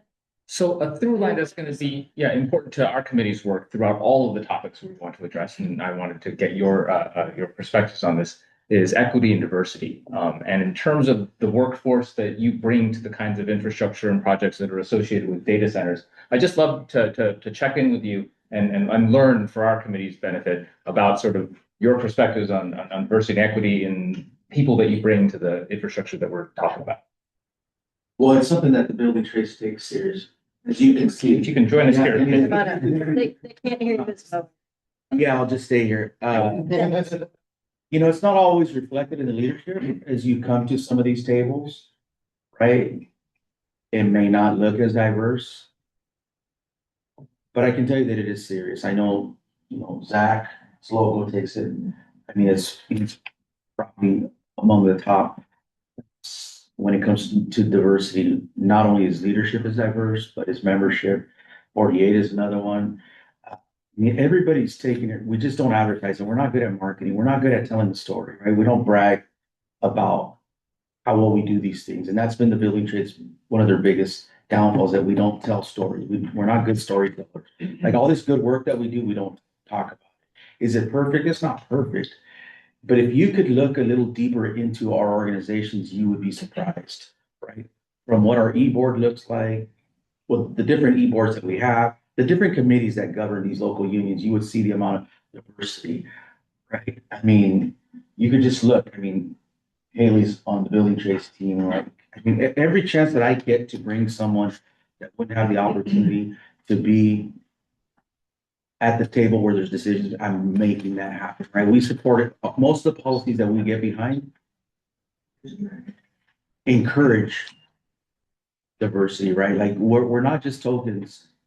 We're looking for the right people. And there's a lot of qualified people that haven't historically had the opportunity to be involved in these decisions. And so it's very serious. We take it serious. We don't just talk about it. Yeah, I would like to add something to that, just real quickly. You got it. I'll just come up and stand for a second. Yeah, I guess sitting down might be better, but just to add to it really quickly, our hiring laws are governed, by, regulations and rules. And we have every year we get asked to submit our data on based on our hiring halls and our dispatches that went out, the available jobs, what we offer in our diversity, and would be willing to share that information. It's a place you can look and find that. Obviously with the laborers, I think, we're really diverse, and it's not by accident, but I think at the same time, that's a good gauge because you're not gonna get that from anybody else. Union hiring halls are doing those things, and we're reporting. We have reporting requirements that aren't anywhere else, and therefore we strive to make those numbers look, and be presentable, right? We really know that that's coming, and we work on that. We make sure that those numbers reflect that there's growth and there's, striving to achieve those goals and those diversity numbers. So we'll continue to do that and would be willing to share those numbers from my union. Obviously, I can only speak for the laborers union, but I mean, most all hiring halls are doing that same report. And I also want to make sure that, Mark, is Mark still with us? Maybe not. Who's there? Hi, Mark. I wanted to make sure that you also had an opportunity to chime in if you had any, facts, figures, or perspectives to share from your programs. Thank you. Our programs have been good. I think we need to be a little more adaptable. We need to own that. Part of that is a similar line of what I'm hearing from our other folks around the table, which is recruiting the kind of talent that it takes to do that training. And somebody mentioned something about Micron in Boise. And I will tell you, as a recovering Idahoan now of 5 years, the more we can drag on this side of the mountains, the happier I am. But it's a real issue for us. We're within we're equal distance to Portland or Boise. So talent can go either way. And recruiting back here is going to become a big issue for our regional economies. We're a part of that as an employer, but also as a trainer.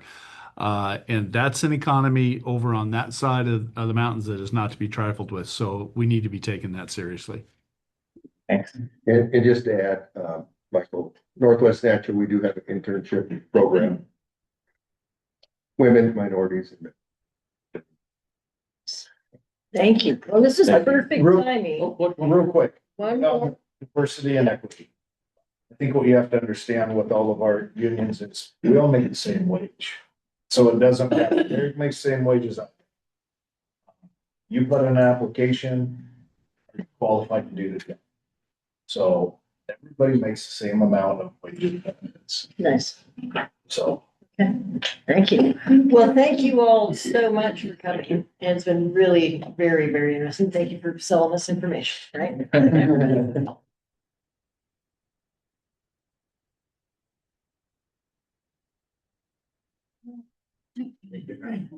Thanks, you guys. You bet. All right, and I can see that the person who wants to be speaking next. Question. You raise your hand. Reach out. Thank you very much. Nice meeting you, Phil. That is, if you were talking about the data. Yeah.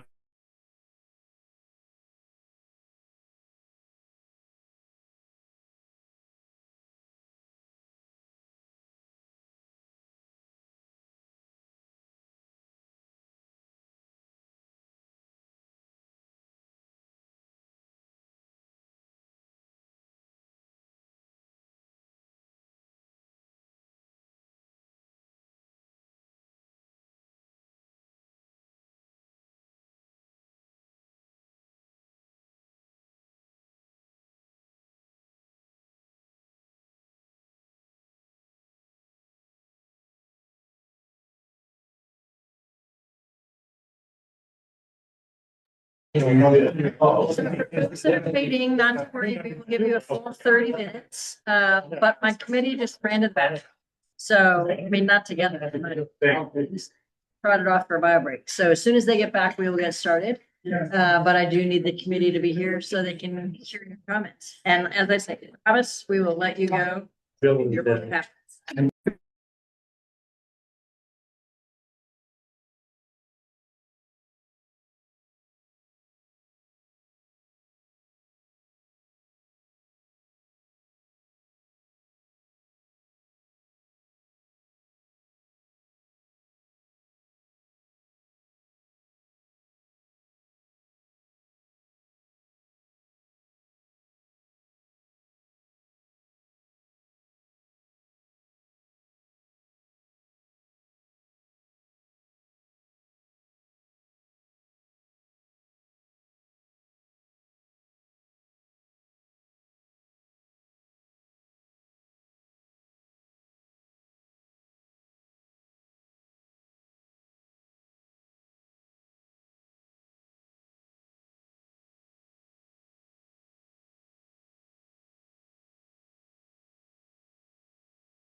Okay, folks, so I've got bases loaded. I've got the committee back in. We are looking forward to hearing from you. We do have the next half hour for public comment. We're going to give you all 2 minutes. Our co-chair, Margie, is going to be the timekeeper, and she will gently cut you off when the time is there. I do have 8 people signed up on the webinar. And it appears I have 1 person in the room who has just come to the table. Thank you very much. And I also see that we have at least 1 elected official. So Senator Pham, I'm going to start with you if you're there. And if there's anyone else who's an elected official, please let me know. So Senator Pham. Oh, wait a second. You can't go yet. I got to allow you to talk. All right, Senator Pham. Thank you. Hello. Is it possible for my video to be on, or I don't see the video? Let's see if we can do that. I think I have to move you up to be a panelist. And I can do that. Remote panelist. So it might take a minute for you to. She has to pop off. And Okay, I think this would work. There we go. There we go. Good. Thank you. Thank you so much. Good afternoon, members of the committee. For the record, my name is Con Pham, and I'm proud to represent Northeast and Southeast Portland in Senate District 23. I want to thank Governor Kotek for convening this advisory council and for the opportunity to speak with all of you today. So I know you'll talk about a lot of issues, but today I wanted to share about one issue that many of my constituents have repeatedly raised with me, and that is the issue of tax credits to data centers. Right now at the state, we are facing some really devastating budget cuts to our schools, to our housing budgets, to basic services. And at the same time, the Oregonian has revealed in a series of articles that Oregon gives out some of the most generous data center subsidies in the entire country. And so as a result of these public subsidies, Amazon, Google, Apple, and Facebook and others have big installations of data centers across our state. I was shocked to learn that the cost to Oregon taxpayers has doubled over the last decade and is projected to exceed $450 million this year. So that's, $450 million that could be going to schools and housing, just coming from public coffers and going to these data center companies. And experts expect this to rise even higher in the coming years as data centers expand and upgrade their facilities with more advanced computers for artificial intelligence. And so as these data centers rapidly rise and with currently uncapped subsidies, so does the burden on Oregon's taxpayers. The enterprise zone tax credits and other tax credit programs are designed to spur economic development. And that's what we all want, but we also have to ask, what kind of economic development do we want? There's a difference between innovation-intensive, job-creating technologies like biomedical research or clean tech and low-employment technologies like data centers that offer very few permanent jobs while also using a lot of Oregon's land, water, and energy. Oregon can encourage tech investment, but also make sure that companies pay their fair share. That means limiting or ending tax break loopholes for data centers, requiring companies to cover the full cost of their power upgrades, and demanding transparency on water and energy use. It means paying taxes to support fire districts, public schools, our roads, and communities. And if big tech wants to build here, it should be on Oregon's terms, strengthening our state without a blank check from Oregonians. Thank you so much. Thank you, Senator. Thank you so much. Thank you for joining us, and hope that you'll check out the recording and the report that's coming out of all of this. So thank you for that. Appreciate it. Let's see. Now I got to figure out how to. Okay, she did it herself. Perfect. Yes. All right. So next is Elena Trucker. And Donna, we now have 2 in-person testimonies. And we have 2 in-person. Great. Okay. So we'll run through half of the ones online. Then we'll go to the 2 in the room. So thank you very much. And I'm going to allow, do you all want to see people? Do you want me to do that? Okay, I can do it. All right. So Too much time. Elena, I'm going to promote you to a panelist. So she'll rejoin as a panelist.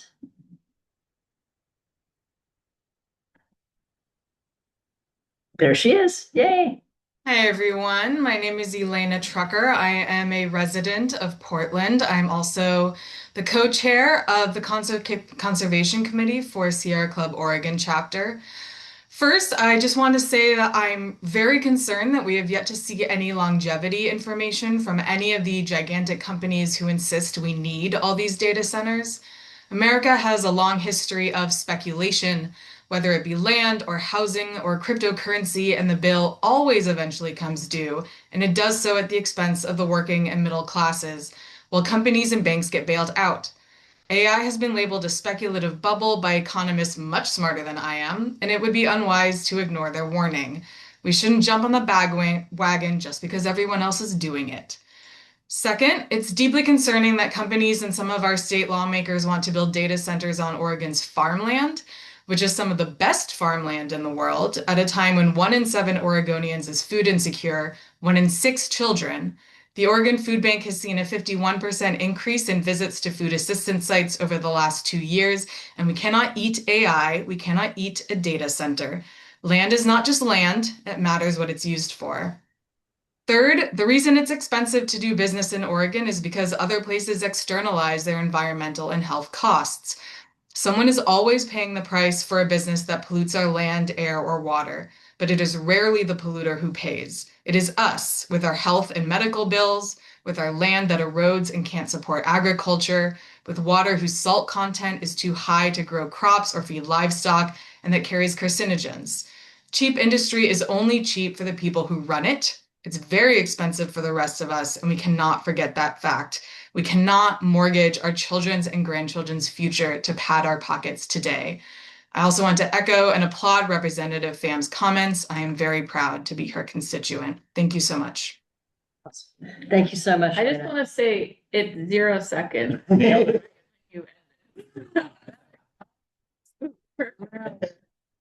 Okay, so I am going to promote Chairman Ray, who I missed there for a second, but I want to make sure that we get you. I'm going to promote you as a panelist. I see your hand. Hopefully that's working. Yep.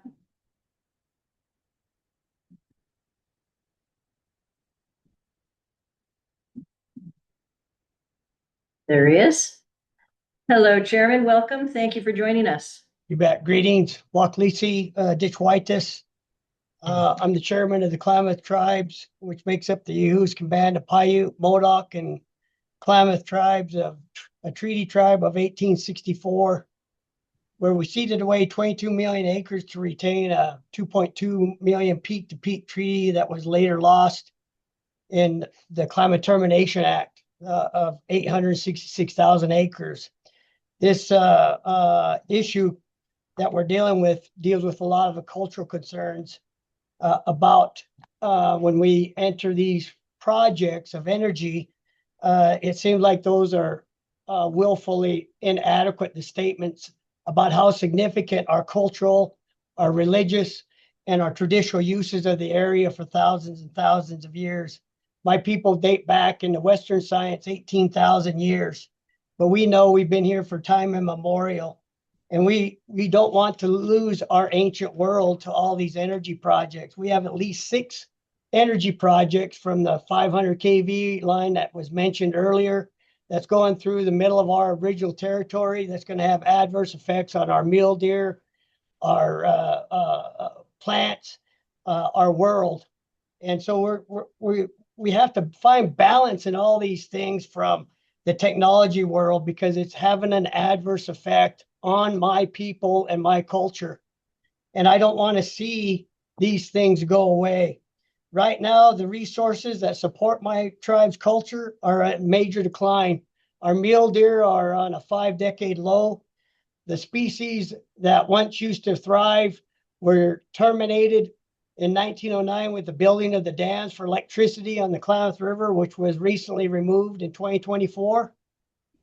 Our Twam and Koptu, which are endemic sucker species to the Upper Klamath Basin, are been an ESA listed species since 1988 and are on the brink of extinction because of water quality and the quantity of water.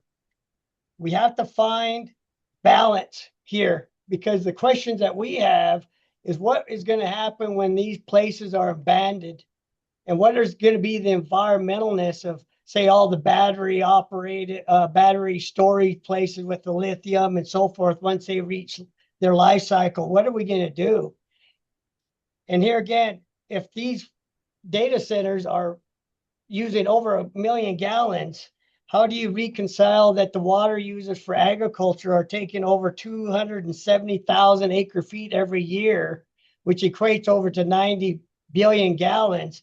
How do we balance it all, especially when we had no snowpack this year? We're in a scary time right now, and it's time for balance. And it's tough to talk in 2 minutes as a tribal government since we requested a G2G with the state of Oregon on this very matter. So I hope we can have some conversations, some discussions that will be longer than 2 minutes. Most Ketcha, which is thank you very much for the time, the little bit of time I got, which I'll honor. But I think we need to have a lot more further discussions on the matter. Thank you. Mr. Chair, this is Margie. I'm the co-chair of the advisory committee. I'd love to come down and meet with you and spend some more time learning about what it is that you're concerned about and how we can incorporate that. So I thank you, and I want to ensure you have way more than 2 minutes to provide us with your comments. We hope so. Otherwise, we'll have to take up arms. Right? I don't mean that in a bad way. I'm just saying. Don't do that. It will be, but anyways, you guys have a good day. I've been listening all day long to this. So thank you, Mr. Chair. Thank you so much. Thanks for joining us. You bet. Okay. All right. I am going to go next to Jody Weiser. Unless anybody else, does anyone see anyone that's elected up there that I'm missing? I think you're good. Think I'm good. All right, Jody Weiser is going to be next. I will promote you to panelist. And then if I can get Chairman Ray, you're welcome to stay on there if you'd like, Chairman Ray. If you want to turn your camera off, you can, either way. I love having you there, though. Jody should be coming in. There we go. Okay. Almost. What happened? She was almost there. I think somehow something went wrong there. I haven't gotten there. There it is. The buttons wouldn't click. Okay. You're on. Well, my name is Jody Weiser, and I am the founder of Tax Fairness Oregon, so you can guess what the focus of what my comments will be. The governor has a bill before the legislature that is in flux right now, and they may be putting a moratorium on our tax breaks, or they may be eliminating all of our property tax breaks for data centers in the next 10 days. But if the legislature doesn't address our current property tax subsidies, we hope that you will. You heard this morning that Amazon spent tens of millions in property taxes, paid tens of millions in property taxes and fees this year. An Amazon representative told me that they paid $78 million in Umatilla and Morrow counties, but they also didn't pay $196 million. That's nearly $200 million that they would have paid on those facilities if they were in either Washington or California. Our lack of a sales tax, of course, is another huge benefit. These tax breaks help get these data centers and all the cables that come across the ocean to Oregon, but they should have ended 10 years ago. They're not going to move now that they're here. Musk, Bezos, and Zuckerman are the primary owners of most of the data centers across the state, both as corporations on the eastern side of the state and as private equity investors in Hillsborough. They are also, therefore, the biggest beneficiaries of our generous property tax subsidies on top of no sales tax. They also typically use offshore tax shelters and REIT or private equity tax structures that ensure little income tax is paid here in Oregon. To address that, we hope you will consider adding new taxes just for these businesses, such as Washington State's advanced computing surcharge, which is 7.5% of gross income, capped at $75 million per business, or adding consumption taxes based on energy and water consumption, as is modeled in other states. Okay. Thank you. Thank you. And thank you all of you for your willingness to put time into this.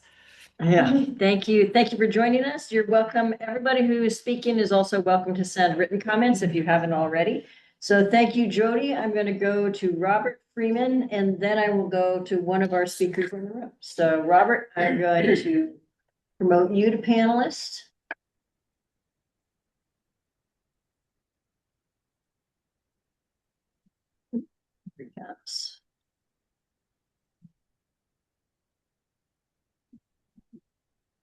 It sounded like a beer, but it's not a beer. Why not?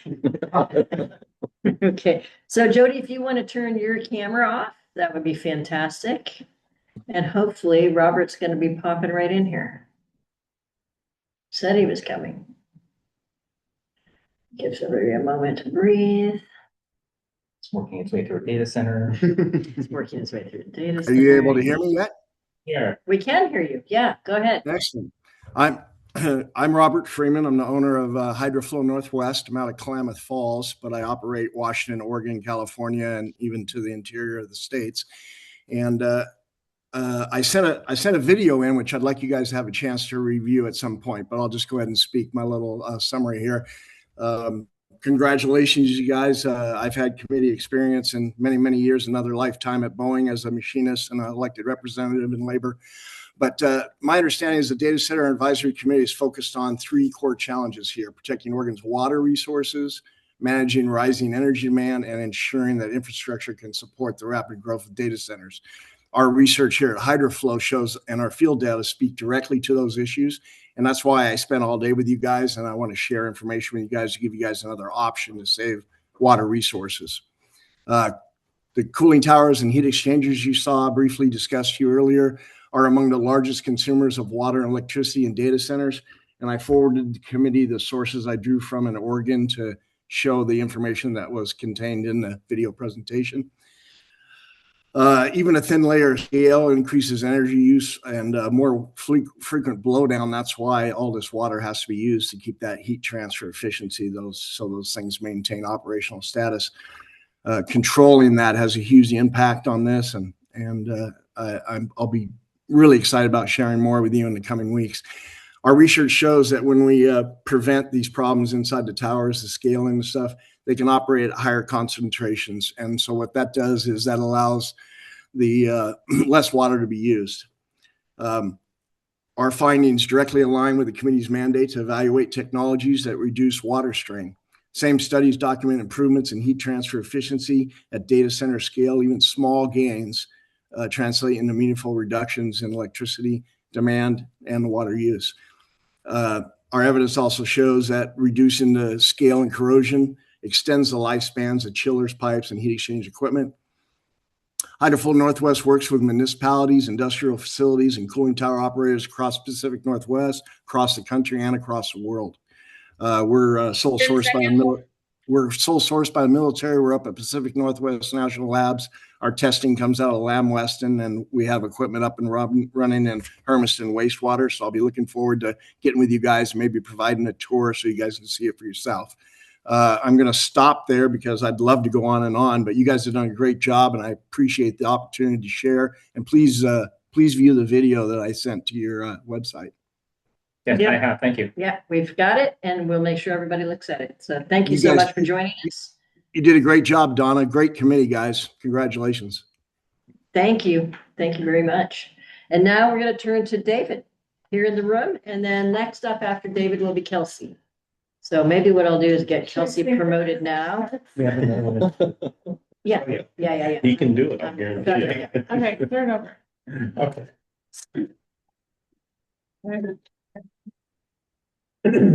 Thank you, members of the committee.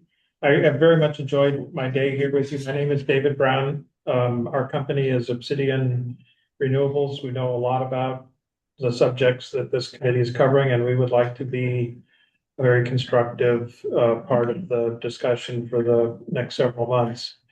I have a lot of ideas I want to share with you. I'll check after we're done here about how I can send in emails and they can be distributed. I recognize what I send in may be a public document, and I'll use my own judgment on what I say. Good. But I do want to communicate with you about a number of things.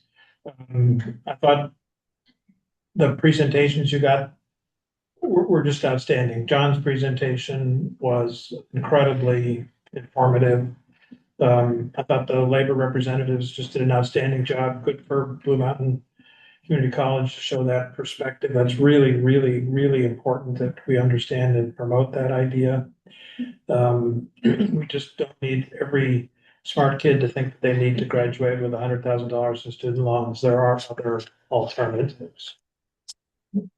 And I heard the suggestion that maybe you'd visit the Umatilla area on one of your trips. I would encourage that. I'd encourage maybe thinking about going to Prineville too. But if you do go to Umatilla,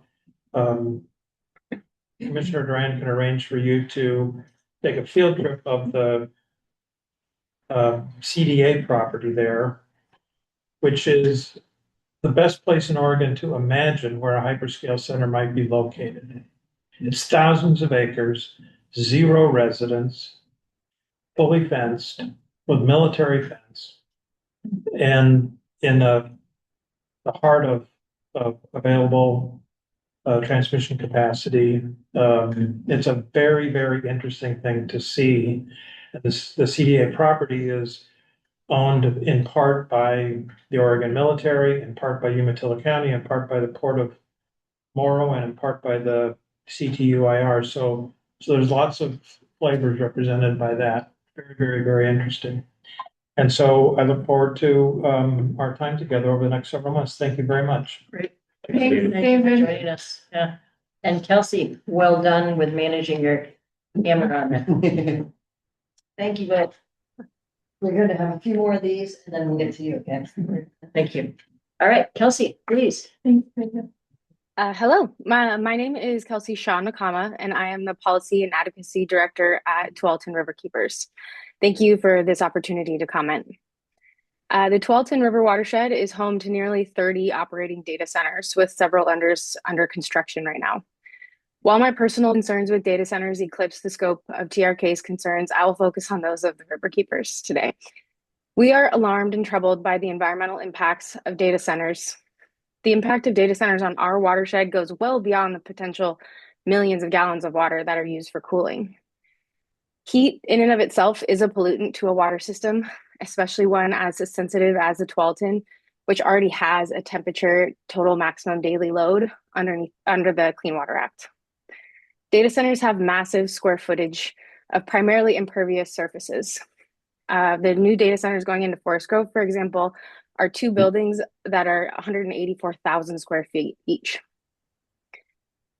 When they are built, these concrete centers fundamentally disrupt the water cycle. They dredge and fill wetlands, they channelize, move, and bury streams, and they prevent groundwater reabsorption. They also increase stormwater runoff, which on its route to the surrounding land and the wastewater system picks up any contaminants that are on the concrete, notably including 6-PPDQ, a contaminant from tires that is acutely toxic to salmonids, in particular coho salmon.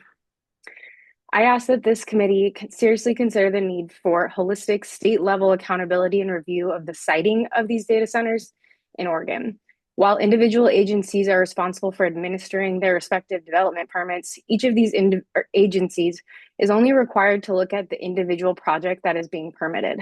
There are no agencies or other governing entity that is responsible for taking a look at the holistic impact of siting dozens of data centers in a single area or watershed. I also request that this committee look into mandatory, publicly available reporting of resource consumption of each data center. It shouldn't take expensive record requests to find how much water each of these facilities is using, as an example. I also urge the chairs of this committee to consider expanding the committee to include community voices with expertise and experience in Oregon's environmental justice, conservation, water management, and farm or land use sectors. Thank you. Thank you very Thank you. much. Yeah, thank you for joining us today. Really appreciate it, Kelsey. I'm going to promote Kelly next. So come on in. And I think what I'll do when Kelly's talking is, Lynn, I'm going to promote you just as a time saver. If you can wait to turn your camera on until she's done, that'd be fantastic. So, Kelly. Hi, I don't have my camera on today. Can you hear me all right? We can hear you so perfectly. Thank you. Great. So my name's Kelly Campbell. I'm the policy director at Columbia River Keeper, and I want to thank you for the opportunity to comment here today. As we all know, big tech's AI data centers are ballooning across the country, including along the Columbia River. Laws to protect the greater good have yet to catch up on this new phenomenon, allowing big tech to overbuild data centers and scoop up tax incentives while saddling our communities with skyrocketing energy costs and depleted water resources. So I was really glad to see that the governor has formed this advisory committee to deal with these issues. I do have some structural comments about the committee and how it's functioning, based primarily on the close following that we did of the Washington Governor's Task Force on Data Centers that concluded at the end of last year. In contrast to this smaller committee, the Washington Governor's Task Force had 31 members on it, including environmental justice groups, energy groups, environmental groups, as well as the Yakama Nation. And I think that while some of their recommendations were not as strong as we would like to see, the diversity of the voices that were included on the committee, I think really is something frankly lacking in this committee being so small and without, the ability for other groups, as Kelsey mentioned, to fully participate in the decision making that will be done on the committee. I would like to encourage you to look at what happened in Washington, including a really excellent report that the Yakima Nation wrote in response to their participation in the committee. I was glad to hear the mention of government to government consultation with the tribes. I was glad to hear from Chairman Ray and from JD Tovey here today. I would encourage you to really pursue the government to government consultation with all the federally recognized tribes in Oregon.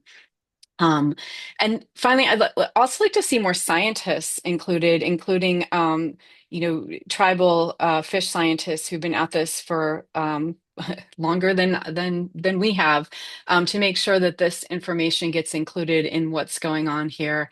And finally, I'll just share that Columbia Riverkeeper has just released today a new report called A Closer Look that looks at data centers in counties along the Columbia River, both in Oregon and Washington.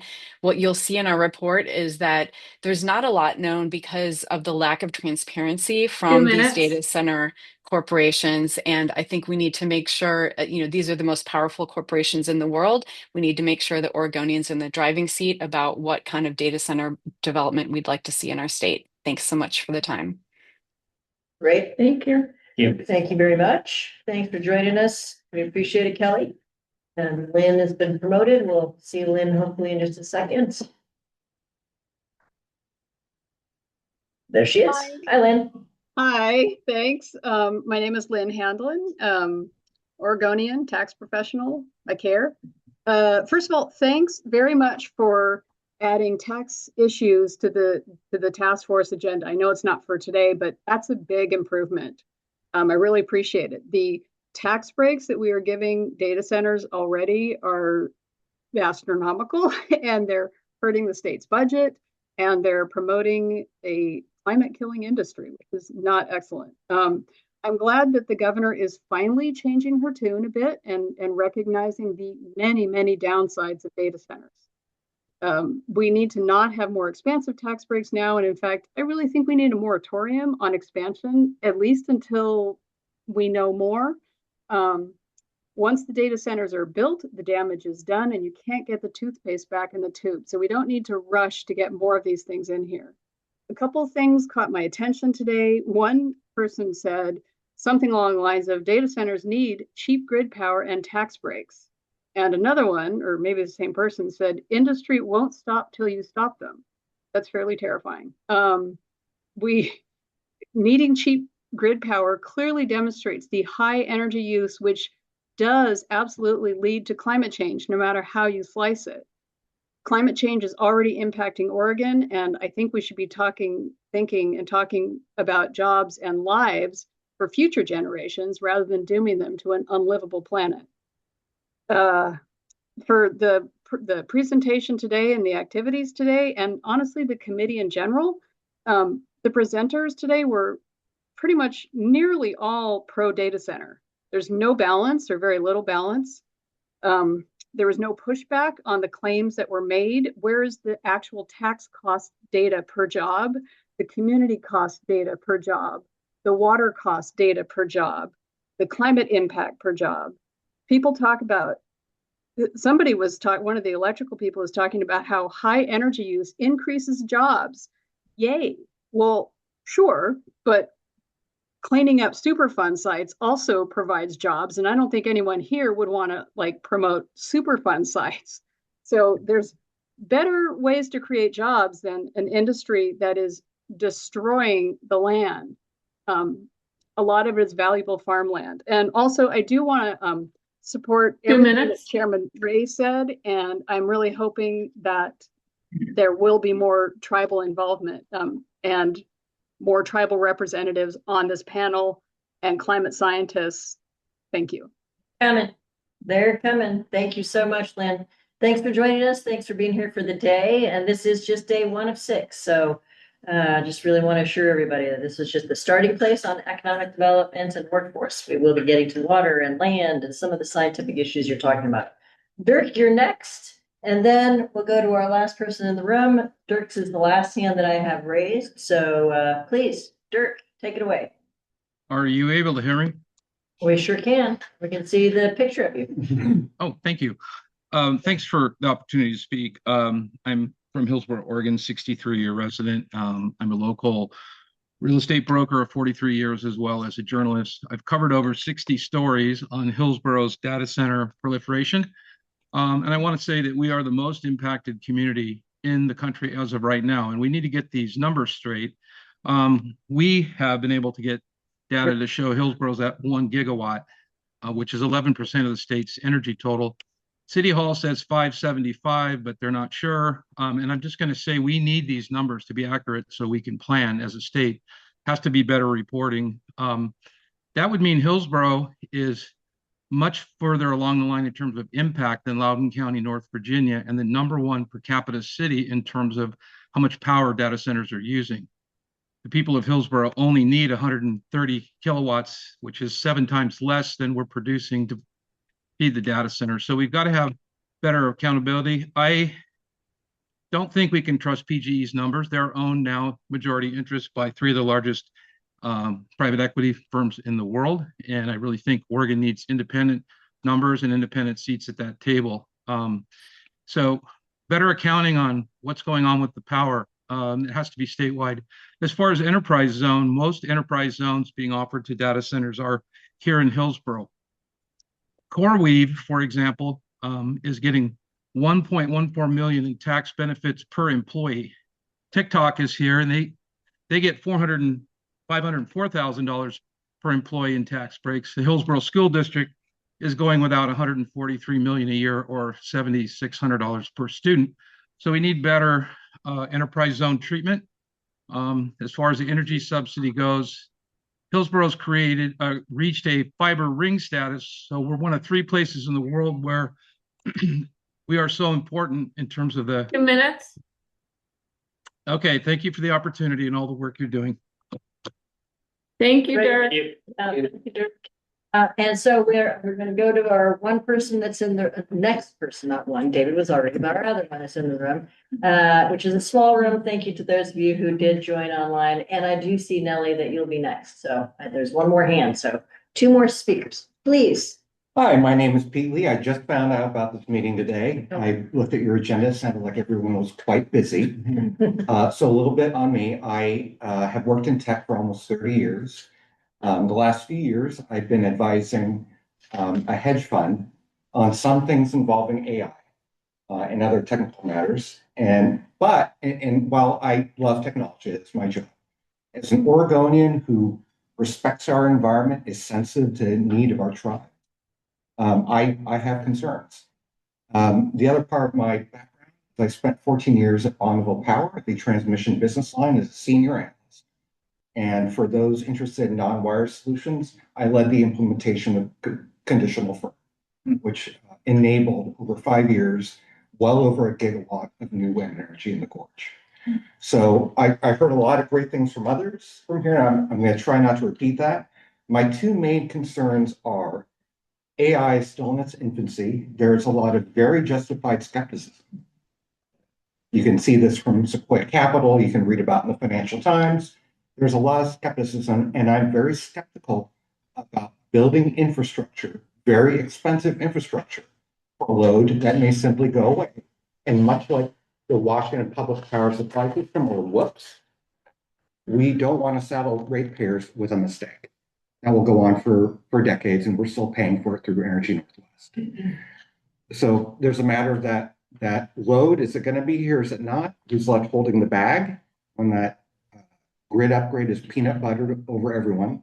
The second thing I'll mention is as a participant in multiple years of the Portland State University Energy Policy Seminar, we've talked about things like this.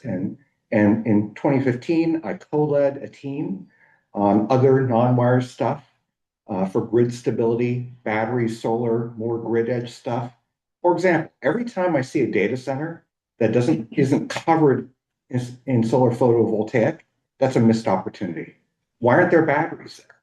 So they can actually help the grid, help the data center, help the local community, help resilience.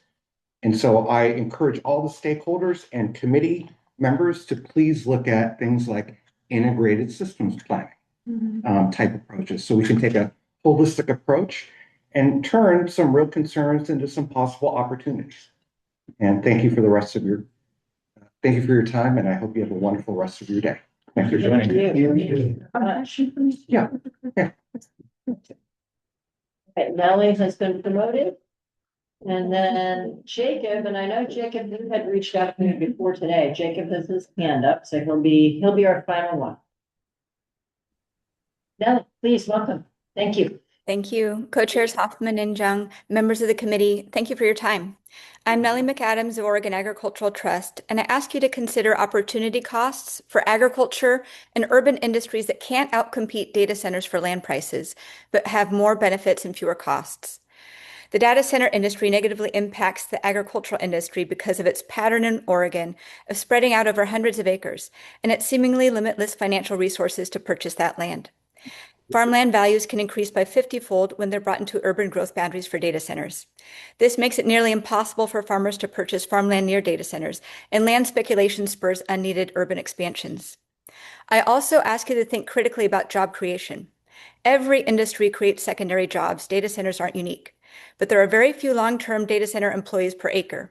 Today, we heard about a new AI data center that provides just 300 jobs on 800 acres. That's almost 1/3 of a job per acre, which is extremely low. Those jobs come at high costs. Food and Water Watch's report, which I added to the record, shows that from 2020 to 2025, Virginia's data centers created one direct permanent job for every $54 million in state dollars. That's 168 times more expensive than non-data center jobs. Other opportunity costs include fisheries, which are negatively affected by hot water release, the land that is permanently contaminated by PFAS from effluent. But the ultimate cause of these issues is Oregon's tax policy, which is extremely generous to data centers and has not been reevaluated for this industry. Data centers benefit from our lack of a sales tax and our generous tax abatements, which gave the industry almost $500 million in tax breaks last year alone. And Hillsborough school districts missed out on $128 million in tax revenue from data center abatements in 2024.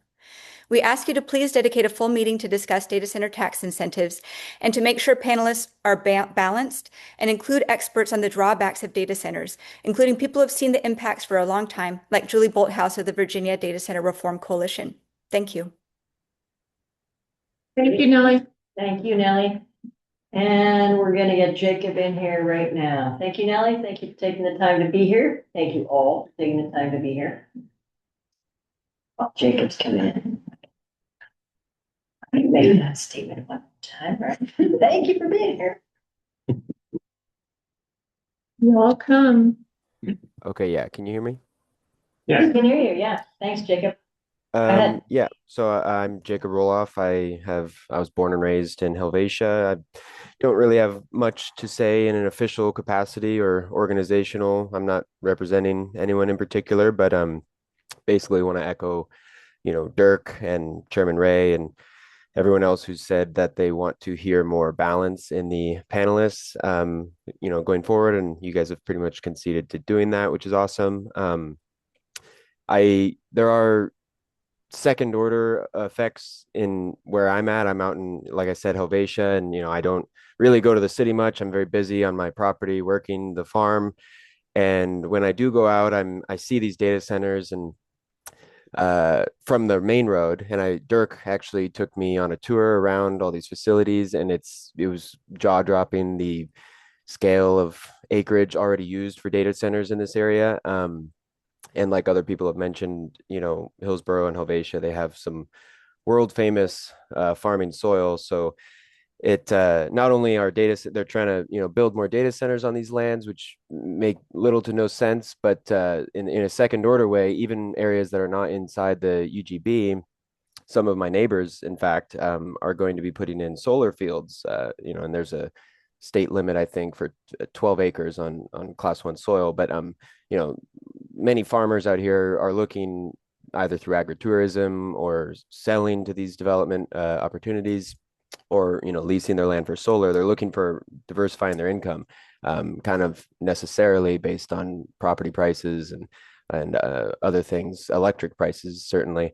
Anyway, and so not only are data centers going to maybe be used on 1,700 acres, but, you know, all around here, farmers might have to just give in to more land being used for solar farms, which are then, you know, going back into that PG&E grid that is, like Dirk mentioned, 7 times what we really need as citizens.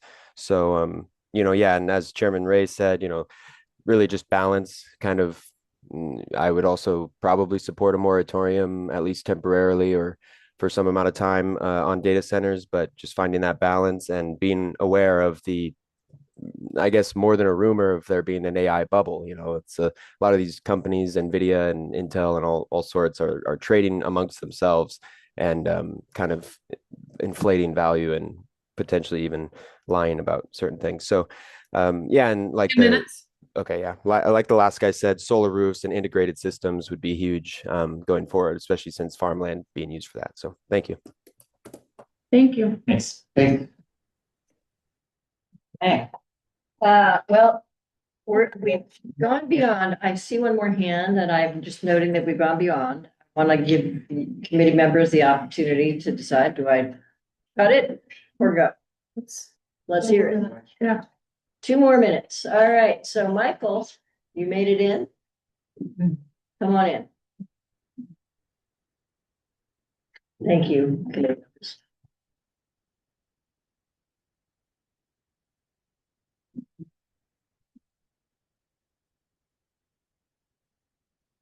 Michael, are you there?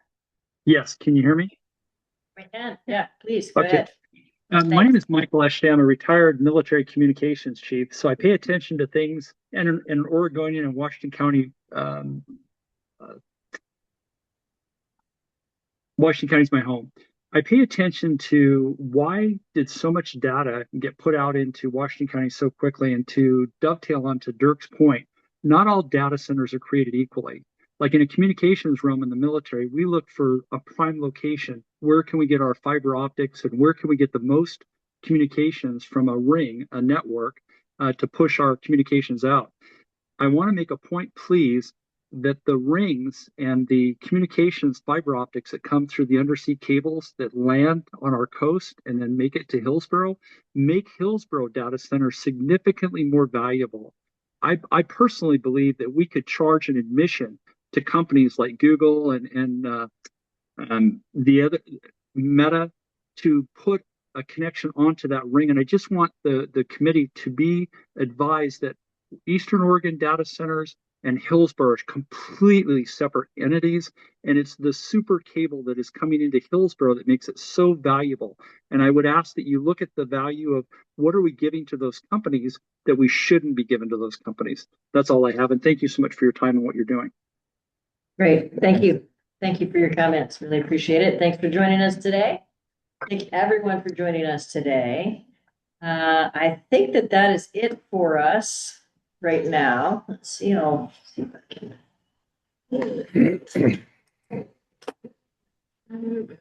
I can get you to turn your camera off there, Michael, that would be great. All right. Thank you. Okay. So our next meeting is in March 27th, I believe it is. We'll be focusing on water. We've got a subgroup. So the way this committee has been operating is that there have been some subgroups of committee members who have helped us to stand up today, for example. So we have a subgroup that'll be working on the water issues. And now we've heard some comments about what people are seeing and wanting in terms of who comes and who speaks and what we hear from them. So the good news is we are talking to tribal folks about coming to be making presentations on the water issues and sharing their science with us. And some think tank folks from other places. So looking forward to that. Water next time, land use in April, energy and affordability in June, and in May. Sorry, that's May. May. And in June will be probably some sort of issues regarding tax issues and some other things that we might find along the way. I'm going to turn this to our co-chairs for you to wrap this thing up. I think I don't have anything more to say from my end that I remember.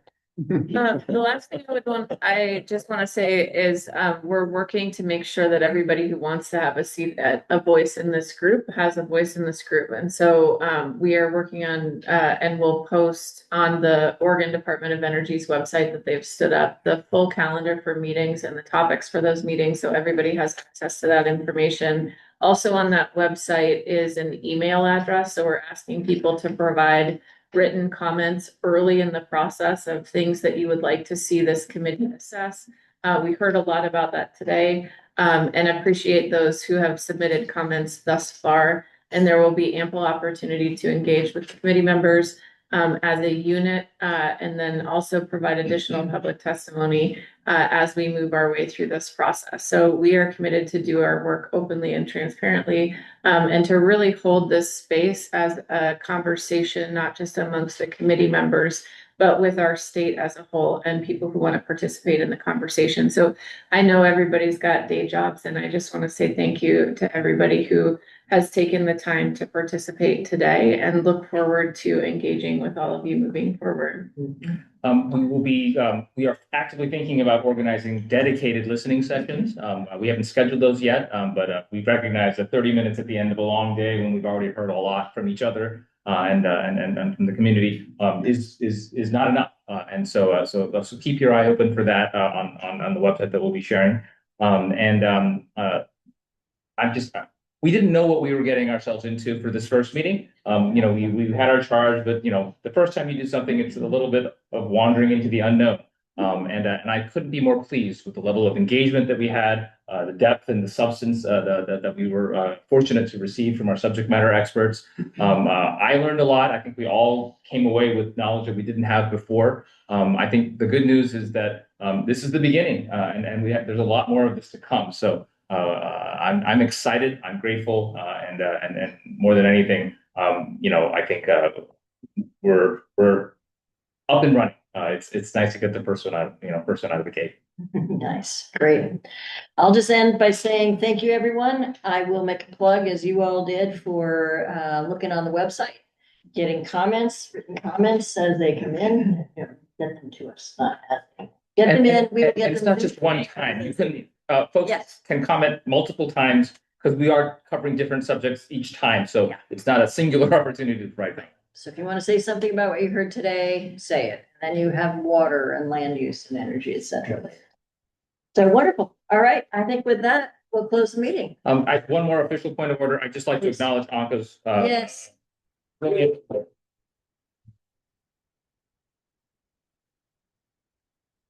Thank you for caring about the effort, investing time and energy into getting us off onto the right foot. We're sorry that you're moving on to other pastures, but we're delighted to know that you're going to stay engaged in the work of Oregon moving forward as a whole.